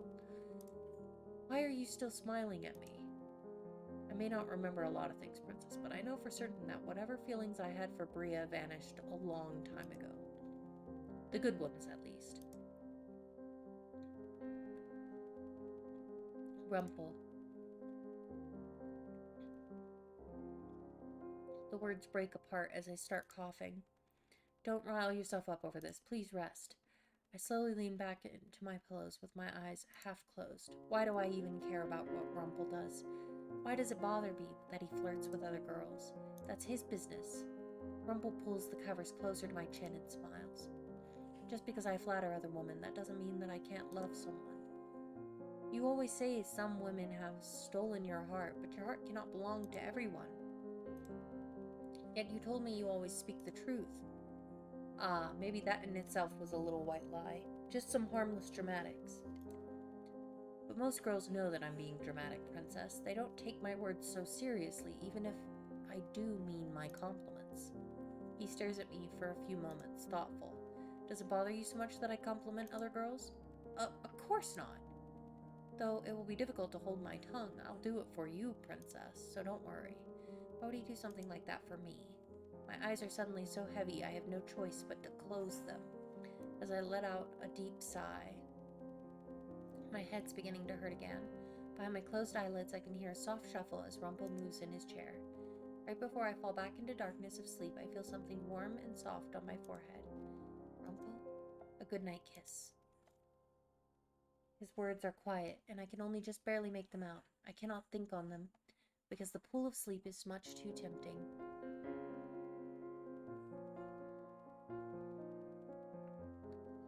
It takes a while, but after several days, Rumple finally allows me to go back to work. I cannot remember much of what happened when he was watching over me, especially that first day. It's all a little bit of a blur now, like it was a dream. Ah, Princess, back up on your feet. Yes, I'm fine now. Oh, what a relief. When last I saw you, you looked quite pale.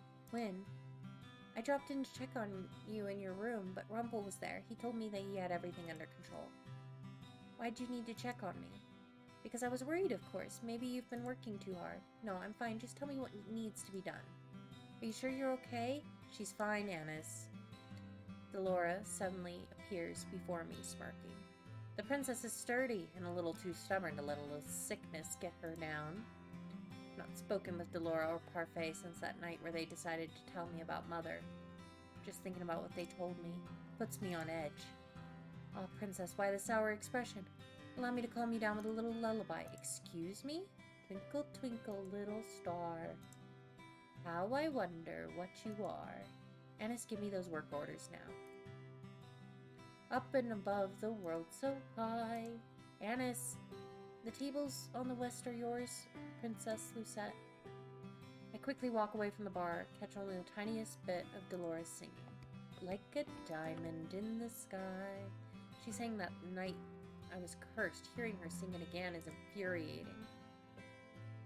The song slowly fades from my mind as I go about my work for the day. I'm still a little shaky on my feet, but not so much that I need to go back to bed.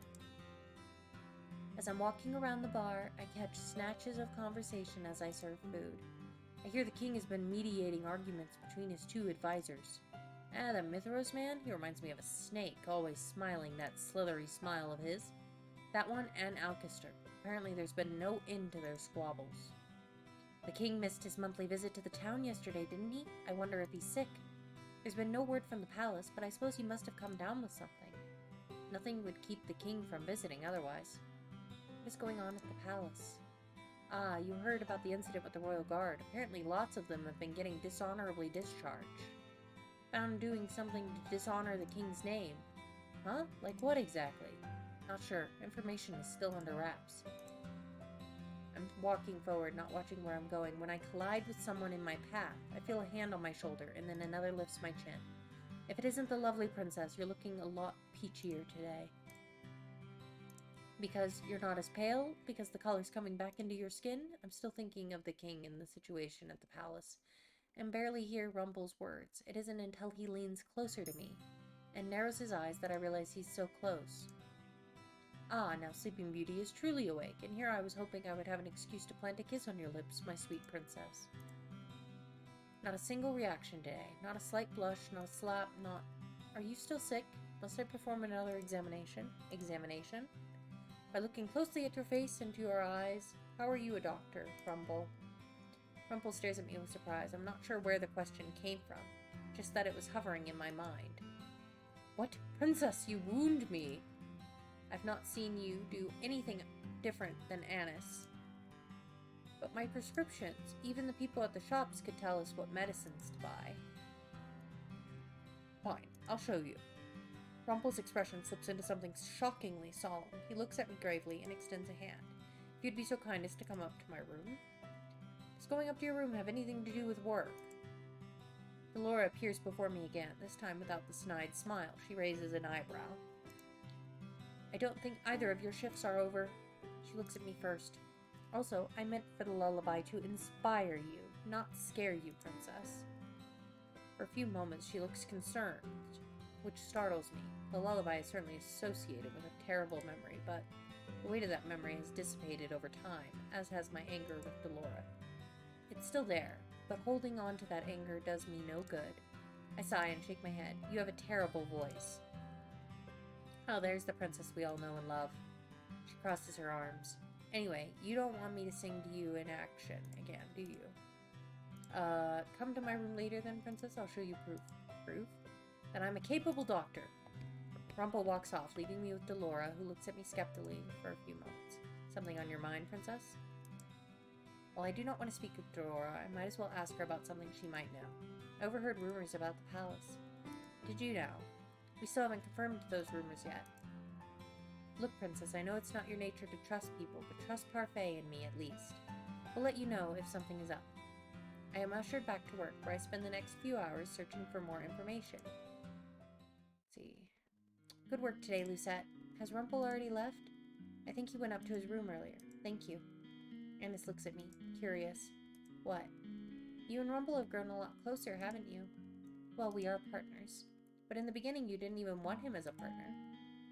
And now you two, you are friends?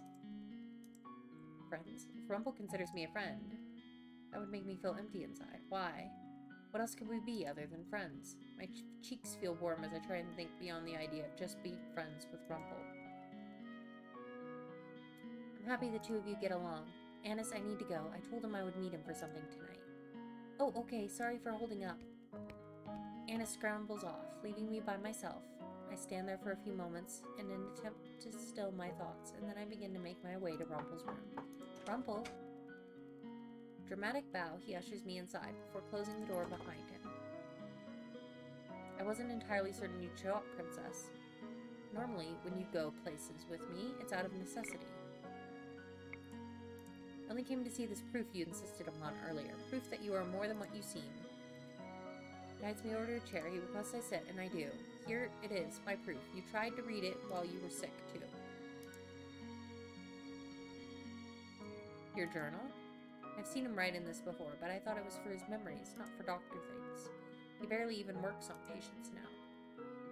Rumple's persistence stokes my curiosity, and soon I find myself flipping through the pages of the book.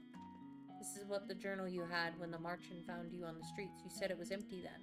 It was. I've been filling things in from memory ever since I remembered my job. The book is filled with diagrams of the body, both inside and out. I have no idea what most of the words mean. What are all the smaller words here? Oh, parts of the pancreas. Not very fun to talk about. There's the papilla, the pancreatic duct. Why is it necessary to use such big words for such simple things? For clarification, sometimes when you diagnose a problem, it isn't as simple as telling a person that their heart is weak. I continue flipping through it, Rumple sometimes explaining things that are on the page, though I do not ask for the descriptions. Scattered throughout the journal are journal entries about his life. When I get to the last entry, I spot my name and begin to read. Before I can even get to the next word after my name, Rumple has taken the journal from my hands. Ah, sorry, my sweet, but a man's words are sometimes all he has. Insult them, and you break him from the inside out. He thinks I'm going to insult him? What did you think? Aren't you impressed with my sophistication, my breadth of knowledge, my intricacy? You drew some pictures and wrote fancy words by them. Princess! I cannot help the little laugh that escapes my lips. Immediately after I hear it, I feel myself blushing as Rumple grins at me triumphantly. Your laugh is sweeter than honey, Princess. And because your voice is back and you're no longer sick, I can hear it in all of its fullness. He takes a step closer to me and reaches out to touch my cheek. I flinch in surprise, but do not draw away. Rapid beating of my heart is not altogether uncomfortable. He pulls his hand away from my cheek, then flicks my forehead. What was that for? I wanted to see the way your eyes glimmered. You looked oddly vacant there for a few moments. I open my mouth to speak again, but Rumple surprises me by setting his finger on my lips. He inches closer to me, so close that I can't feel his breath on my cheeks. But even when you don't speak, your eyes speak for you. You have beautiful eyes, you know.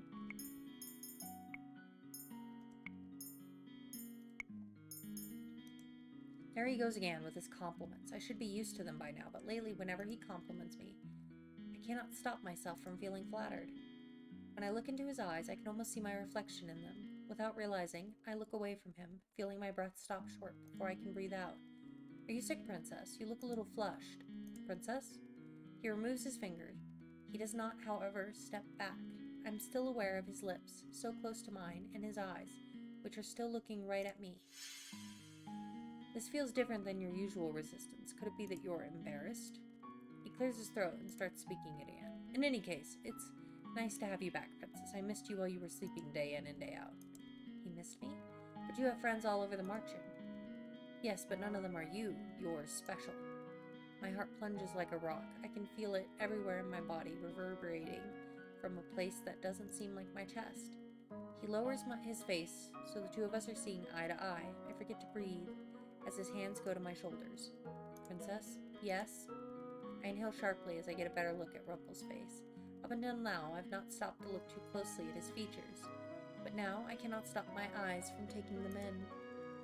Whenever you're sick again, I'll be there to help you, because I am a doctor. even if you might not believe it. All you'll ever really need is a little vitamin me. In one precious moment, every single bit of energy that has been between us vanishes. I stare blankly at Rumple as he smiles at me. No? I thought that one was actually good, too. Rumple pulls his hands away, defeated. I suddenly feel strangely upset. What was I expecting from him? What else could he have said? Suddenly, I'm eager to look away from him. I look anywhere but at him, and eventually my eyes fall on a piece of paper. I recognize the name printed on the top, along with Rumple's signature in the previous response lying next to it. Rumple moves to stand in front of the desk once more. Ah, you're still writing to Bria. I send her a letter asking for my old journals. I'm convinced that's where the last of my memories are, but she refuses to give them to me. I glance at Bria's letter, my eyes scouring the words. I make a mental note of the address on the envelope. Don't worry, Princess, I'll figure it out, but for now... He reaches for me, but I duck out of the way of his hand. I have to do this now, while the address is still fresh in my head. I just remembered there is something I need to do. But Princess, I'll see you tomorrow. I pause at the doorway to glance at Rumple. See you tomorrow, Princess. Sweet dreams. Good night, Rumple. Done. I seal the envelope over the letter I'd been writing since I woke up, and now to have it delivered. After I have the letter sent off with a messenger, I return to my work for the day. It starts first with Mr. Broom, then with the serving. I look for Rumple, knowing that it is now his time off, and I'm surprised when I see him sitting not with other women, but with Karma. The two of them are laughing together? I guess that advice isn't too terrible. I give the best advice, darling. I'm a man of the heart. Perhaps not as much as I am, but I can give you credit when it's due. What are you two talking about? Princess. Well, hello there, Princess. Karma's mischievous smile confuses me. Even Rumple looks surprisingly shaken. He did not answer my question. We were talking about matters related to the heart. Of course you are. I took it upon myself to impart valuable advice to Rumple. You're giving Rumple advice, even though you two are always at each other's throat? Ha! Even the bittersweet enemies can become beloved friends. All it takes is a shared interest. I have no idea what you're talking about. But before I can say anything else, I'm swept up by Delora, who calls me back to work. The day goes on, and soon it is almost my break. I go to the front to see if a messenger has returned yet. Oh, Princess, there's a letter here for you. I did not expect a response. I open it up and stare down at the letter for a long time. Writing love letters to a secret lover, Princess? Rumple appears behind me, smile unusually small. He almost looks hesitant to be standing there. It's not important. I stuff the letter into my pocket and continue working. For the rest of the day, I ignore Rumple. I do not want him asking about this letter, just in case things do not go according to plan. He's obviously disheartened by my ignoring him, and his sadness only persists in making me feel guilty.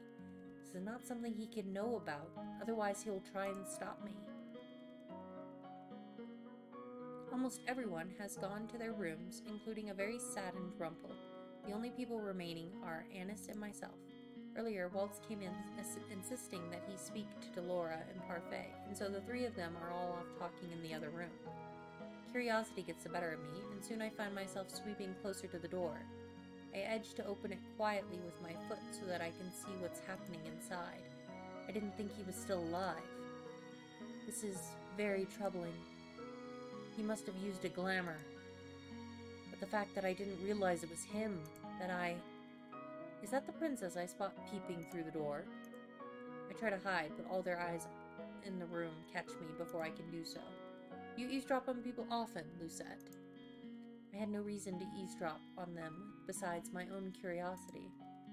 It's no real harm done, Delora. Lucette, are you almost done with your chores? Ever since that conversation with Parfait and Delora, I've noticed that the words Parfait and I speak to each other are strained. Delora, however, is unchanged. I expect sarcasm from her now, but she does not deliver. She simply stands still and looks at me somberly. I am. What are you talking about? Hiding more things from me? We're talking about the rumors that have been going around about the palace. What have you heard? I have a right to know what's happening at the palace. We would tell you if we knew for certain, Princess. Walt sighs as he runs a hand through his hair. I know the timing doesn't seem right, but I really should show myself out. I have a show early in the morning. He glances around at all of us. I'm going to excuse myself tonight. Good night, everyone. As he passes by me, he smiles. And to you too, Princess. Once again, everyone is being secretive. Why the sour face, Princess? Are you worried about what happens to the people in the palace you cared nothing for? Delora! Okay, that was uncalled for. But really, though, there is something I've been meaning to tell you. Since you're here now, I may as well say it. I knew you for 1 year before I cursed you. I saw what your mother had done to you, and I knew I needed to undo the damage before your birthday. Why is she talking about this now? I called you cruel and wicked when really I knew that the way you were was caused by the way your mother brought you up. And when we talked about Hildur the other day, I was unfair in what I said to you. We all have to face reality, but... Delora pauses, looking surprisingly solemn. She sighs, then continues. I always knew you had some good in you. I saw it in you when we spoke to your dolls. You have a good heart. Many people enjoy flattery, Princess, and a lot of people are receptive to flirting, but nothing can measure up to a genuine compliment. Delora just complimented me?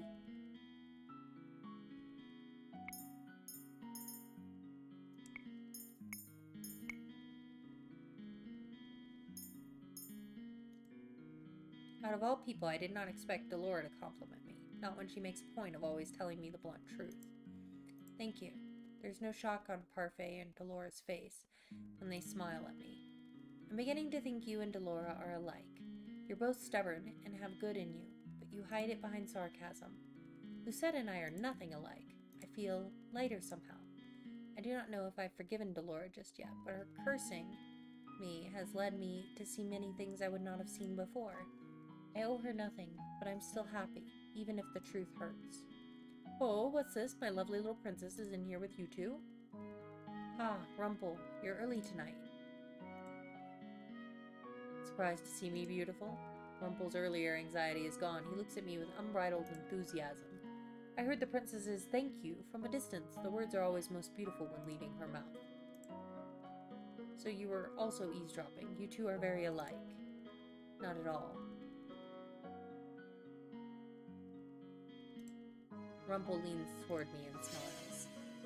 My dream is to one day hear those words from you too, because you say them as gentle as the wind.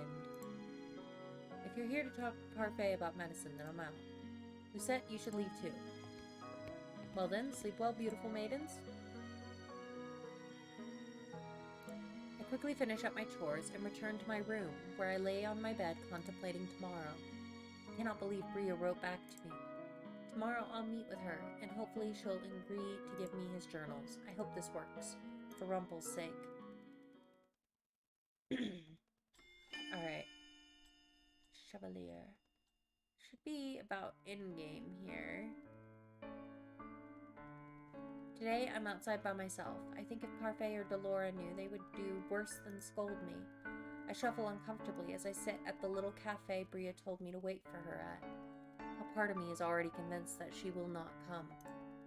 When I wrote her that letter asking for Rumple's journals and she responded so easily, I was a little suspicious, but this is really the only chance I have. The only chance you'll have at what? Bria appears in front of me, not looking altogether unpleased, but still not smiling. Nothing. I do not like her, but I'll have to play nice if I want to get Rumple's journals back. Thank you for meeting me out here. Bria takes a seat in front of me, her expression still flat. You asked me in your letter why I was refusing to speak to Rumple, and then you told me you wanted to meet with me to find out why. You want the journals too, don't you? She reaches into a bag and pulls out a few journals that I assume are Rumple's. So she does have them. I know in your eyes, I must seem the villain, but I'm not the only one at fault in this relationship. Years ago when I met Rumple, he was as he is now. Flirtatious, charming, over the top, and yet his compliments still made my heart soar. His compliments may be shallow, but Rumple is far from it. I climbed after him for years. He was learning medicine. I was studying to take over my mother's sewing shop. In the first years that I knew him, Rumple always complimented my work, even though it was nothing special. He insisted we do trade-offs. When we started dating, you'd offer me flowers and trinkets, and in exchange I'd sew him some article of clothing. I can see he's still wearing that scarf I made him. The scarf was from Bria. We fell in love. Rumple became a changed man, more serious. He became a doctor. I opened up a shop. We were supposed to have a fairy tale ending, but her expression falls again as she looks absently down at the table. We saw in each other ideals that didn't exist. Love can be shallow, or it can be deep. I felt our love was deep, but in truth, I only ever knew the very surface of Rumple. The surface? I saw his kindness, his charm, and his drive to do what was right. But then, as time went on, I also saw what that meant. The world is a place where only the strong survive. People are kind, but they will take advantage of those who are too caring. Those sound like Mother's words. I shudder as I think of Mother's pessimism. The same kind that lies in me. It's a realistic way of looking at the world, but it's also so dismal and cloudy that it's impossible to see any light within it. Rumple helped a lot of people. Many of them were wonderful people, and I'm always happy to see him do so much. But then he started putting other people above himself, and because we lived together, that meant me as well. Maybe it sounds petty to you, but no woman wants to live in poverty. I look at her skeptically. In the back of my mind, I remember the convenience of luxury. So much money. Then I recall the feeling of living poor on the streets in Flench. We had a house, we had a reputation, but Rumple refused money most of the time. He helped lots of poor people, but he also dried out our wallets. And whenever I brought it up to him, he would smile as if that could get rid of all of our problems. He made a name for himself as a doctor who helped the poor for minimal money, sometimes for free. And even when I told him we needed more money, he put other people first. So selfless that he became selfish. And I told him before that he should have accepted money, that he needed it. So selfless, he became selfish. I had to go behind his back and find payment. What I was making wasn't enough. So I went to find his patients and tried to ask for payment. I became almost like a beggar. Can you imagine my humiliation? Rumple put his patients before Bria. I was convinced he didn't love me, and my love dwindled for him. Our relationship became strained. Bria goes on to explain the events that happened between her and the nobleman. He was one of Rumple's patients, and when she went back to him to ask for the money he had originally offered, the two of them became intimate. But it was short-lived, and when the nobleman left her behind, Bria had to deal with a soured reputation. I wanted to make it up to Rumple. I thought I could salvage this relationship, maybe even start over and teach him what was right, but that's not my place. She sighs deeply and then gestures at me. I share blame in all this too, but so does Rumple. That's why I've decided to let this all go. Whatever he does now, you'll have to deal with, because you're his partner, right? Bria hands me the bag of journals. Don't look so surprised. You came here for these, not to listen to me. I thought on it last night, and I have no reason to keep them around when they'll just continue making me bitter. I'll have to rely on myself for a while, but that's fine. Sometimes it's easier to keep to yourself than to trust others. She moves to stand up, but I surprise myself by reaching out to grab her hand. Bria, I don't need your pity. I thought the same thing. What? I still think the same thing. It's so much easier to close the world off. It is so much easier to trust no one but yourself, but it also be a balance. That is what Rumple has taught me. And I want to teach him how to have balance too. You? You're falling for his kindness the same way I did. You fell in love with him, even though you told yourself he was shallow and unrealistic. My heart thumps once loudly in my chest. Love? I can read it right off your face. I know the feeling too. But don't get wrapped up in an ideal, little girl. That is my warning. If you can help him, actually help him, then you're meant to be together. But otherwise, trusting Rumple might only break your heart. I'm not a little girl. I know how to be realistic. My words trail off as I look at her helplessly. Bria surprises me by speaking up quietly. Thank you for listening to me. She pulls her hand away and slowly smiles at me. It's the first honest smile I've seen on her face. I feel something warm at my chest, and then a bright light emanates from my necklace. A good deed? For listening to Bria, or...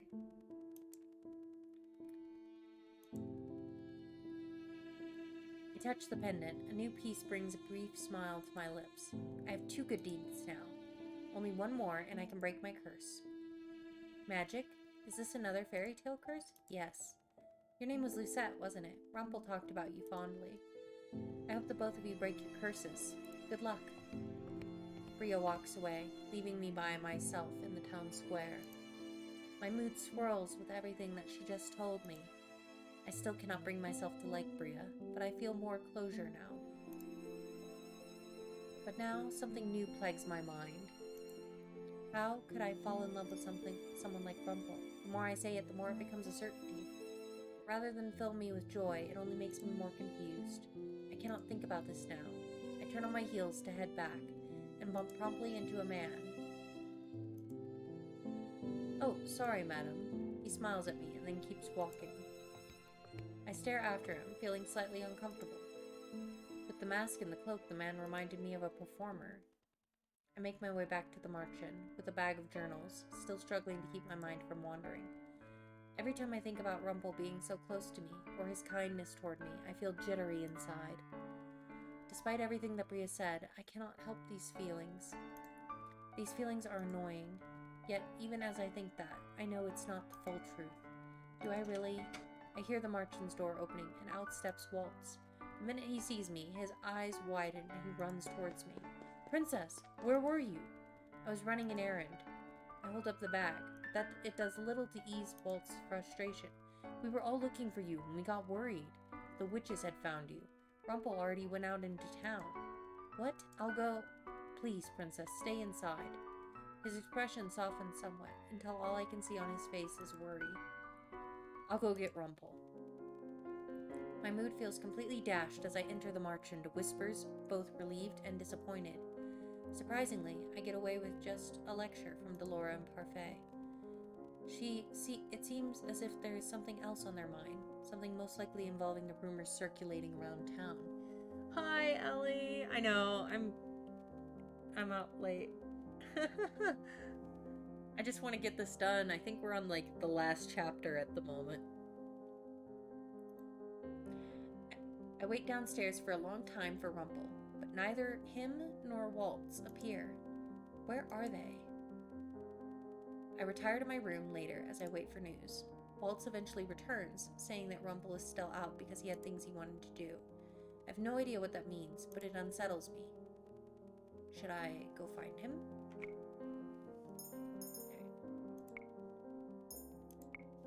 Okay, let's figure out.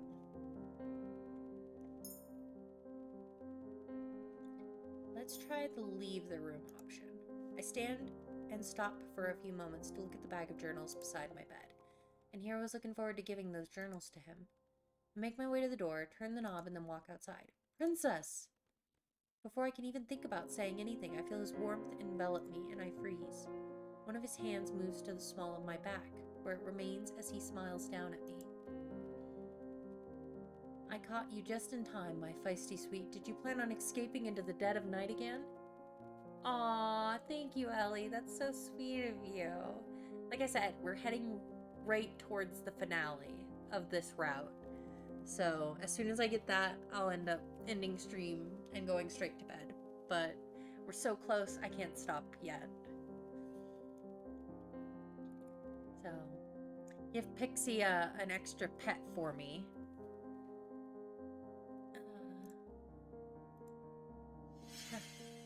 Have words abandoned you in the wake of my dramatic appearance? I hurriedly pry myself away with a little gasp. A few steps back, I can see him in full, and I notice the bouquet he carries. I'm glad to see you back, Princess. I'm only sorry that I couldn't make it back here any faster. Had a few errands of my own to run in town. Rumple holds out the bouquet with a glittering smile. Like buying these flowers for the girl that I really like, for instance. I stare down at the beautiful bouquet made up of white lilies. But the appearance slowly leaves my mind as I think of what Rumple just said. He bought them for a girl he likes, not me. Honey. My heart feels as if it might be pierced through with something sharp, and my breath escapes my throat, but I cannot bring myself to inhale again. Rumple looks at me in alarm. Who said? I nudge him out of the way and walk past him. I make my way to the reception area, where I collapse onto one side of the couch and sit, staring blankly at the walls. The feelings inside of me are too much all at once. I tell myself that they do not make any sense, and that the way I reacted to what Rumple said was pitiful. And yet I still cannot stop myself from feeling small. I sink into the couch and close my eyes, willing away the sound of my rapidly beating heart, and the tears stinging the edge of my eyes. I'm not weak. I will not cry. Mother told me, but the thought of Mother makes the tears worse, and soon I am sinking even further into the couch, trying to hide my tear-stained face in my tears. Mother, Bria, they both said the same things. They both see the bad in people, and I too have seen the bad in them. When I was on the streets, no one in NGL showed me kindness. People will never show you kindness unless there's something in it for them. They'll never. I feel sudden warmth as arms wrap around me. I recognize this sensation. The warmth, the comfort. It's all so comforting, so soothing. I must be the worst person in the world to make such a beautiful lady cry is a sin that I must atone for. My body stiffens, but I do not pull away. I listen to the sound of his heartbeat against my ear, and slowly but surely my crying dies away. My eyes are sore by the time I finally manage to still the tears. I feel drowsiness descend upon me like a blanket, but I'll not fall asleep. I pry myself from the arms holding me. Hello, my love. I messed up again, didn't I? I do not see the bouquet in his hands, but a journal. One of the journals I brought back for him from Bria. You're capable of a lot more good than I am, Princess. Just look at this. He reaches out and touches my necklace. I glance down at it.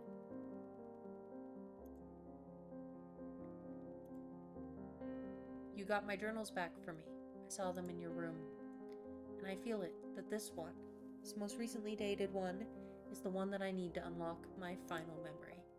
I grasp the second incomplete glass around my neck and breathe out softly. Then, this really is from retrieving Rumple's journals for him. I got a good deed for finally doing something good for Rumple. Would you allow me to read it with you? He reaches out and gently brushes a tear from my face. You did all this for me, and you barely know anything about me. That makes both of us. If you wouldn't mind, I want to read out this entry for you. I nod even though I should be shaking my head, even though I should still be hurt. I cannot stay mad at Rumple. On this night, I am a poor man. Everything that is precious to me has been stolen away by the witch. Rumple's voice catches in his throat as he stares at the words. I look over his shoulder at the journal. Witch. Was he already cursed when he wrote this? But I have no one to blame but myself. Bria told me that I would suffer for my selflessness, and now I find myself here. And now, because of that same selflessness, Bria is sick, and I cannot save her. There is only one thing left to do. I have wronged Bria in so many ways, and now I'll give anything it takes to save her. No matter what price the witches asks, I'll pay it. I only hope that Bria can forgive me before she leaves. I'll write again when the witch is left. I swear that after today, I will change for good. I'll not ask the witch to perform any more miracles. Rumple's finger goes to the page where he softly touches a single word. His eyes have a glazed look in them as they have before, and I can tell his memories are snapping back together. For tonight, good night, and may tomorrow be a better morning. I read the last word, a name and a signature. Rumple reads it aloud slowly. Chevalier Dumont. Your name is Chevalier. He looks up at me, his eyes forlorn, and then, with sadness, he speaks. That's right. It's so strange. It's just a different name, and yet it seems to change him completely. I remember everything now. I was given the Rumpelstiltskin curse because I sacrificed too much. First it was the boy, the one we saw at the market. I struck a deal with a woman to save him, a witch.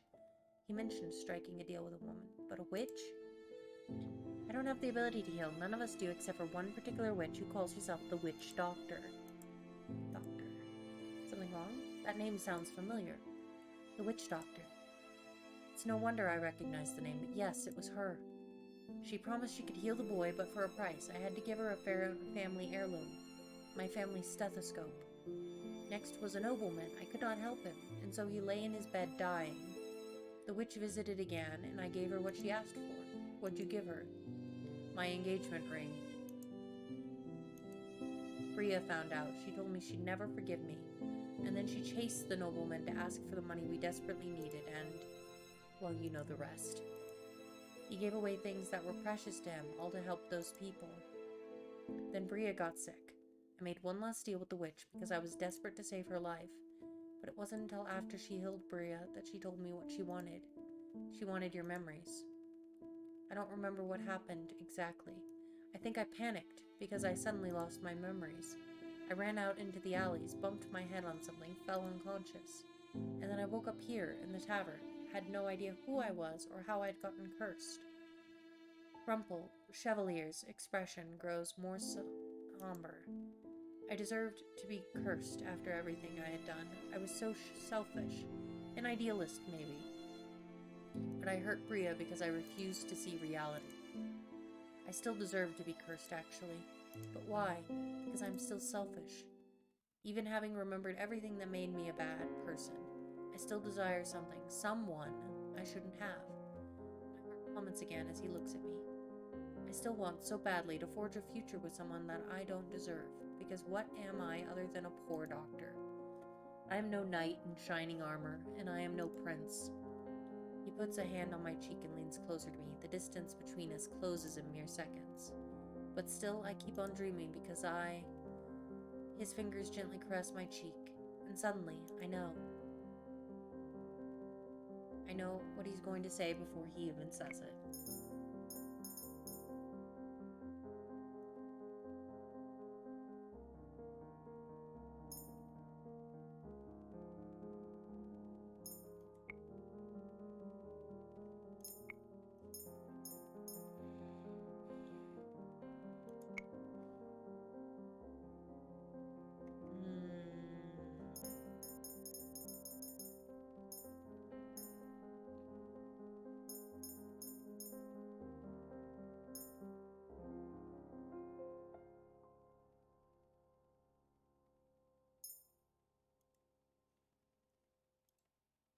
But I'm not. Yay, that was the right choice. Whether you are Rumple or Chevalier, you are the same person. You do not need to be a knight or a prince. He accepted me for who I was, and he still does. Mother told me that humans were untrustworthy, but Chevalier smiles at me as he puts his other hand on my back and pulls me closer. The smile is so genuine and so gentle, the same smile I have grown to love. Kiss! What words I had been meaning to say die in my throat as he leans forward and gently places his lips on mine. I feel more grounded than I have ever felt before, but I also feel like I'm flying. I set my hands on his chest and flex my fingers into his shirt. He runs his finger gently down my face and then down the length of my neck. The kiss feels too short, yet I'm still breathless when Chevalier pulls away from me, just enough so that I can see his eyes. I love you, my sweet princess. For your smile, for your laugh, for the way that you look out for other people. You are bold and feisty, and you remind me of a firework. You are beautiful inside and out. The compliment warms my heart in a way that makes me feel like it might be melting. He reaches behind him and holds out the bouquet from earlier. These are for you. You like lilies, don't you? I take the bouquet from him and bring it to my nose. These have always been my favorite flower. How did you know? Chevalier grins at me, and it's so similar to his previous smiles that I know he must not have changed. The first time I gave you that white chocolate flower, your eyes lit up. I figured out that Chevalier was perceptive before, but the bouquet in my hands feels all the more meaningful now. Princess, I swear that I want to try and change. For you. You should do it for yourself, too. Myself? You should spoil yourself more too. You always give to others, but don't take for yourself. Now you know what you did, and you can change things. If Bria can, then so can I. Bria?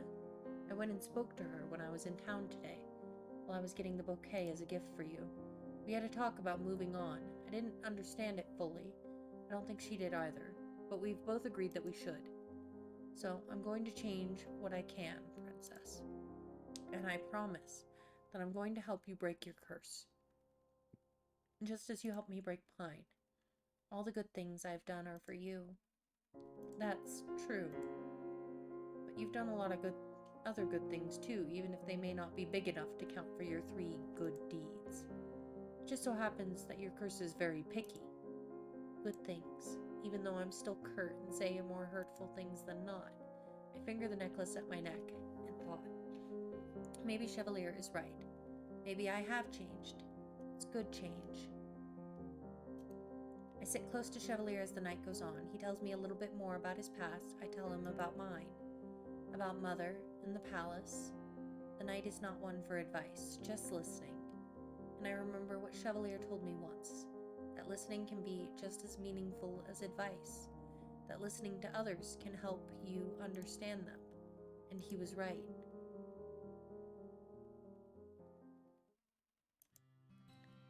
Princess, are you okay?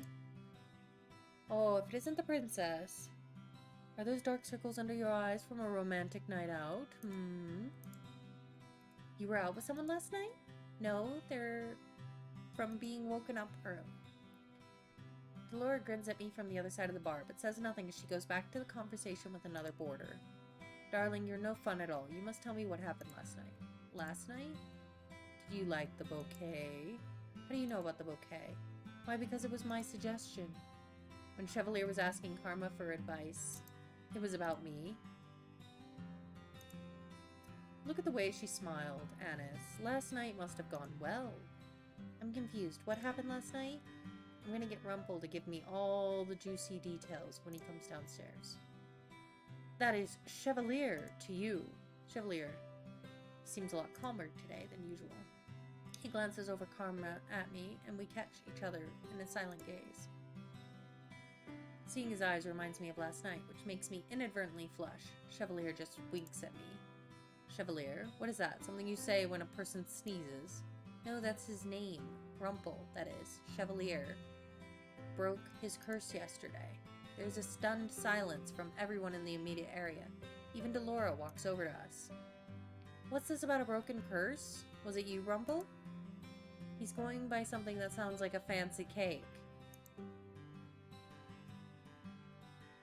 Parfait seems to be bursting with excitement. Though she's her usual calm self on the outside, I can tell by the bounce in her step and the way she raises her voice to make an announcement that she's proud. When everyone has learned that Chevalier has broken his curse, people come to the table offering drinks and congratulations. Chevalier gets lost in the crowd, mostly of women. But much to my surprise, Chevalier does not flirt back with any of them. And then, in between our celebrations for Chevalier, the front door to the Marchant opens and Waltz rushes inside. Where are Delora and Lady Parfait? I need to speak to them immediately. Waltz, you're just in time. Something has happened at the palace. The room goes quiet at Waltz's proclamation. A few people shift uneasily in their chairs. Some try to go back to conversation.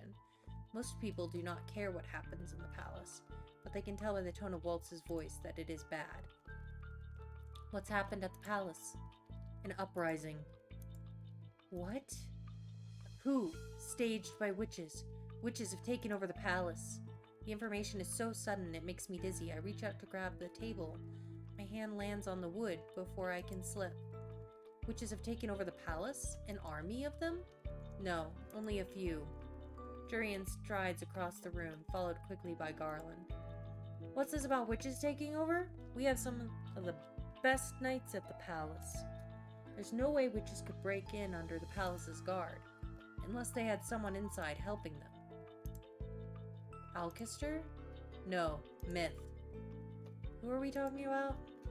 You know him as Mithros. He uses a different name now. Sir Mithros, the king's advisor. He's a witch? There's no way Mithros is a witch. We would have known. Glamour. He used a glamour. Everything Waltz says suddenly gets swallowed up in questions. Jurian and Garland ask question after question while others start surrounding Waltz to ask him what happened to the king and his children. I try to step closer to listen, but I cannot hear over the frantic voices in the room. Sir Mithros. I never trusted him, but I never thought he would be a witch. The room only quiets down when Delora and Parfait come to punctuate the conversation with their own demands for everyone to give Waltz space. The Martian boarders are all taken to the reception room, where Waltz stands at attention, waiting to answer questions. He explains that he was looking into a rumor about Sir Mithros from only a few days ago when he found out about the witches' uprising. It was a surprise attack orchestrated by Mithros, who let the witches in through a secret entrance to the palace. Alcester was killed during the uprising. Many knights were injured and are currently being tended to in clinics and hospitals around the town. After his explanation, I feel even worse than I did in the main room. I stare at Waltz, at a loss. What of Fritz? Fritz? Sir Alcester's son. Fitzgerald. He was my personal knight. If Sir Alcester was killed during the uprising, where did that put Fritz? Was he working with Sir Alcester, or with Sir Mithros? Did he escape? I'm sorry, Princess, I haven't heard anything about a knight named Fitzgerald. Was he killed? The thought makes my heart plummet. No, Fritz could not possibly be dead. I have to believe that he is still alive. I feel Chevalier's hand on my own shoulder, briefly. Are any of the king's knights remaining in the palace? If they are, they've either been forced to turn against the king or they've been killed. Is Mithros sitting on the throne? No, he usurped the king, but he hasn't taken his throne. Waltz turns to me and his expression softens. Princess, feel free to ask me whatever you want. I'm sorry I didn't answer all your questions earlier. Alright. What happened to the king and the others? I'm not sure. From what I've heard, the king and his family, your family, are still alive. Never cared for any of my step-family, but hearing they're okay is still a relief. Mithros may be keeping them prisoner for now. What is this glamour? Dolores steps in to answer the question. A glamour is a high-level magic used to conceal one's identity. It keeps even other witches from sensing you. Parfait casts the same magic on you shortly after you came to the tavern, to protect you from evil witches.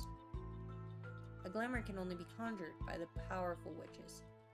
It sounds as if this witch has been using a glamour to hide himself from others. Do you know Mithros? It was a long time ago. We both shared the same teacher. Wait. Waltz, are you a witch? Yeah. He smiles at me, but it's weak and does not reach his eyes. Myth was always very competitive. I thought he had died at the end of the Great War, but he's been in the palace this whole time. His disguise is so simple. I should have realized his name was so similar, but you couldn't have helped it. That's what the glamour does to you. Maybe if I wasn't cursed, if I had more of my magic, I would have been able to sense him. Who has claimed the crown? As of right now, no one. The king's been kicked off the throne. Mithros has made a public announcement about the usurping, but he does not call himself king. Is he trying to win the throne over for someone? Myth has no one left. He's obsessed with our teacher, but she's gone. Maybe he has different alliances now. Parfait's eyes look distant. She stares dismally down at the ground. If my curse was broken, I could charge in right now and destroy him. Waltz's expression becomes so dark it sends a shiver through me. It isn't like Waltz to look so angry. We need to come up with a plan. Even if you weren't cursed, he would still not be able to defeat Mithros when he has the other witches with him. Witches are trickier to handle. Can't just be plunged through with a sword, eh? I agree with Karma. If all of us go in with swords and shields, we should be able to take the palace back. This is what we've been practicing for. Practicing? Even witches will die if you stick a sword through their heart, won't they? But getting to a witch who knows you're there is difficult.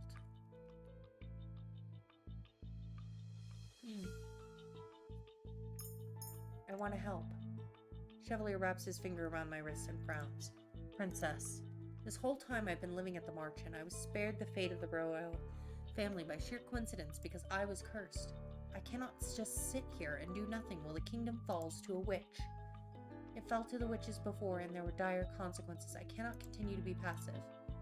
I'll not let myself be like Mother. Princess, I am Lucette Riel Breton, the Crown Princess of Angiel, and I will not stand by and watch when the kingdom is in turmoil. The groom goes quiet at my statements. Chevalier's fingers loosen on my hand. I can see the ghost of a smile on his face, though it underlies his sorrow. Spoken like a true princess.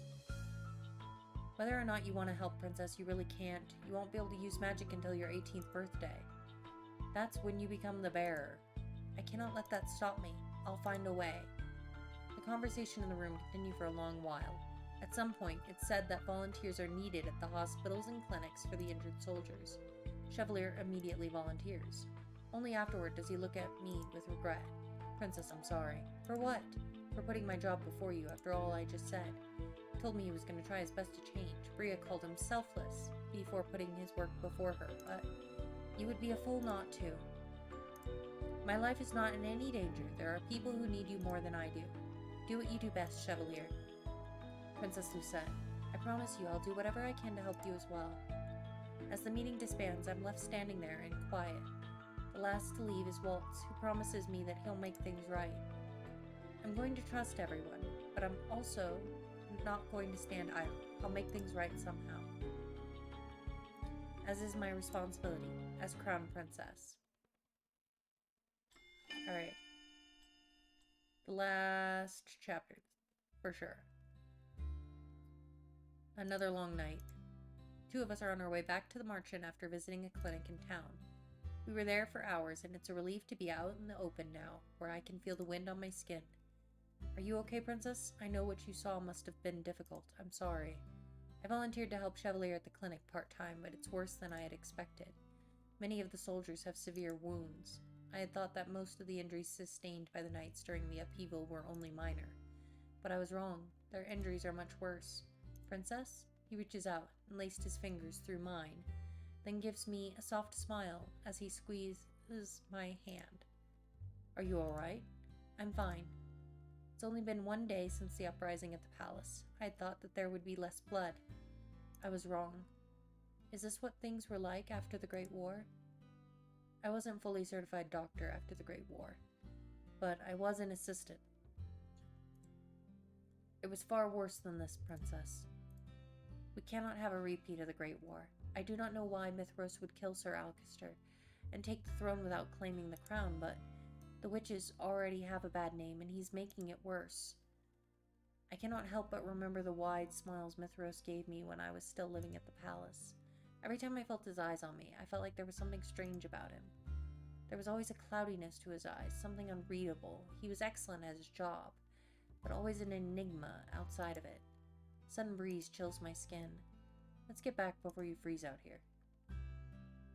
The two of us begin our walk back to the Marchand. Thoughts of the palace, the king, and my stepfamily cloud my mind.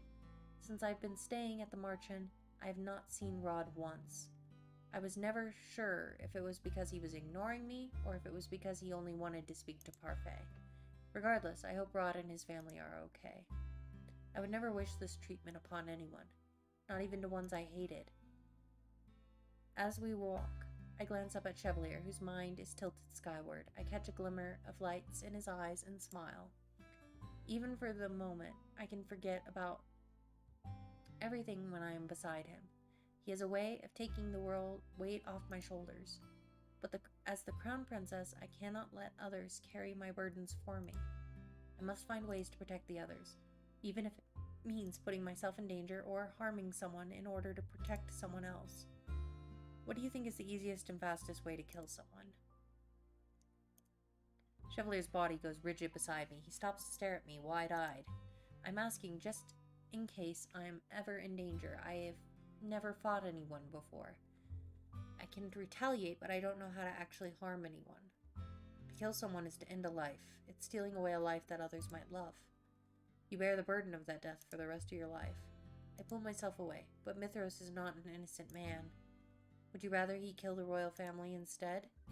No, it's not that, Princess. I know he must be stopped at any cost. It's just, I would never want you to have to kill someone. How would you know what it was like to kill someone? You've only ever helped people, not hurt them. You saw the soldiers in the clinic today. You saw how close some of them were to death. Did you see the hollow look in their eyes? I've seen that look many times. It's the look of a man who clings desperately to life. Every life is precious. And a life is still a life, whether it's vile or not. It's still a responsibility you have to bear.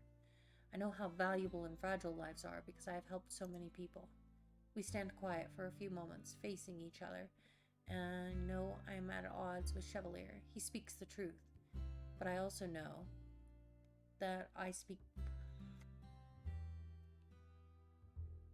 my own version of the truth too. Bria told me that Chevalier was so selfless he became selfish. She told me that he never had anything because he gave everything to others. His kindness has hurt others, and I fear that it is likely a chance to hurt him as well. What if his reluctance to hurt anyone causes him to be the one injured? Chevalier suddenly breaks the silence. Most people think the easiest way to kill a person is to stab them through the heart. Those people would be wrong. He puts his hand over her heart and stares dismally down at the ground. He moves his hand briefly, but only to reach for mine. He takes my hand and settles it on his chest, slightly to the left. He can hear the beating of his heart beneath my palm. It's soft and gentle. What can you feel besides the beating of my heart? The ribs? Yes. In order to stab the heart, you'd have to get through the ribs. That's why most of the soldiers in there who got stabbed in the chest are still alive. If you want to quickly kill someone, you have to stab somewhere where it would be difficult to stem the blood from a wound. Do you have any idea where that might be? The neck? The skin on the neck is thinner than, and you have a lot of blood flowing through the skin, going right to your head. So most likely to be easier to slice or pierce something more vulnerable in the neck without running into as much resistance. Did you happen to pick that up around the clinic? No, I simply guessed. Then you have a bright mind, Princess. Chevalier moves my hand to the side of his neck. My fingers curl slightly when I feel his heartbeat reverberate beneath my fingers. This is the part where you can find the jugular vein and the carotid artery. He runs my fingers down the length of it, and I shudder. A mischievous smile brightens his face. Not only does cutting at the neck stop blood from going to the head, it also makes it spurt. Both the vein and the artery are cut. It only takes a minute to bleed to death. Thus, one of the best ways to kill a person would be through the neck. Why are you telling me all this now? I was just enlightening a new pupil with an anatomy lesson. You asked me a question, I responded as a teacher. Chevalier's fingers loosen on my hands, and I grasp his hand tighter in response. I don't want you to have to bear the burden of a murder. I promise that I'll protect you so you don't have to defend yourself with violence. I can't use a sword or magic, and I don't know how to fight, but I'll always be there to protect you. I may not have an abundance of muscles beneath these sleeves, but I am a doctor. No one knows the body better than I.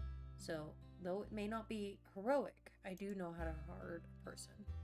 His sincere expression, though pain, tells me that he's telling the truth. I do not want Chevalier to hurt a person either. It would destroy everything that he's worked toward as a doctor. He has seen so much suffering, and yet he always seems untouched by it. I will do anything I can to protect his positivity. The march-in was quiet when we returned. Everyone had already disappeared into their room, so I went straight to mine.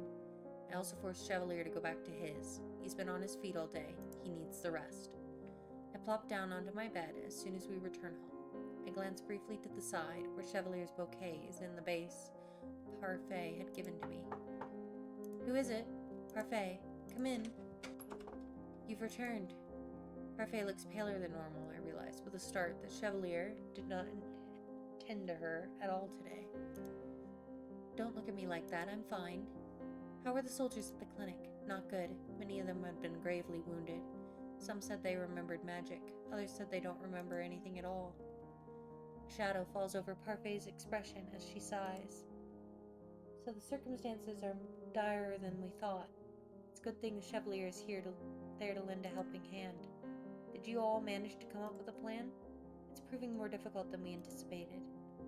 Laura and I are willing to put ourselves in danger. Waltz is too, because he can use magic to a certain extent. The knights and Karma have their blades.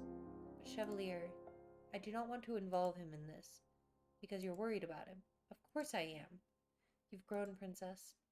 You remind me of a younger Hildur. Back then, Hildur was both calm and resilient.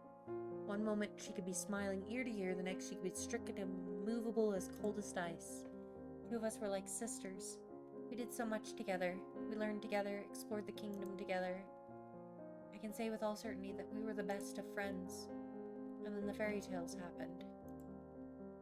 When Hildur killed the first human, she was corrupted. Her darkness swallowed her whole. I do not remember a time before Mother was corrupted, and so I cannot imagine the woman Parfait describes.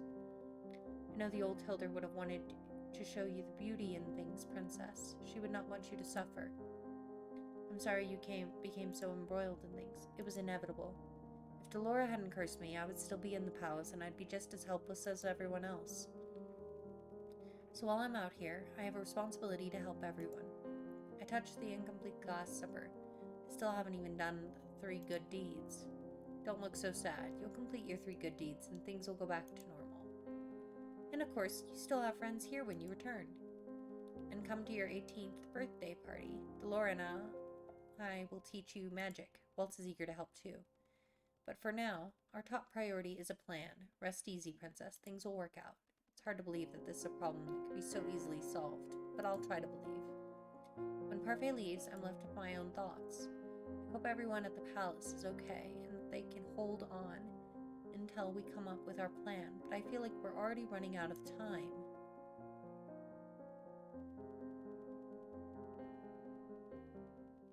Days go by and I find myself assisting Chevalier at times. Other times I remain at the march-in to help conceptualize a plan.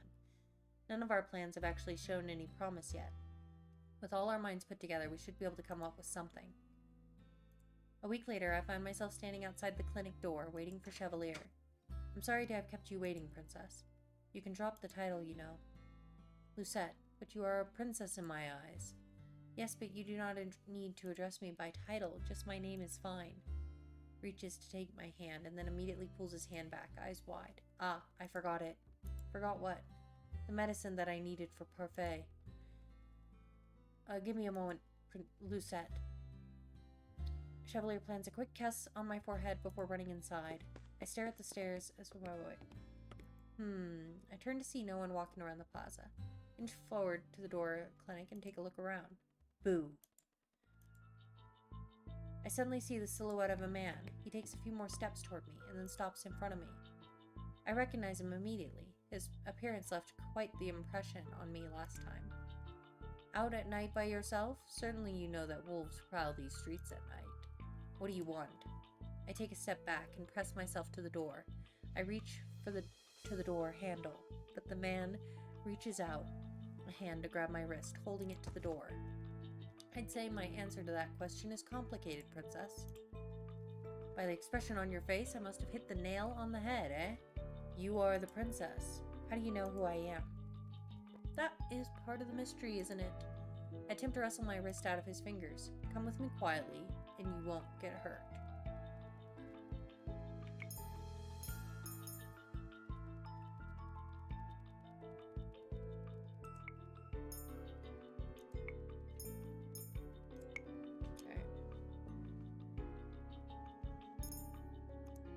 I refuse to go anywhere with him. I open my mouth to scream. Before I can even breathe, the man's hand flies to my mouth. You're a disobedient one, aren't you? I struggle against his grip. It doesn't take long for the grin to fall from his face. It's replaced with a look that lacks any amusement. I enjoy seeing you struggle, but I'm afraid we've been out here for too long. I bang my shoulder against the door, and a resounding creak follows my attempt. No more, Mr. Nice Guy. The man opens a small vial right in front of my face. Something sweet wafts in the air, and I feel myself falling into darkness as I collapse.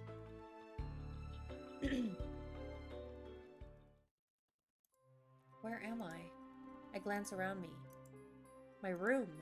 I look around cautiously, checking to see if anything in my room is different. The last time I was here was before I was cursed. How is it that the room is the same? Sleeping Beauty has awoken. I move to stand up before realizing that my legs are numb. Shame to see you so easily tamed, Princess, and here I thought you would be fun. I glance up to look at the man who is now standing right at my bedside. How do you know who I am? Are you a witch? A witch? Me? Ha! He bursts into laughter. I would rip the witches to shreds if I could. If he could, then are you cursed? The man simply smirks at me, but says nothing in response. He brushes the words aside with a gesture of his hand. Are you working for Mithros? Probably. I glare at his vague answer. My name is Varg, and I've been assigned to be your personal knight. I already have a personal knight. Oh, you mean Fritz? I got rid of him. No playing with the queen's daughter, Varg. Mithros enters the room. Now he stands in the doorway, eyeing both of us with a smile that is oddly reminiscent of his usual one. It makes me sick. Mithros. Princess, you look more and more like your mother every day. Why, the scowl on your face is almost perfect reflection. He moves to stand in front of me. At the same time, Varg begins to take slow, careful steps to the edge of my room. What have you done with everyone? Inconsequential or consequential? What? Mithros clicks his tongue. Inconsequential or consequential people? I narrow my eyes at him. I have no idea who he defines as inconsequential or consequential. Where are the king and the rest of the family? Where's Fritz? Were you the one that killed Sir Alcester? Ah, inconsequential and consequential then. To start, your knight is gone, princess. I've replaced him with Varg here. And Alcester, well, we had a common cause at first. We both wanted the crown. Sir Alcester was also betraying the king? But Alcester was a brute. He wanted to needlessly kill the royal family and steal the crown for himself. At first I thought he was calm and calculating, but it turns out he was just a power-hungry fool. Though I did want to take the crown, I wanted to avoid the bloodshed of certain important people. Mithros smiles at me. It is a look that makes my blood run cold. So I disposed of him and the rest of his knights. Oh, but don't worry, princess. I assure you that your family is resting in their rooms, just like you are resting in yours. What? Do not worry, you'll see them shortly for dinner. I have my doubts about Mithros' story, but if what he said is true, then Sir Alcester wanted to kill the royal family, and Mithros saved them.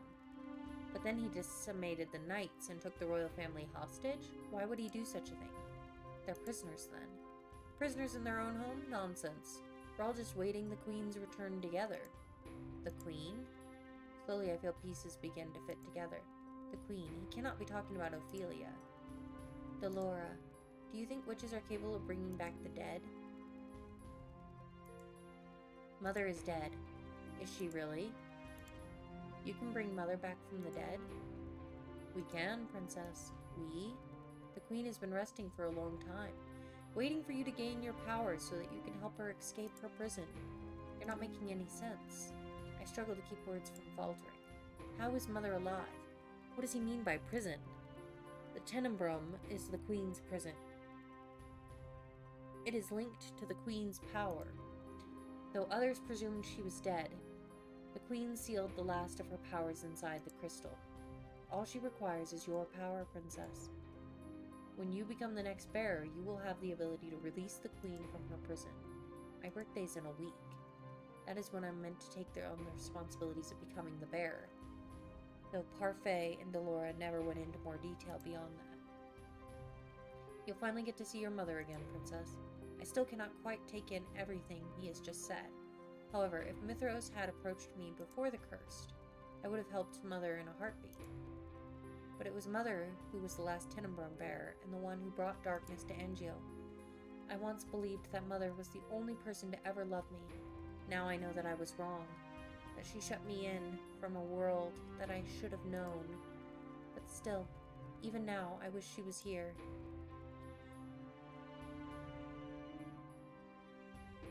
I take a deep breath.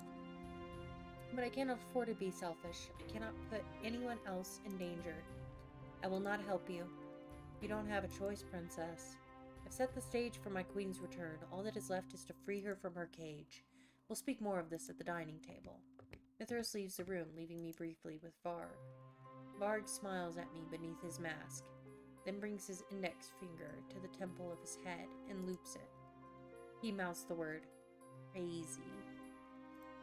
You said you would tear witches apart, so why do you serve Mithros? A good question. You're not going to answer me. How perceptive of you, princess. He smirks at me before following Mithros out the door. I'm once again left by myself in the room. Everything Mithros just told me swirls through my mind. My mother, alive, and he killed everyone only to take the crown and keep it for her. A shudder runs through my body. She cannot return. I spend the next hour looking around my room for things that might aid my escape. I know where everyone else's rooms are too, but I have no idea how heavily guarded they are, and I doubt I could help them. I must return to the marchand.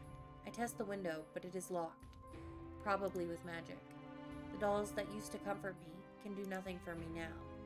Last, I check my drawers, but there are many things in them. There is nothing that looks like it could help me escape. As I'm searching, I come across a box and pause to pick it up. I remember this. It was given to me by Mother with strict instructions not to open it and always keep the key hidden. I search the drawer again for the key. The moment I begin to set the box down, I see a small golden key at the bottom of the drawer. I pick it up and I'm about to open the box when I stop. This is hardly the priority right now. I set the key down next to the box. I should be searching for a way to escape. I turn to see Varg's smiling face at the door.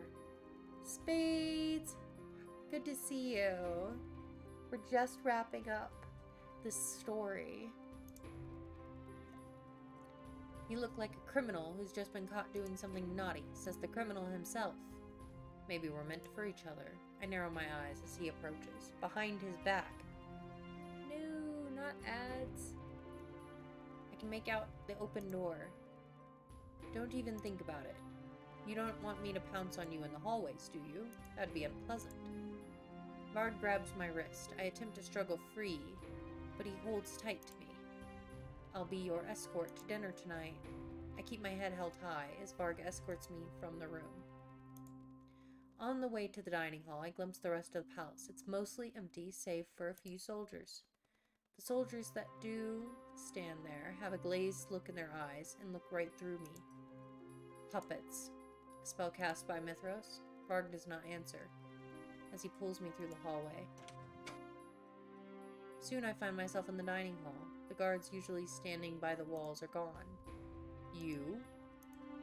I can see recognition. My heart flutters as he stands or tries to.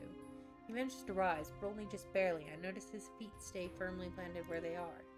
Everyone's bodies look exceptionally stiffed. Is this some kind of spell? You're the girl that was at my palace months ago. Mithros, what is the meaning of this? Not at the head of the table as usual. Everyone sits on the table's side, except for Mithros, who's at the far end. The king's seat, however, is clear. I simply brought back the crowned princess. You should be thanking me, Gennaro. I've reunited you with your daughter. My daughter? The king raises an eyebrow, clearly skeptical. I can see in his eyes that he's loath to trust anything Mithros has to say. The king slumps in his chair as Varg leads me to the seat just beyond Rod. I notice Emmeline sitting just to Rod's side. She forces a smile on her face, but I can see the tears gathering in her eyes. Allow me to offer a more formal introduction for our guest, even though you all know her. Her name is Lucette Riella Breton. She is the crown princess of Engio, and your blood daughter, Gennaro. The king looks at me again. This time there is more uncertainty in his gaze. Prince Rod will tell you, won't he? Rod. Rod looks at me, his gaze quiet but expectant.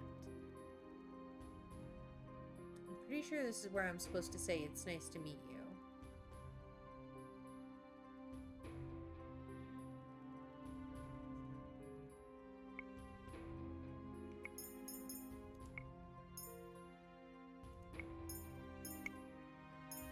It's nice to meet you. There's no point in trying to convince the king of my birthright here and now. I would only confuse him more, and now is not the time or the place. I glance at Mithros, who's smiling at me expecting. Besides, Mithros must have a reason for insisting on my birthright right now. Most likely, he just means to confuse the king more. If that's the case, I'll not play into such a petty scheme. My name is Lucette. Thank you for your kindness that one time. Rod looks shocked. I scowl at him before turning to look at Mithros. Mithros' smile is twisted into a frown. I feel proud in seeing him caught off guard. Lucette, what are you doing here? Gennaro, she's undoubtedly your daughter. That's why she's in the room you've been taken care of. What? The king's eyes widen. He looks at a loss for words. Princess, the king has been keeping your room clean and tidy for the sake of nostalgia. He has no idea why. Magic works in interesting ways, doesn't it? I was wondering why my room was unchanged. But could it be that the king remembers me somehow? He's already glanced away from me, his expression a complicated twist of confusion and helplessness. Seems that even the king does not fully understand. I turn to Mithros. It can work in both good and bad ways. Ah yes, the fairy tale curse is terrible, isn't it? I catch Varg's eyes from the side of the room. He glances away from me, and I follow his gaze to the corners of the room. I hadn't noticed them before, but now I see cloaked figures hiding in the shadows. Witches. They must be the ones holding everyone in place if they try to escape. But not all magic is terrible, like the magic we will use to revive the queen. You're insane. Hildur is mad. You have no right to refer to her by name. A sudden chill envelops the room. I can feel actual icicles on the table. I pull my hands away. Now, we're going to eat dinner, and we're going to enjoy it. And every day will be just like this until the queen returns. Rod glares across the table at Mithros. Why? Why would we not enjoy dinners together? That's not what I meant. Why go through this charade day after day? I stare across the table at Mithros, glaring. I already told you before, I had to clear this place of traitors. Alcester planned on stealing the crown. I stole it back. But because of the time of the Queen's revival is so close, I have decided to keep the crown with me until I can return it to its appropriate owner. Queen Hildur is the true owner of the crown. I thought it best we all wait out her arrival together. But know this, when my queen demands it, I'll kill all of you. I simply refuse to act without her orders. This time, guards come into the room with food. They set it before us, and we are forced to eat beneath Mithros' watchful gaze. Though I try to spot an opening in the dining hall, I can find no way out. This really is a prison. 2 days pass. I've been searching for ways out and trying to ease more answers out of Varg and Mithros. Neither of them are very forthcoming. Both enjoy speaking in riddles. Varg especially is an enigma. Whenever I try to ask him about Fritz, he smirks at me and remains silent. What, not going to try and ask me any questions tonight? I'm not going to get any answers. I'm disappointed. You're the only fun I have in here, Princess. Maybe if I'm quiet, he'll leave me alone. If you're just going to be quiet and sulk, I guess I should be going. Remember, don't try anything funny. There are knights just outside your door. He bows mockingly, leans down to pat me on the head before he turns and leaves. I cannot give up. The knights will catch me immediately. If I had a weapon, I might stand a chance. Put my fingers to my neck and remembered what Chevalier told me about it. Sleep. The sound comes from outside my door. It's a woman's voice. The door opens and suddenly Chevalier and Delora are both in my room. Princess! I'm starting to see Chevalier standing before me, his eyebrows drawn over his eyes with great worry. Beside him stands Delora with her arms crossed. Well, aren't you a sight for sore eyes? We're here to stage a daring rescue. I rush to Chevalier and wrap my arms around him. He puts a hand on the small of my back and smiles down at me. We're going to get you out of here, Princess. How'd you both get in here? With the power of magic. Dramatic, even at a time like this. The two exchange a look before looking at me seriously. Parfait, Waltz, the Knights, Karma are all here. We thought we'd be fighting witches, though. We weren't expecting the Knights. No matter what we said, we couldn't get through to them. They're under a spell. Mithros. He wants to release Mother. Both of them look at me with confusion. What? Mother's still alive, just inside the Tenebrae. Mithros wants to bring her back. That is impossible. The Queen is still alive? Chevalier looks worried, while Delora's expression is more rigid and resolute. We cannot let that happen. I don't know how the Queen would still be alive in the first place, but, well, we'll worry about that later. Right, we have time to discuss the specifics of everything, but right now we need to get out of here. Everyone is keeping the guards and witches busy for you, Princess. I'll distract Mithros. Chevalier, I'm counting on you to get the princess to safety. It's why I'm here, Princess. Can you guide me through the palace? I cannot just leave everyone here. Don't worry, Garland is seeing to save your family. No, I cannot just leave everyone in the Marchen here to do things for me. Lucette, we cannot afford to lose you. I told you, I would do anything to protect you, and I will. The sooner you're safe, the sooner we'll have the advantage. You're the legitimate heir to the throne, and the next Tenebron bearer. You cannot let yourself remain in Mithros' hands. The situation is indeed most dire. For now, we must hurry. I nod my head feebly. Without another word, the three of us head to the door. Delora exits first and stops immediately. I almost run into her. See Varg waiting just outside. Delora holds up her hands and deflects the sword as it slides harmlessly past her neck. Varg slides away, still holding out his sword, his usual smirk, half-hearted at best. Get out of the way. You're awfully demanding, aren't you? Pretty please? No can do, my lady. Shame. Looks like we'll have to destroy that pretty mask of yours along with everything else underneath. Delora holds up her hand and summons a wall of electric orbs. With a flick of her wrist, she sends them rushing toward Varg, who dodges with surprising speed. Varg's movements appear sluggish, but I have seen his fast reflexes. He's playing with Delora, even though I do not think he has the advantage. He drops the sword, and for a few moments I feel Delora has the advantage. Then suddenly, he raises his cane. A burst of smoke escapes from the bottom of it, shrouding the room. An enchanted cane. You're not the only one who tricks up your sleeves. Delora! Chevalier, get her out of here. Let's go, princess. Chevalier takes my hand in his and begins to lead me away. I turn to glance back at Delora and Varg and realize that while Delora is completely on the offensive, Varg does nothing but dodge. It's as if he's trying to buy time for something. I banish the thought from my head as Chevalier pulls me down from the hall. How rude. Haven't you heard of chivalry? I spot Karma, still in his dress, holding a sword at the man in gunpoint in front of him. When the man lunges, Karma dodges back and grunts as his back comes to the wall. I suppose chivalry is dead then. He steps off to the side as the possessed knight attacks him with his blade. The sword catches his dress, but does not hinder him from stepping forward and aiming a jab with the sword beneath the knight's armor. The knight keels, but the sword does not fall from his hand. Karma looks up at us sharply. What are you doing just standing there? Move! It takes me a moment to realize that just as I was frozen, so too was Chevalier. His face is pale as he grabs my hand again and once again starts rushing me down the other end of the hall. Chevalier's steps are wider than mine, and I have to struggle to keep up. But the further we go down the hall, the more apparent it becomes that there are too many obstacles in the way. We pass Jurian and Garland as we move too, and they manage to clear a path for us. These knights. Will they not stop moving until Mithros is defeated? I hope the king and everyone else is safe. As we pass Jurian and Garland, I tell them where the royal family is, but I have no way of knowing if the words reach their ears amidst all the sound. Chevalier? So the stab wounds in the armor that I saw earlier were from the knights themselves. But why would they battle each other? What? The punctures in the armor that we saw at the clinic, the stab wounds in the gut and the arms. Let's see. We need to keep moving. I take his hand and lead him forward. I do not know what he's talking about, but we can talk about this later. Right now we have to escape. We're closer to the palace entrance when we see them. A group of knights stand in two lines on both sides of the hall, facing each other.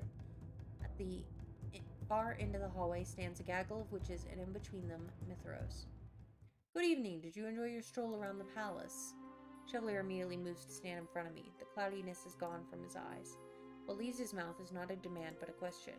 How could you do this? How? It's quite easy, actually. You know what I mean. Why would you make the knights fight one another? What a foolish question. Obviously it was because they were inconsequential. Well, on a stage, some pawns exist as easily replaceable extras. I'm interested in keeping only the actors. In the grand scheme of things, the extras aren't needed. In fact, I can make them do whatever I need to in order to get the best outcome. He snaps his fingers and the knights raise their swords. I tense, thinking about the knights are going to turn on us, but they never do.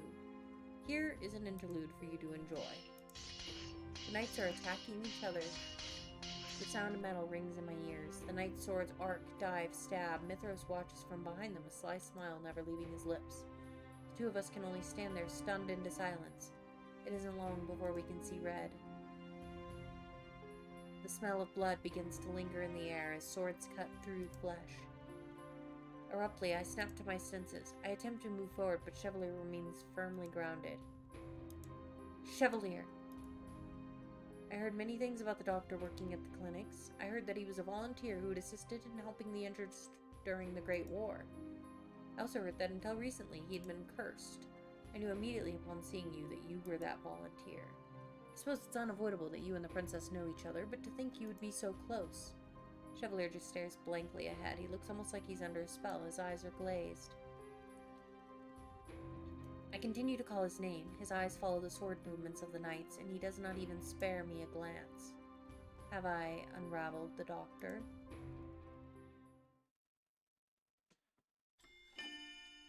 Oh, come on.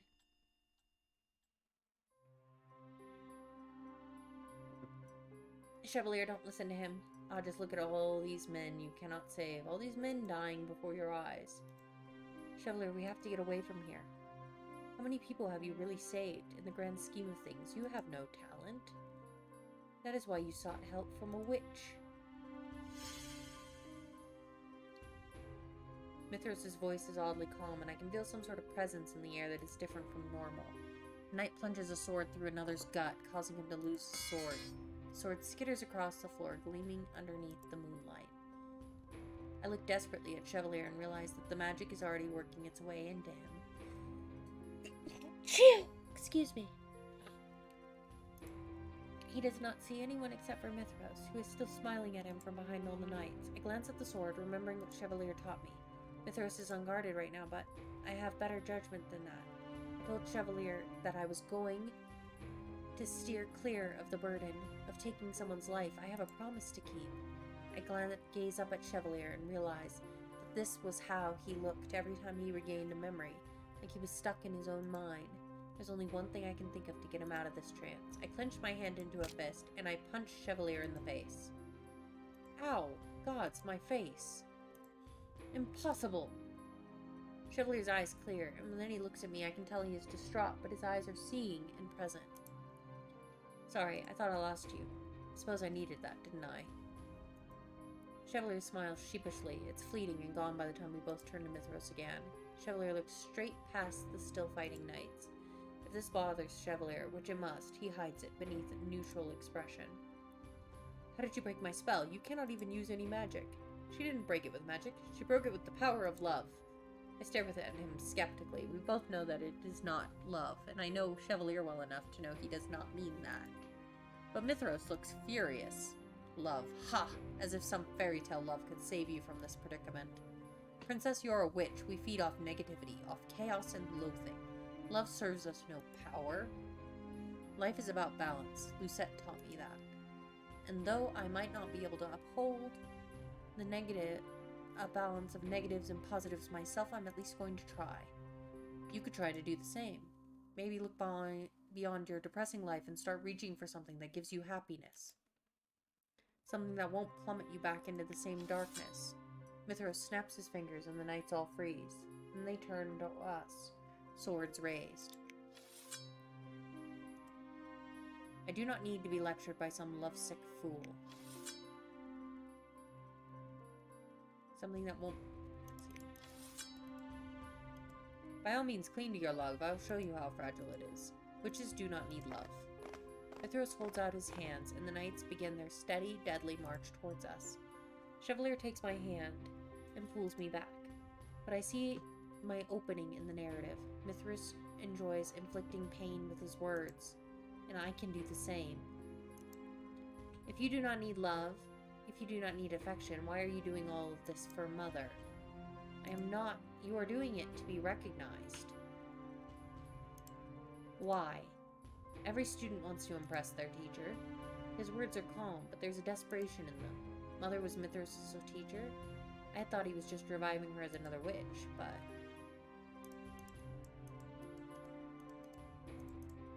Waltz was Mother's student. No, I can't think about that now, but I can use this to my advantage. I do not remember Mother's students in the least, but one of them turned out right. The other did not, and I can see the bitterness in you. It's the same bitterness I held, only yours goes deeper. You'll not sway me with your foolish words. Knights begin to rush us. Their run is more of a pathetic shuffle, given the harmed state that they're in. But this does not slow them down. We're going to run.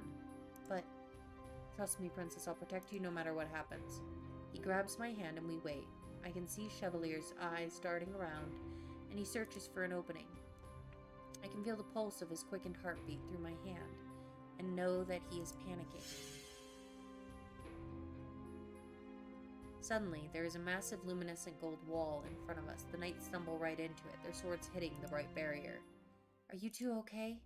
Parfait reaches to stand in front of us. Mithras' expression is cold, angry glare. He measures the situation with critical eyes and then turns away and begins to dart down the hall. Ugh. Parfait collapsed to one knee, arms still outstretched to maintain the barrier. Delora appears. She's flustered and bleeding on one arm, but she still stands straight. Delora holds up her arm and summons fire. Down the shield, Parfait, I have this. The two edge the knights back through the hallway, but I can see Parfait growing weaker and weaker by the moment. Parfait takes a deep, shuddering breath as she tries to stand. When she falls yet again, Chevalier takes a step forward and takes her urgently. Lady Parfait, I'm fine, don't fuss. Her breathing is labored, but she still manages a smile. I fought in the Great War. This is nothing. She looks at me and Chevalier. You two need to leave. But you're fine. I just need to gather my energy.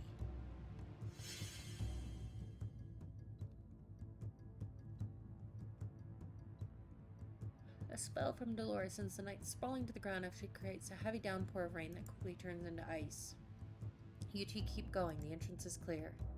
Notice the witches have been standing behind Mithras. Approach us now. I can tell she's hiding a great amount of stress behind her smirk. We fight together, Delora. There's no one I'd rather have fighting by my side. Come on, Princess, while we still have an opening. Let's see. Parfait erects a shield to protect us from any magic that comes our way, and Dolores summons a whirlwind as a distraction. Ow! My foot is grazed by fire magic, causing me to stumble, but I force myself into a limping sprint regardless. This is nothing. At the entrance, I pause in the middle of the room. The main entrance hall is eerily silent. Then I see Mithras edging his way into the king's throne room. He's holding tight to Emmeline. He notices me watching and smiles, then disappears into the throne room. We have to follow him. Princess, he has Emmeline. Chevalier's posture and expression are indecisive. Mine are not. I know Mithras is baiting me, but I cannot leave her alone. My gaze moves around the hallway as I search for other knights. The place is empty, but it's not long before we hear footsteps. I tense at the sound, and Chevalier holds tightly to my hand. And suddenly, as the figure draws nearer, I recognize him, even if he seems completely different, older person. I finally found you.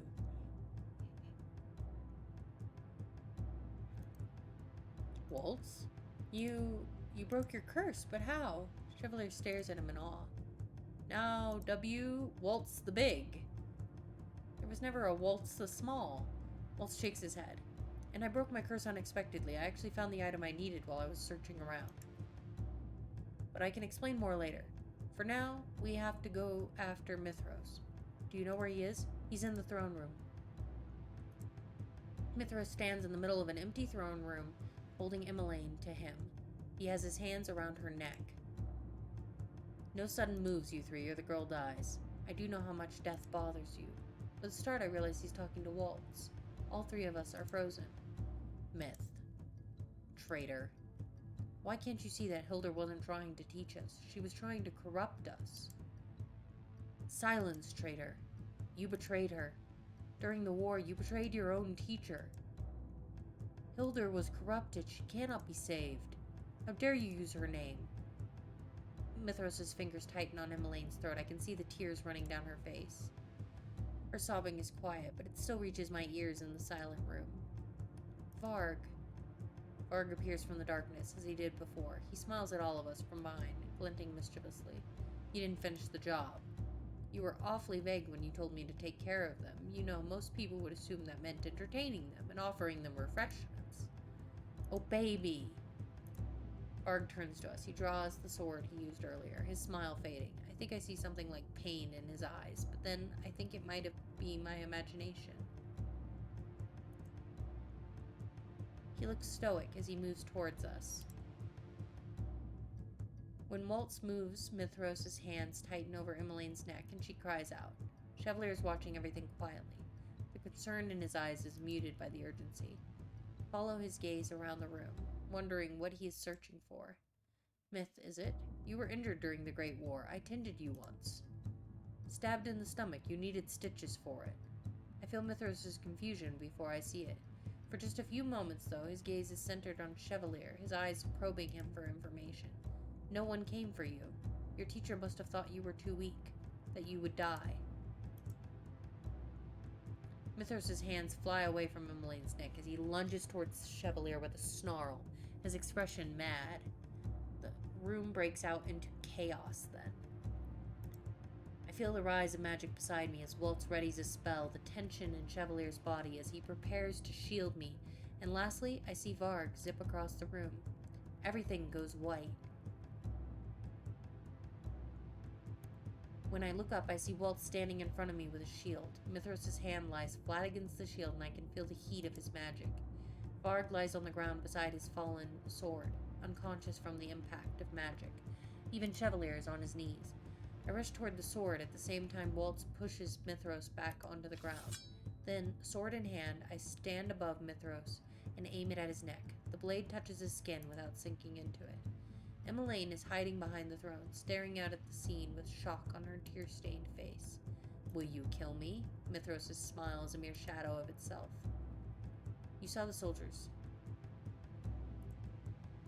I've seen that look.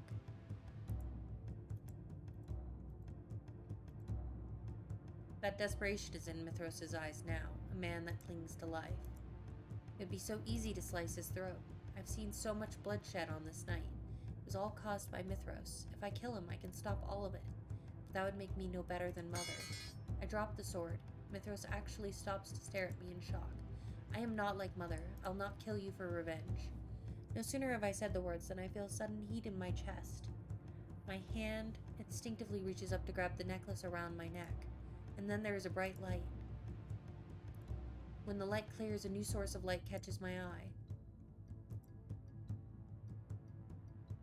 I stop to stare down at my feet, which are in glass slippers that shine so brightly they sparkle even in the dim light. But I have no time to admire the shoes or the weight that has fallen off my shoulders. I barely recognize that the fairy tale curse has been broken.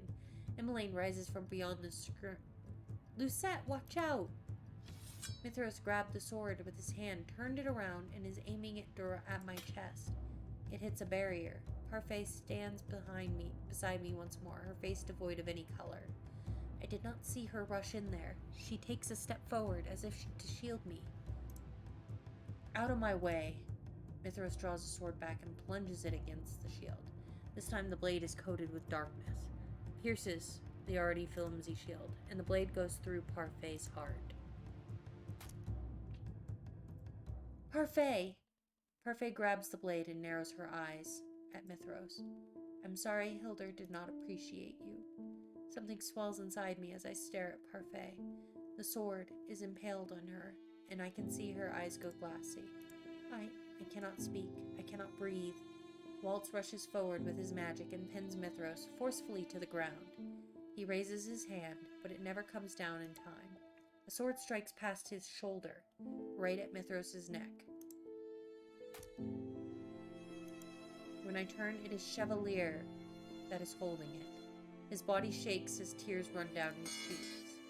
Mithros holds his neck as Chevalier holds up the blade and throws it behind him. Out of the corner of my eyes, I catch movement that can only be Varg, but I do not care. Lady Parfait, do not move. We can take the sword out. We can... But I see hopelessness. In Chevalier's expression, I know that whatever wound Parfait took was lethal. I can see it in his eyes. I can see it in Parfait's. There is no need to fuss. When Parfait falls, Waltz grabs her and puts his hand to the hilt of the sword. Chevalier crumbles beside her. He stares at the blood staining her dress with sorrow. I start to cry. Lucette, do not regret this. I am proud of you. The room is quiet, even with the newcomers that arrived. The knights and Karma watch the scene from the sidelines, all with grim looks on their faces. Last to arrive is Delora, who sits down beside Parfait with her lips pulled and an uptight frown. Her face is stern. Parfait, that look doesn't suit you, Delora. I told you to stay back. Had I not been here in time, the princess would have... Her words fall apart as she begins to cough. Delora leans over and shakes her head. I'm sorry I didn't come sooner. Everything is as it should be, Delora. Parfait crans her neck to look up at me. Wipe away your tears, Lucette. What you did was a good deed. You spared a man's life. But life is not a fairy tale. Humans are good and bad. No, it isn't. But the fear of death makes a life more valuable. Do not worry, Princess. I chose this. Parfait smiles. It's mystifying to see her smile when her body is slowly crumbling away like in Waltz's gas. Parfait's body is what gives out first. Her eyes go next. They remain focused on me, still smiling. Her body begins to glow as it slowly fades away. Parfait! Parfait! Delora turns away. Even if she's not shedding any tears, it's clear she is heartbroken. She closes her eyes and releases a shaky sigh. Sweet dreams, my friend. I do not know how long we all stay in that room, mourning the loss of Parfait. Karma, Jurian, and Garland eventually spread out in search of any remaining danger. At some point, they return with the king and the rest of the family. My reunion with my family is half-hearted. I do not know what to say to people that I hated only months ago. Despite the quiet, they all take me in with open arms. The king stays by my side long after the others have left. Karma and the knights return to the Marchen, tell the others the news. Waltz goes to search the palace for any remaining resistance. Only Delora, Chevalier, the king, and I remain. Chevalier cries. I've never seen him cry before, but his heartbreak is my own. What happened was a nightmare, but it eventually ended. Last night, Varg escaped the throne room. No one saw where he disappeared to in all the chaos.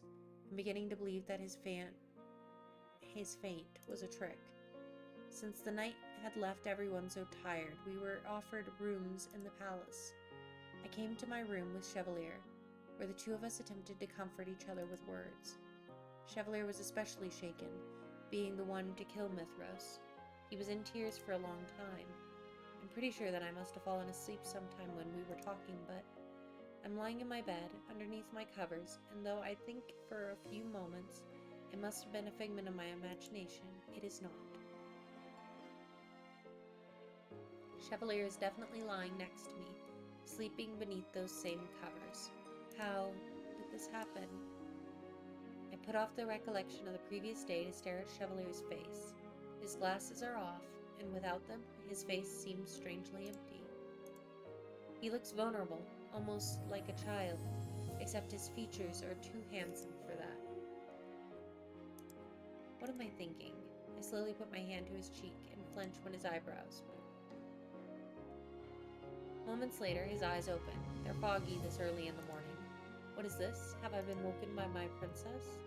Usually it is the princes that wake their princesses. I will always wonder how he manages to keep smiling like this. Even when he is in pain, he forces a smile. But you are no prince, and I am not some damsel princess. Chevalier closes his eyes again and sighs. There is only one way to break the spell of sleep. I flush as his lips curl into a mischievous smile. Still, his eyes do not open. Think about what happened last night. Parfait and Mithros' death, Varg's escape, everyone else's heartbreak. Before I have to relieve the burden, I can afford to lose myself in some happiness. I lean forward to kiss his smile. I break away from Chevalier, startled. Princess? How distressing. Waltz the Big ruins everything. I quickly slip out of bed, and Chevalier sits up and puts on his glasses with a yawn. Good morning, Princess, and his eyes widen when he sees Chevalier. Are you so tired that words have abandoned you, Waltz? No, I wanted to see if the princess was doing okay. You both all right, actually. Though I can imagine how tongue-tied you must be. You should speak if you have something to say. I didn't want to bring this up so soon, but it's been on my mind the whole night. It's just, you didn't have to kill Myth. That was my job. Your job? I doubt that. Besides, I didn't want to kill him. It was a reaction. The room goes silent for a few moments as Chevalier stares down at the floor. He told me before that lives were valuable. That's why I tried to save Mithros. But in the end, my sparing his life forced Chevalier to carry the burden of his death. He has already told me that it's not my fault. Parfait said that. What I did was a good deed. Still, killing Mithros saved us more casualties. I hope I can convince Chevalier of that. Most likely, he'll wrestle with the guilt for a long time. I turn my attention back to Waltz, and I'll will the questions to the back of my mind for the time being. Waltz, there are questions I need to ask you. About how he broke his curse, about Mother being his teacher, about Mithros. There's so much I need to ask him, I don't even know where to start. We have plenty of time for explanations now, Princess. After your birthday, Delora and I will pick up your magic education, but for now, you should rest. I'll give you the full story of my apprenticeship and curse another day. But Princess Chevalier, I just thought I'd let you know that when Parfait came into this battle, she expected to die. She told us, all of us, that while we were sitting around trying to plot a rescue plan. I glance at Chevalier, who nods quietly. Was it because of her frailty after the Great War? Or did Parfait somehow have a feeling? Oh, also, congratulations on breaking your curse, Princess. Chevalier sits up straight, eyes narrowed behind his glasses.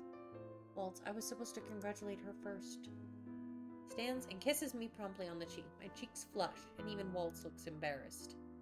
Congratulations, my sweet. It was all very dramatic when your curse broke. There was this bright light and... Wait.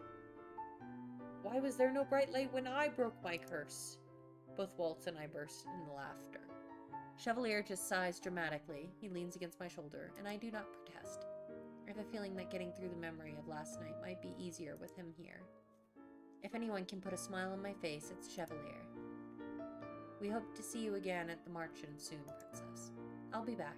After all, I have friends there. Did I speak falsely? No, of course not. It's the truth.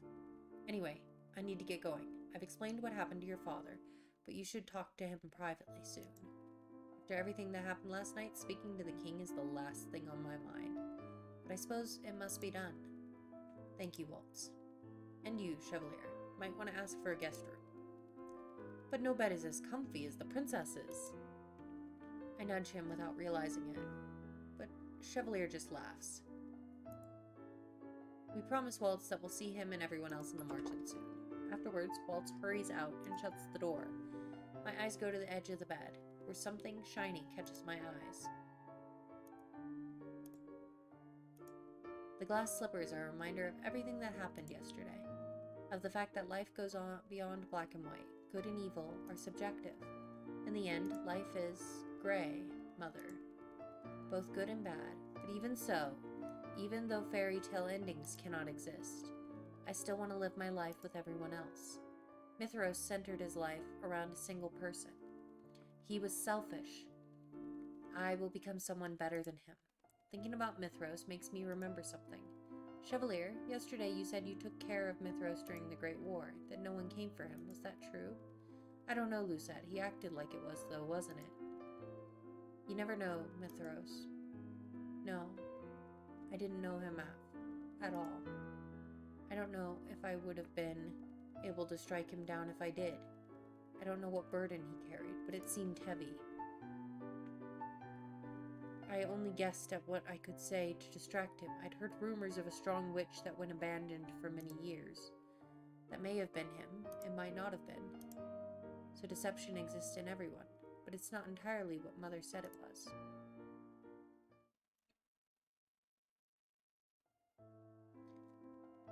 My birthday is tomorrow. I sit in the throne room speaking to my father, who has listened to my tale with patience. When it is over, he looks at me sadly. I owe you an apology, Lucette. The whole time you've been on your own, I could do nothing for you. You can now, starting first by explaining what happened between you and Mother. You knew she was a witch. I did. You did too, before she forcefully erased your memories. I tried reaching out to you many times when you were a child, but my efforts were met with resistance. Still, I cannot excuse myself for what I've done. I truly abandoned you, and I'm sorry for that, Lucette. I will explain the story to you if you give me time. For now, I would very much like to mend my bond with you. To be honest, the king still angers me. He only apologizes now, after all of this has come to light. Whether or not I was difficult to speak to, he still had an obligation to seek me out. He is still late to care, but he is still my father, and I can forgive him. I can learn to trust him again. I will take time, but I would like to mend our bond. I also would like to try speaking with Emmeline, Rod, and Ophelia, but that will take time. The king smiles at me. It's one of the first honest smiles I've seen from him in years. We have time, all the time in the world, and we'll mend our family bond, I promise. The king calls out to me. Lucette, I'm proud of you. More proud than any other father in the realm could ever be of his child. After what happened, we searched for Fritz, but he has vanished. Mithros and Varg had said that they had replaced him, but they never said anything about what had happened to him.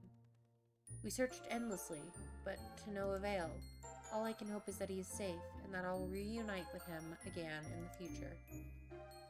Well, Waltz's performance today was amazing, don't you agree, Mr. Chevalier? I agree, you ladies look especially charming with so many lilies floating around you.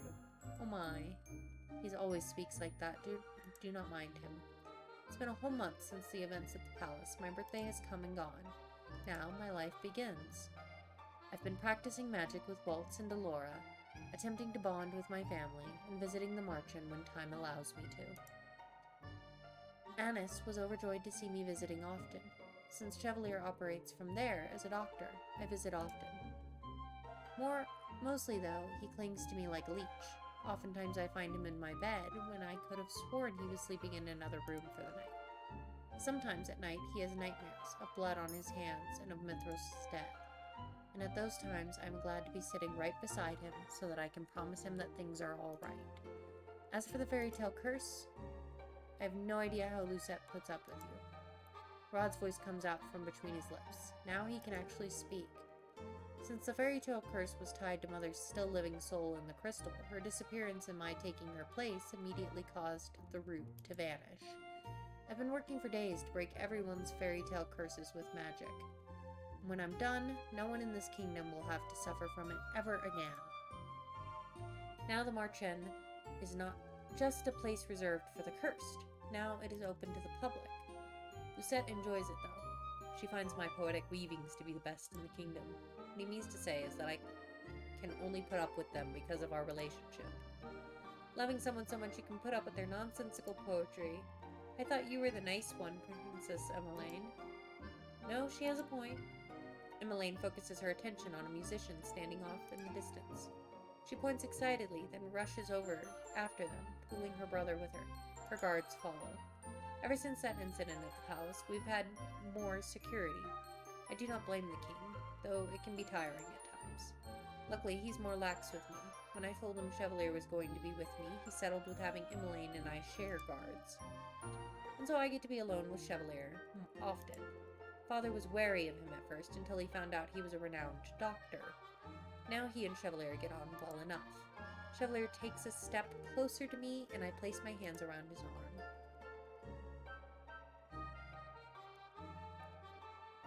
I am no prince, nor am I a knight in shining armor. I am just a doctor who has been blessed with the most beautiful woman in this world. Chevalier begins to lead me through town again. He's one of the only constants in my ever-changing life.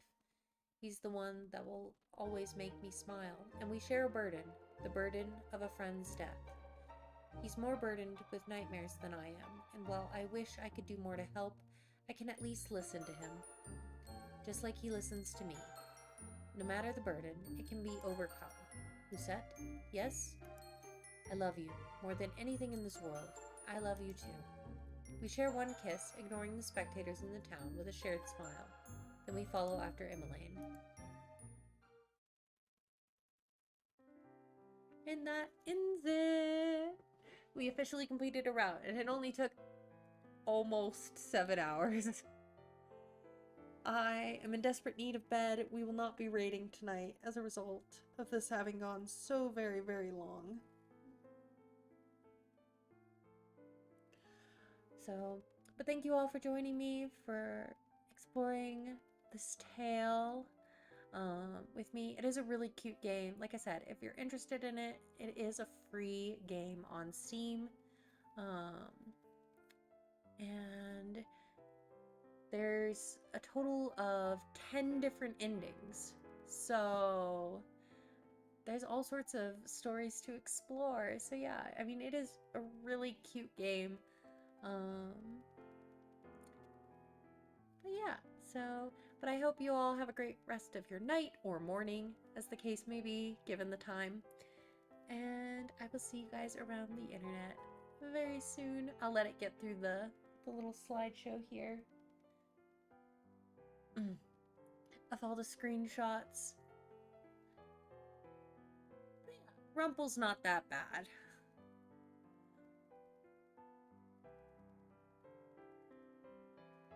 And I appreciate that all the male leads in this have, yeah, I will, Ellie.